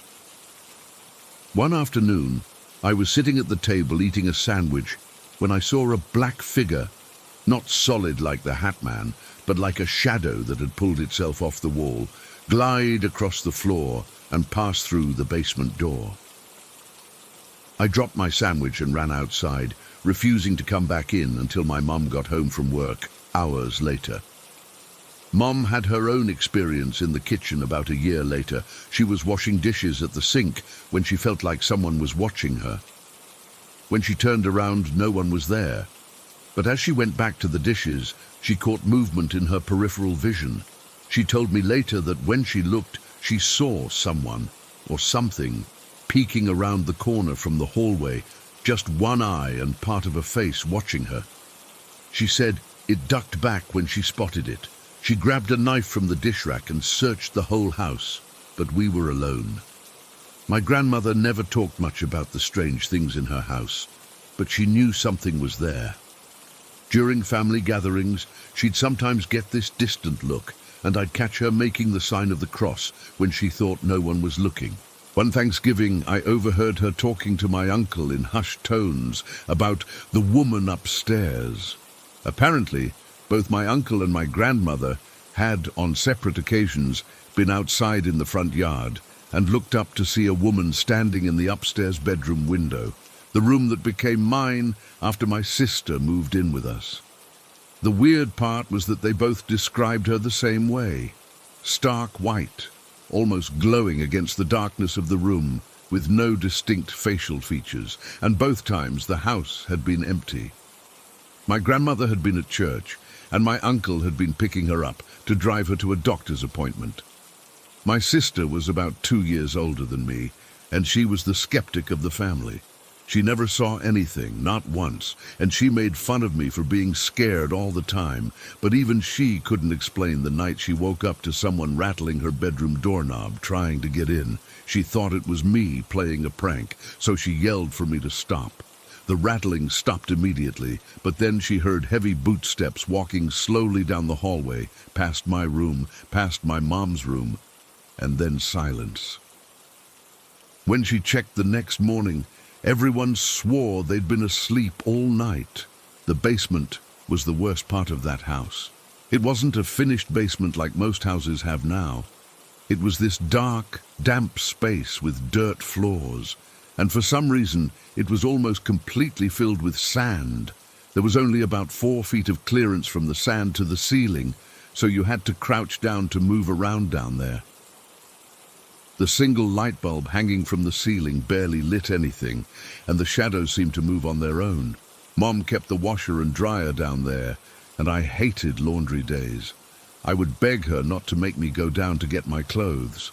Sometimes she'd give in, but other times she'd tell me I was being silly and needed to face my fears. Every time I went down those rickety wooden steps, I felt like something was watching me from the darkest corner, where the light didn't reach, like it was just waiting for me to get close enough. Even my grandmother's cat sensed something wasn't right. That cat would sometimes sit and stare at empty corners of rooms, its eyes following something invisible as it apparently moved across the ceiling. Other times, it would suddenly arch its back and hiss at nothing before running out of the room.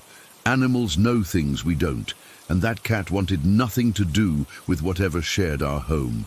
The atmosphere never improved during the 4 years we lived there. If anything, it got worse over time, like whatever was there was getting stronger, feeding off our fear or our awareness of it. Doors that were firmly closed would be open in the morning. Items would disappear for days, then reappear in obvious places we'd already searched multiple times. The TV or radio would turn on by themselves in the middle of the night, usually to static. One particular night stands out more than the others. I was about 9 by then. My mom was working a late shift, and my sister was staying at a friend's house. My grandmother had gone to bed early, leaving me alone in the living room watching TV. It was around 10 o'clock when all the lights in the house flickered 3 times, then went out completely. The TV stayed on though, casting this blue glow across the room. I was frozen in place, too scared to move in the darkness. That's when I heard it. Heavy, deliberate footsteps coming down the stairs. Slow, methodical. The steps creaked one by one under weight that shouldn't have been there. I could feel my heart pounding so hard it hurt. The footsteps reached the bottom of the stairs and paused. Then I heard breathing. Not normal breathing, but this ragged, wet sound, like someone who had water in their lungs. It was coming from the darkness at the bottom of the stairs, just beyond where the TV light reached. I wanted to run, to scream, to do anything, but I couldn't move. It felt like hours, but it was probably only seconds before I heard my grandmother's voice calling from upstairs, asking if I was okay. The moment she called out, the breathing stopped. The lights flickered back on all at once. There was nobody there, nothing at the bottom of the stairs. But when I went up to my grandmother's room, shaking and crying, she was sound asleep. When I woke her and asked if she'd just called out to me, she had no idea what I was talking about. We finally moved out when I was about 10. My mom had saved enough for us to get our own place, and I think she was just as eager to leave as I was. The day we moved, I remember looking back at that house from the driveway, and for just a second, I swear I saw someone watching from my bedroom window. A dark figure with a wide-brimmed hat. I blinked, and it was gone. I've tried to rationalize what happened in that house. Maybe it was just an old house settling. Maybe it was our imaginations running wild after my parents' divorce. Maybe it was the power of suggestion. One person seeing something and influencing others to see it too. But deep down, I know what we experienced was real. My grandmother lived in that house until she died 15 years ago. I went back for her funeral, but refused to stay in the house. No one in my family has lived there since, and last I heard, it's been through 3 different owners in the past decade. None of them seem to stay very long. Sometimes I still dream about that house. In the dreams, I'm always trying to get out, but the doors keep leading back inside, and there's always something following just behind me, its footsteps matching mine, its breathing getting closer with each turn I take. I wake up from those dreams drenched in sweat, with the overwhelming feeling that I'm not alone in my bedroom. I don't know what was in my grandmother's house. I don't know if it's still there, but I know what I saw, what my family saw. And I know that some places have something wrong with them, something that goes beyond what we can explain. That house was one of those places, and whatever was there, it knew we were afraid, and I think it liked that. Story 22. I've been doing urban exploration and photography for almost 10 years now. It started as a hobby when I was in college. I'd slip into abandoned buildings around campus with a cheap point-and-shoot camera. Something about the way nature slowly reclaims these forgotten places just gets to me. The way vines climb through broken windows, the way rust bleeds across metal surfaces, the silence that feels almost sacred. Over the years, I've explored dozens of abandoned places, hospitals, schools, factories, you name it. But what happened last winter? I still get chills thinking about it. There's this massive abandoned steel factory about 20 minutes from my house. You can see it from the highway, this hulking, rusted skeleton rising up against the skyline. Most local explorers had been there during the warmer months. I'd been there myself twice during summer, but everyone avoided it during winter because of how dangerous the conditions get. Ice forms everywhere, metal becomes brittle in extreme cold, and snowdrifts can hide hazards. But that's exactly why I wanted to go. I had this vision of capturing the snow drifting through the collapsed roof sections, the way ice would form in the puddles on the factory floor, how the moonlight would reflect off everything. It would be unlike anything in my portfolio. The temperature that night was brutal, somewhere below -20 Celsius. I remember checking the weather app on my phone and seeing that feels like temperature with the wind chill and wincing. But I was determined. I layered up in thermal underwear, fleece mid-layers, a down jacket, waterproof shell, thick gloves, and a hat. I packed my camera gear carefully, my DSLR, a couple of lenses, tripod, and extra batteries. They drain faster in cold. I also brought a powerful flashlight, some snacks, and a thermos of hot coffee. I drove out there around 7 in the evening. It was already pitch black, with just the faint glow of my headlights illuminating the snow-covered access road. The factory loomed ahead of me like some ancient fortress, all sharp angles and jagged silhouettes against the night sky. I parked my truck behind a pile of debris where it wouldn't be visible from the road.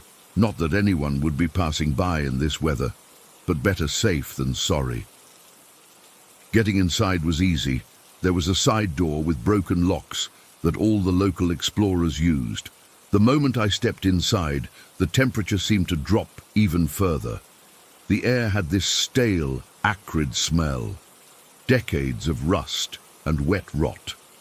My breath formed thick clouds in front of my face as I swept my flashlight across the cavernous interior. Snowflakes were drifting in through cracks in the ceiling, catching the beam of my light like tiny falling stars, before disappearing into the darkness below. For about an hour, everything was going perfectly. I set up some amazing long exposure shots of collapsed staircases, rusted machinery frozen in time, and moonlight streaming through broken windows. I was getting exactly the kind of haunting, beautiful images I'd envisioned, but I wanted something more dramatic, something that would really showcase the scale of the place. That's when I remembered the catwalks. During my summer visits, I'd noticed these narrow strips of grated metal suspended 20 to 30 feet above the factory floor. They'd been used by workers to access different parts of the facility without having to navigate the crowded machinery below. I remembered they had wobbled a bit under my weight during summer, but other explorers had assured me they were sturdy enough. They were designed to hold workers carrying heavy tools, after all. I found the access ladder leading up to one of the catwalks. It was slick with ice, which should have been my first warning sign, but I was so focused on getting that perfect shot that I ignored my instincts. I climbed carefully, testing each rung before putting my full weight on it. When I finally reached the top, I felt a rush of accomplishment mixed with anxiety. The catwalk stretched out before me, a thin metal pathway hanging above the vast darkness below. I inched my way forward, feeling the catwalk sway slightly under my weight. Below me was what looked like some kind of collection pit or vat, now partially filled with snow that had drifted in through the roof. It was the perfect shot. This deep, circular pit with pristine snow filling it, framed by rusted industrial architecture. I set up my tripod, which was tricky on the grated metal surface. I had to position the legs carefully so they wouldn't slip through the grating. Once I had it stable, I attached my camera and began adjusting settings for a long exposure. I was leaning slightly against the railing to steady myself while I peered through the viewfinder. That's when I heard it. A deafening metallic crack that seemed to echo forever in the empty factory. For a split second, nothing happened, and I had this absurd moment of relief, like maybe it was just the building settling or something in the distance. Then the world dropped out from under me. There wasn't even time to scream. My body locked up in that primal reflex you get when falling, arms out, legs stiff, lungs frozen mid-breath. The catwalk had completely given way where I was standing. My flashlight spun wildly away from me as I plunged downward, casting crazy shadows across the walls. For a moment, I saw my camera and tripod tumbling alongside me, almost in slow motion. I hit the snow hard. For a fraction of a second, there was relief as the snow cushioned my fall, then horror as I punched straight through the crust and plunged into icy water below. The shock was devastating. It's almost impossible to describe what happens to your body when you suddenly go from being wrapped in winter clothes to being submerged in freezing water. My chest locked up completely. My heart felt like it stuttered and skipped beats. Every coherent thought scattered from my mind as every nerve ending in my body screamed at once. I was completely underwater in the pitch-black darkness. My heavy winter clothes, now soaked, were dragging me down. I couldn't tell which way was up. The pain was so intense I couldn't even organize my thoughts enough to hold my breath properly. My arms flailed wildly, striking jagged edges of ice as I desperately tried to find the surface. In those moments underwater, I was absolutely certain I was going to die. There was no doubt in my mind. I remember having this weird, detached thought that no one would find my body until spring, that my parents would never know exactly what happened to me. Just when my lungs were burning for air, when the panic was becoming unbearable, my right hand struck something solid, a half-rotted wooden ladder attached to the inside of the vat. It must have been used for maintenance when the factory was operational. My fingers closed around one of the rungs instinctively, and I pulled with every ounce of strength I had left. My head broke the surface, and I gasped in frigid air that burned my lungs, but felt like the most precious thing in the world. I was alive, but far from safe. The water was so cold that my muscles were already stiffening, barely responding to what my brain was telling them to do. I knew I had minutes at most before hypothermia would make it impossible to save myself. With numb, barely functioning hands, I clung to that rotting ladder and forced myself up, one excruciating rung at a time. The wood was slippery, and several rungs broke under my weight, but somehow I kept going. When I reached the top edge of the vat, I had to punch through a crust of ice with my forearm, shredding my jacket sleeve and skin in the process. I remember collapsing at the edge, half in and half out of the water, just gasping for air. But I knew I couldn't stay there. Every survival instinct was screaming that I needed to move, to get dry, to find warmth. I dragged myself completely out and rolled onto the concrete floor. Everything hurt. My clothes were completely soaked and already starting to freeze in the sub-zero air. I couldn't feel my fingers or toes. My teeth were chattering so violently I was afraid I'd crack them. I somehow found my flashlight, which had miraculously landed on a pile of debris without breaking. In its beam, I could see my camera smashed to pieces on the concrete, but I couldn't care about that now. I just needed to get out. Walking was almost impossible. My jeans were freezing solid as the water crystallized in the fabric. Each step was agony as I stumbled through the factory maze, trying to remember the way out. Everything looked different in my panicked state. Shadows playing tricks on me, doorways seeming to appear and disappear in the flashlight beam. I have no idea how long it took me to find the exit. It might have been 5 minutes or an hour. Time stopped making sense. When I finally pushed through that side door into the open air, the wind hit me like a physical blow, stealing what little warmth I had left. My truck was maybe 100 yards away, but it might as well have been miles.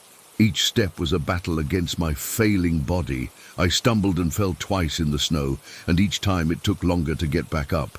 When I finally reached my truck, my hands were too numb to get the keys from my pocket. I had to use my teeth to pull off my frozen glove and then shake the keys from my pocket onto the ground where I could see them. Picking them up and getting them into the ignition was one of the hardest things I've ever done. Once inside, I cranked the heater to maximum and stripped off my soaked clothes. I was shaking so violently the whole truck seemed to rock. I wrapped myself in an emergency blanket I kept in the back seat and just sat there, teeth chattering, watching my breath slowly become less visible as the heater worked to warm the air. I don't remember the drive home. I just remember being in my shower with the water as hot as I could stand it, watching my skin turn from ghostly white to angry red as feeling painfully returned to my extremities. I never went back for my equipment. Some of it was probably worth salvaging, but nothing could make me go back into that place. The factory claimed a piece of my soul that night. It's been almost a year, and I still haven't been able to go exploring again. Sometimes I wake up in the middle of the night feeling like I'm still falling, still breaking through that ice, still fighting for air in that pitch-black water. The doctors say I'm lucky I didn't lose any fingers or toes to frostbite. Lucky. Yeah, I guess that's one way to look at it, Kerr. Story 23. I was around 8 years old when it happened. It's been over 20 years, but I still get chills thinking about it. My family had just moved into this old house in one of the oldest towns in our province. From the moment we arrived, something felt off about the place. The house always seemed darker than it should be, even during the day with all the curtains open. The shadows weren't normal either. They seemed to cling to the walls and corners like they were part of the structure itself. My parents didn't notice, or if they did, they never said anything. My dad was all about the great deal he got on the place. My bedroom was in the basement. I hated it from day one. The walls were this dingy off-white color that no amount of cleaning could brighten, and there was this constant chill that my extra blankets couldn't fix. Mom had put up some colorful posters of my favorite cartoon characters, but they just made the room feel more wrong somehow, like putting a band-aid on something that needed stitches. I'd been having trouble sleeping ever since we moved in. Nothing specific, just this constant feeling of unease. But that night was different. I remember going to bed around 9, the same as always. I must have fallen asleep because the next thing I knew I was wide awake. Not the groggy kind of awake when you're still half asleep. I mean instantly, completely alert, my heart hammering in my chest. The digital clock on my nightstand read 3:17 in the morning. The room was pitch black, except for the red glow of those numbers. I lay perfectly still, not even breathing, because I knew with absolute certainty that I wasn't alone. Someone was standing in my room. I couldn't see anyone, it was too dark, but I could feel a presence. It wasn't like hearing breathing or footsteps, it was more like the air in the room had changed, like when you can tell someone's staring at you even with your back turned. That feeling, but 100 times stronger. I pulled my blanket up to my chin, trying to make myself as small as possible. I wanted to call out for my parents, but my voice was stuck in my throat. What if whatever was in my room with me heard me? What if it came closer? After what felt like forever, I worked up the courage to reach out and turn on my bedside lamp. My fingers were trembling so badly I almost knocked it over. The light clicked on, and nothing. The room was empty. Just my dresser, my toy box in the corner, my clothes hanging on the back of the door. But the feeling didn't go away. If anything, it got stronger, like turning on the light had made whatever it was angry. I needed to get out of there. My parents' bedroom was upstairs on the main floor, next to the bathroom. If I could just get to them, I'd be safe. I threw off my blanket and bolted for the door, not even bothering to grab my slippers. The basement stairs led up to a door that opened onto the main floor hallway. I'd made this trip dozens of times since we moved in. Up the stairs, through the door, turn right, and there was the bathroom and my parents' bedroom. I took the stairs 2 at a time, my bare feet silent on the cold wood. The only light came from the little nightlight we kept plugged in at the bottom of the stairs. As I reached the top, I stretched out my hand for the doorknob, and that's when it happened. The door slammed shut.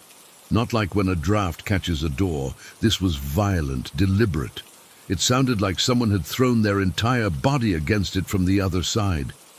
I froze, my hand still outstretched. For a second I couldn't process what had just happened. Then panic set in. I grabbed the doorknob and tried to turn it. It wasn't locked. The knob turned, but the door wouldn't open. I pulled with all my strength, but it was like trying to open a door with a truck parked against the other side. It wouldn't budge an inch. "Mom!" I screamed. "Dad, help me!" I pulled harder, bracing my foot against the wall.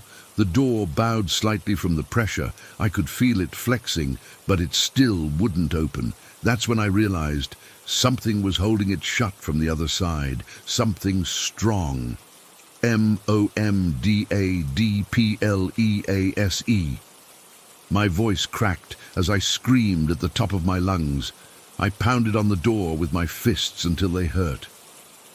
"There's something down here with me." No response. Nothing. Just the sound of my own frantic breathing and the blood rushing in my ears. I don't know how long I stood there, alternating between yanking on the handle and pounding on the door. My hands were sweaty, making the doorknob slippery. Tears were streaming down my face. The worst part was that I could still feel that presence behind me, at the bottom of the stairs, watching. I was terrified to turn around, convinced that if I did, I'd see something horrible climbing the stairs toward me. So I kept my back to the basement and focused all my energy on the door. And then suddenly, I still don't know how, the door gave way. It happened so abruptly that I fell backward, landing hard on the steps. But I didn't care about the pain. I scrambled to my feet and practically dove through the doorway, slamming the door behind me. The hallway was dark, except for a thin strip of moonlight coming through the window at the end. I ran to my parents' bedroom door and tried the handle. It was locked. "Mom, Dad!" I banged on their door, sobbing now. "Wake up! Please wake up!" Silence. How could they not hear me? I was screaming and pounding right outside their door. I tried the bathroom next. The door opened easily and I rushed inside, flipping on every light switch I could find. The sudden brightness hurt my eyes, but I welcomed it. Light meant safety. I slammed the bathroom door shut and sat on the floor with my back against it, gasping for breath. Minutes passed, then an hour. I sat there, knees pulled to my chest, jumping at every little creak and settling noise the house made. I was too scared to leave the bathroom, but too scared to stay there all night. What if whatever had held that door closed came looking for me? Eventually, I worked up the courage to make a dash for the living room. I ran as fast as I could, grabbed a throw pillow and blanket from the couch, and raced back to the bathroom, locking the door behind me. I made a little bed in the bathtub, as far from the door as possible, with all the lights blazing. I must have fallen asleep from exhaustion eventually. I woke up to my mum's voice. "What on earth are you doing in here?" It was morning. Sunlight streamed through the bathroom window. My mom stood in the doorway, looking confused. My dad peered in from behind her, already dressed for work. "There was something in the basement," I said, my voice hoarse from all the screaming. "It wouldn't let me open the door. I tried to wake you up, but you couldn't hear me." My parents exchanged a look I couldn't read. "We didn't hear anything last night," my dad said. "And what do you mean, something wouldn't let you open the door?" I explained everything, waking up feeling like someone was in my room, running up the stairs, the door slamming shut, how it wouldn't open no matter how hard I pulled, how I'd screamed and pounded on their bedroom door. "Honey, that's impossible," my dad said. "We would have heard you. You probably had a nightmare and got confused." "It wasn't a nightmare. I was awake. Something was holding the door shut." My mom knelt down next to the tub. Unlike my dad, there was something in her eyes that told me she believed me. "Did you see anything?" she asked quietly. "No," I said, "but I felt it. It was in my room, and then it was at the bottom of the stairs." My dad sighed. "Look, old houses make weird noises. The door probably just stuck because of humidity or something. There's nothing in this house except us. But I knew better, and I think my mom did too." I refused to sleep in the basement after that. For weeks I slept on the couch, or on the floor in front of my parents' bedroom door, or sometimes back in that bathtub with the lights on. Eventually, my parents moved my bed up to a spare room on the main floor. We only lived in that house for about 8 months in total. Other strange things happened during that time. Objects would disappear and reappear in odd places, doors would open on their own, and sometimes we'd hear footsteps when no one was moving, but nothing ever compared to that night with the door. Years later, I looked up the history of that town. It was one of the first settlements in the province, with buildings dating back hundreds of years. I've often wondered what might have happened on that property before our house was built there. What kind of energy or entity might have been left behind? To this day, I can't explain what happened that night. The way the door flexed but wouldn't open, like something impossibly strong was holding it shut, the absolute silence from my parents' room despite my screaming right outside their door, the feeling of being watched by something I couldn't see. All I know is that I'll never forget the terror of standing on those stairs, pulling on a door that should have opened but wouldn't, knowing that something was behind me in the darkness, waiting. Story 24. I never believed in ghosts or any of that supernatural stuff until I stayed at my great-aunt Martha's house last summer. I was 17 then, just finishing my junior year of high school, when my mum asked if I could stay with Aunt Martha for a few days after her knee surgery. She needed someone to help her get around, make meals, that kind of thing. I didn't mind. I loved my great-aunt, and I figured it would be easy money since she promised to pay me. What I didn't expect was how that house would change me forever. The house itself is this massive Victorian thing built sometime in the 1800s. It sits between two churches in this tiny town, about 40 minutes from where I live. One church is this cute little white building with a pretty garden, totally normal and actually kind of peaceful. The other one, I don't know how to explain it, except that it gives off these sketchy vibes. It's all dark brick with these weird Gothic-looking windows, and even in broad daylight it looks uninviting. But the churches weren't the problem. It was the house itself. When I arrived that morning, Aunt Martha was already back from the hospital, sitting in her recliner with her leg propped up. She gave me this whole history lesson about the place while I unpacked my stuff in the guest room downstairs. "This was originally a hotel, you know," she said, sipping her tea. "Then during the Civil War, they converted it to a hospital." I remember freezing when she said that, my t-shirt half folded in my hands. "Like, people died here?" She waved her hand dismissively. "Oh, that was ages ago, dear. Nothing to worry about." But there was plenty to worry about, as I'd soon find out. The main floor wasn't so bad. It had been renovated several times over the years, and it felt mostly normal, just an old house with creaky floors and that musty smell old places get. But even on that first day, I noticed how the temperature seemed to drop randomly in certain spots. I'd walk from the kitchen to the living room and suddenly feel like I'd stepped into a freezer, only for it to warm up again a few steps later. Aunt Martha needed her medication around 4 in the afternoon, but she couldn't remember where she'd put it. "I think I left it in my bedroom upstairs," she said. "Would you mind checking for me, dear?" That was the first time I went upstairs, and I immediately regretted it. The staircase itself felt wrong. Each step I took made the hair on my arms stand up. Unlike the renovated main floor, the upstairs had been largely untouched. The wallpaper was peeling in places, the wood floors were warped with age, and there was this constant, unexplainable feeling of being watched. I found Aunt Martha's room easily enough, first door on the left. Her medication was sitting on her nightstand, but as I grabbed it, something caught my eye. Through the open door across the hallway, I could see what looked like a study or small library, and on the wall was this old photograph in an ornate frame. I don't know why, but I felt drawn to it. I crossed the hall and stepped into the room to get a better look. The photograph showed a stern-looking couple standing in front of what I recognized as a younger version of this very house. The man had this thick beard and was wearing one of those old-fashioned suits with a high collar. The woman beside him wore a long black dress, her hair pulled back severely from her face. They weren't smiling. People rarely did in old photos. But there was something about their eyes that made my stomach knot up. They looked hungry, like they were staring not at the camera, but directly at me.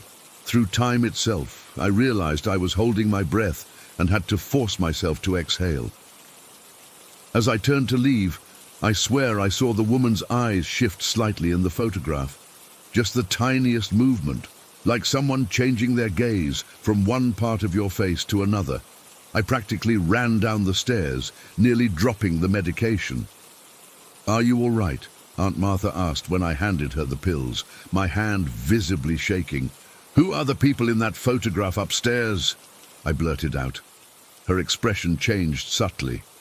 "Oh, those are the original owners, the Caldwells. They ran the hotel before it became a hospital." I wanted to ask more, but something in her tone told me she didn't want to discuss it further. So I changed the subject and focused on making dinner, trying to shake off the feeling of unease that had settled over me. That night was the worst. Aunt Martha went to bed early, around 8, leaving me alone in the living room.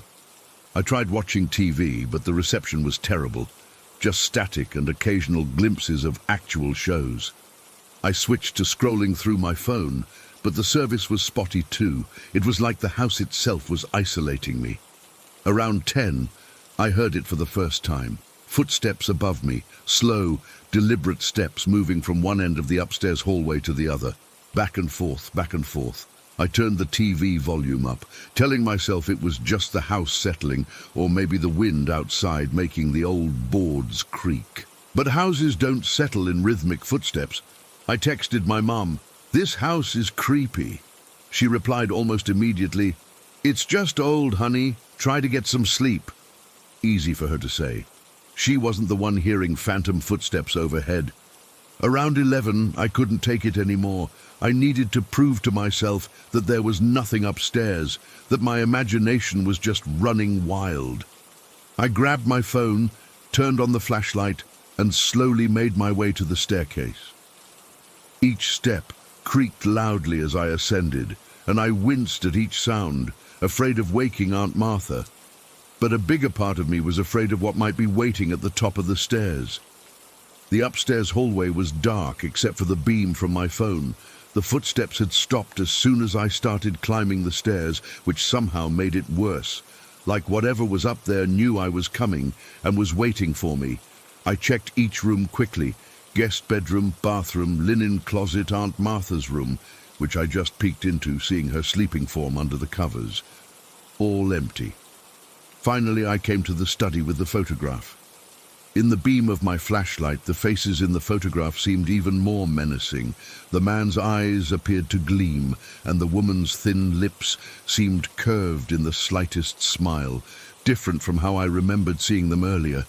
"This is stupid," I whispered to myself, trying to break the tension, but my voice sounded small and frightened even to my own ears.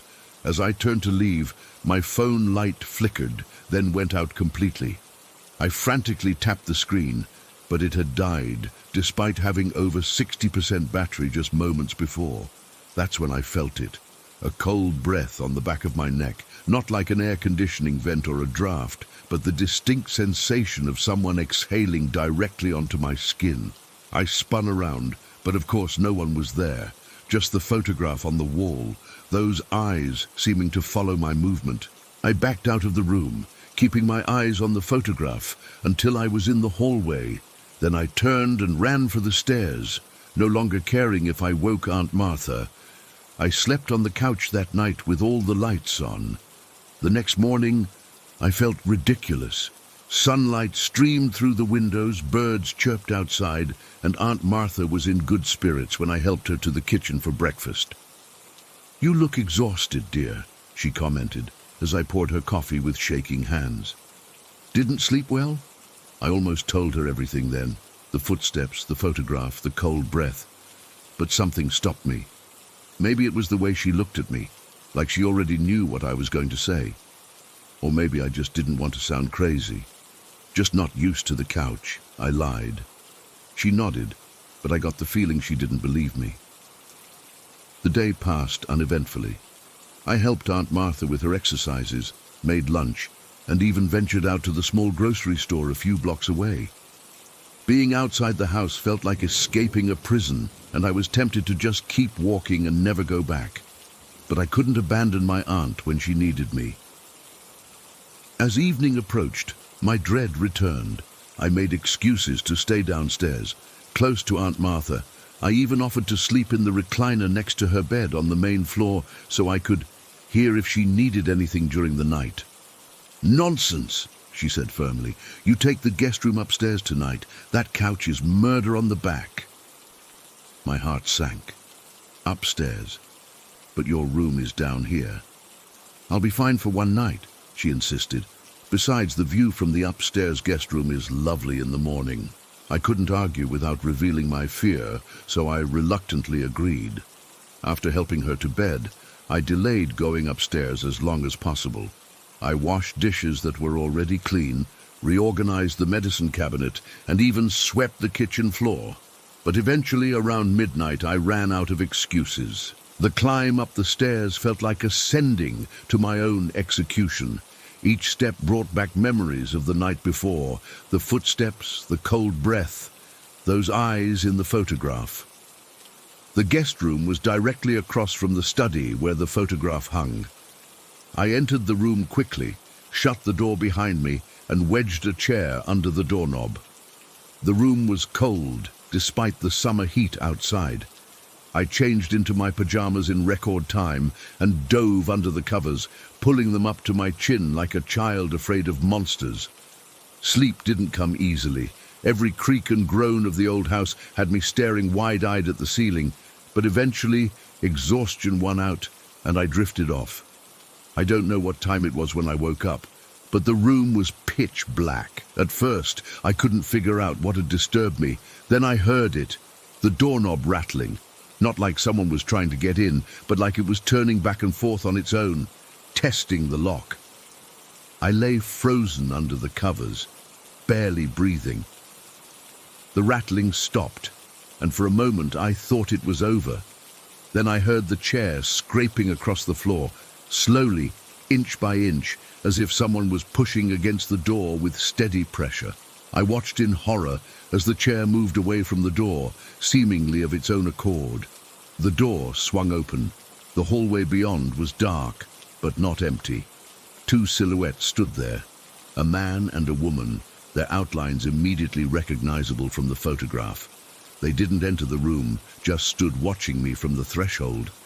I couldn't move, couldn't scream, could barely breathe. Then the woman spoke, her voice like dry leaves scraping across pavement. This was our room. I must have passed out after that because the next thing I remember is waking up to sunlight streaming through the windows. The door was closed, the chair back in place as if it had never moved. I convinced Aunt Martha that my mom needed me home that day. I made up some excuse about a family emergency. She seemed disappointed but didn't press the issue. As I was loading my bag into my car, I glanced up at the window of the study where the photograph hung. For just a second, I thought I saw two faces looking down at me. Not from inside the room, but from inside the photograph itself, their eyes following me, even from that distance. I haven't been back to Aunt Martha's house since that day. She's fully recovered now, so there's no reason for me to stay over. Sometimes she asks why I never visit anymore, and I make up excuses about being busy with school or work. But the truth is, I know they're still there, watching from that photograph, waiting for me to return to what they still consider their room in their house. And sometimes, late at night when I'm alone in my own bedroom, I swear I can feel cold breath on the back of my neck and hear a woman's voice whispering, "This was our room."